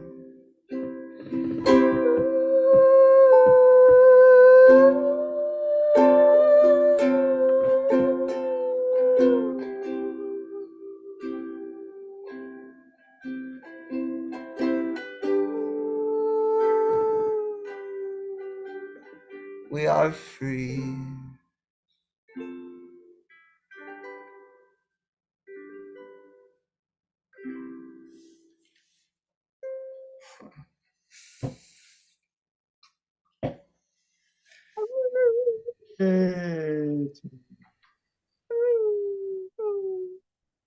Qué lindo. Bravo, bravo. Good job, Timmy. That was great. Your words made it. Rainbow colored octopus. Good job, though. Some of those lines, I was like, is he gonna be able to do it? You did it. Good job. Yay. That was fun. That was really, really special. So I think we're gonna get back with Roxy for some closing announcements before we close out today's session. And so let's hear about what's tomorrow. Well, don't you want to know? Me too. I'm just kidding. Kidding, not kidding. I'm just kidding. It's gonna be amazing. Wow. I will say, I'll start us off by saying, here, I'll put myself on spotlight. Well, first, yay! Day one! Change the story, change the world. Let's go. Welcome back to Regenera. Oh, it's such a gift to do this together. I am wearing the first outfit that I ever wore when we had our very first Regenera Rising. I saw a photo of it the other day and I was like, I saw that. So, you know, just like an artifact, I'm embodying the past, the present, and the future. I will say actually that this is I'm half Colombian, and my Colombian peoples, this is from the Putumayo, and it is like this beautiful, they had, I spoke to this really amazing Putumayo artist, indigenous cultural bearer, and he said that there's like a part of the Putumayo that there's some controversy about like, oh, they didn't have a language until a certain point, and they were like, no, our first like captured language was in our beadwork. And so this is one of the symbols of like channeling like the divine of all of life through and being a vessel for good to flow through you into the world. I was like, okay, that was appropriate. It was very powerful, and I don't wear it very often, so calling gratitude to my peoples, to my ancestors, my Iranian ancestors, my Colombian ancestors, to all our ancestors, to all our relations, backwards and forwards. May we become good ancestors. This has been such a saying, like typing in the chat, like what a balm for the soul this is. And we've only just begun. Tomorrow, we will kick off the day with a really beautiful opening ceremony. We'll have Amanda Gregory opening the day with a really powerful performance. And then Alixa Garcia is going to come and do a poem. And then it will be full of incredible talks and performances. We'll open up the new exhibition. We'll do some artist tours. It's going to be really special. So the schedule will be published before we get started tomorrow. And yeah, I hope that everyone has, you know, just take some time if you can to let this all soak in. And I feel it so often, like I feel like what we're doing is a prayer for the world, it's a prayer for the future. And we gotta, like, you know, we're living it. We're here in the city together, we're embodying that potential future that we're calling in for all of life, for all people, for all beings everywhere in all timelines, to all of our relations. May our life be an offering to the web of relations. All of life is relational. And it took us so much to get here. It's such a journey. So many people, so much love and passion and courage and vision and strength to tend to our dreams together, to support each other, to not give up, but to adapt and to adjust. and to show up for each other in the best ways we can, how we can, when we can. So just it's been beautiful to live this with you on our first day of Regeneration Rising for the third time, and so look forward to welcoming everyone back tomorrow. I just give a shout out to all of the volunteers who helped make today possible. I'm gonna bring up our volunteer coordinator, the one and only Eve Rose. Also a volunteer coordinator. Volunteer on volunteer on volunteer. Yep. Anyone you want to speak voice to? Yeah, I want to give a shout out to Mage for being amazing and holding it down with the social cards, being active in the WhatsApp with different guest speakers who will be joining us this weekend. Suparna for being amazing and literally making a giant spreadsheet last night that was amazing and brought in a lot of different invitations that you actually got to experience today, of how do we want to weave this story together as a group through the power of the MCs. So thank you, Suparna, for that gift. All of my MCs also, if I'm going to thank the MC captain, I got to thank all of them. Roxy, I mean, I could just start listing people. Julia. Oh, you want me to just keep going? Yeah. Okay. You want me to fill the 5 minutes? Why not? What a beautiful thing to be grateful. I love being I know grateful. it's really amazing how many people work to make this dream actually be able to survive and thrive and keep going. And this, like Roxy said, is only day 1 of 7. And our this was our shortest day, but we're gonna have even longer materials the next 2 days, so stay tuned. And actually, I'm giving a workshop tomorrow, so I'm gonna challenge myself with that one. So yeah. Anything else? Yay. I'll also give a little an additional shout out to the Vision Train that's hosting us here. It's the Nonstop Vision Train. Choo choo. It's been going since 2020. It's a home for so many artists around the world coming together anytime the space is open. There are trips all the time, and there's amazing people coming and teaching about all kinds of different art and amazing community, many of which we woven together. And yeah, it's just like for everyone who didn't get to experience all the magnificent people today, it really truly was such an incredible day. And, all of us come from our lineages, but I will just thank everyone who shared today. Thank myself. Yes, Gio. definitely, Roxy. You hold it down so good. It's you're like, I think I've said this before, but you are my favorite superhero. Yeah, you really are. Speaking of Meryl, we'll do the little thanks Gio and the ajalotes. And thanks Suparna for opening our throats. I think this was also like, I thought of you when I put this on this morning. I was like, oh, right, I gotta bring it through. Thank you, Eve. Thank you to Lucian, who came from United Planet. Thank you to Kevin Rowell, who came from United Refuge, helping at-risk communities in the most complex. Yeah. You say that again? Sorry. Yeah, he got in last night and he joined us today. And Lucian actually left to go on to start another up game in Portugal. So literally, we're all around the world. Ships in the night, yeah. I know. Kevin was on the front lines, like helping set up a new refugee settlement outside of Gaza. And Julia Rosati, who's a core part of the Design Science Studio stewardship team, is one of the co-founders of United Refuge and helped make everything possible and does all the time. She's been a rock. Bless her.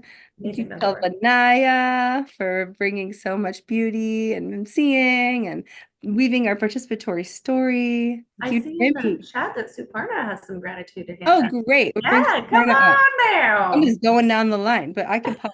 I know where I'm at in the line. Okay, so I have 3 things to share. Like a nerd, I have a count. 3 things.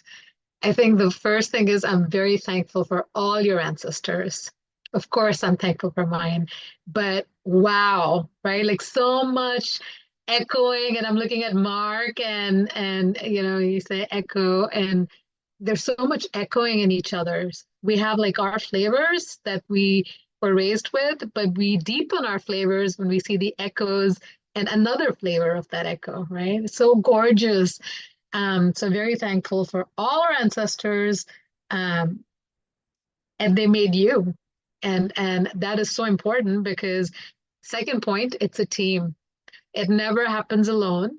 And we're weaving in emergence. And honestly, like I couldn't have stepped into the request that I received if I didn't have smiling faces back and Shobhanaya saying, yeah, let's do this. This is great. And we're riffing with each other, right? So you genuinely are co-creating in small ways and big ways. And the big is made up of many, many, many small. So that's the second reflection for today. And the third one is imperfect action. Imperfect action. It's never going to be perfect. And it's not all on any of us, it's on all of us together. So we're like little cells, and there are many, many, many other cells that are doing their thing. So just do your thing. So thank you for that. Thank you for the space to share this. Thank you, Suparna. That was beautiful. Imperfect action. Yeah, you know, sometimes you just got to go for it. Like you're never gonna fully have it together, but together we have it all. So just gotta try and make the effort and adjust along the way. Yeah. And our ancestors are also the earth, you know. Thank you to the earth, to the all the ecosystems that hold us, to the lands, to the indigenous folks who steward these lands or used to steward the lands that we're on. Yeah, thank you to all of the wild and painful portal that we're in as a society and as a species that's helping us to see what otherwise has never been quite so visible, I think, at this scale. And may we transmute that pain into care and into love and into action so that all those who are suffering may be free and all those who have power can show love. And all those who are hungry be fed. Also want to thank the other artists who shared today, Miss Velvet Cream. So grateful for her. She's been holding it down with upcycling in the Bay Area and now in Sacramento for the last 15 years. And she's going to come if anyone is joining us also in person. On Saturday, she's leading a 2-hour upcycling workshop, which is incredible. Definitely don't miss it if you can help it. And Larissa and Mark and Eco and Echo and Irena. Oh, that piece was so magnificently beautiful and painful at the same time. But like, ooh, I see you. I see you. I want to just let's come hang out together for a minute. We do our closing as a family. And hey, who's them? Who's them? we are them. We are them. And thank you to Stephen and Stephen Bao, even though you're not here, we love you. And Bliss, we love you. And Stephanie and Bridget's artist collaborators and the Ushanuba wisdom keepers that she's tending to.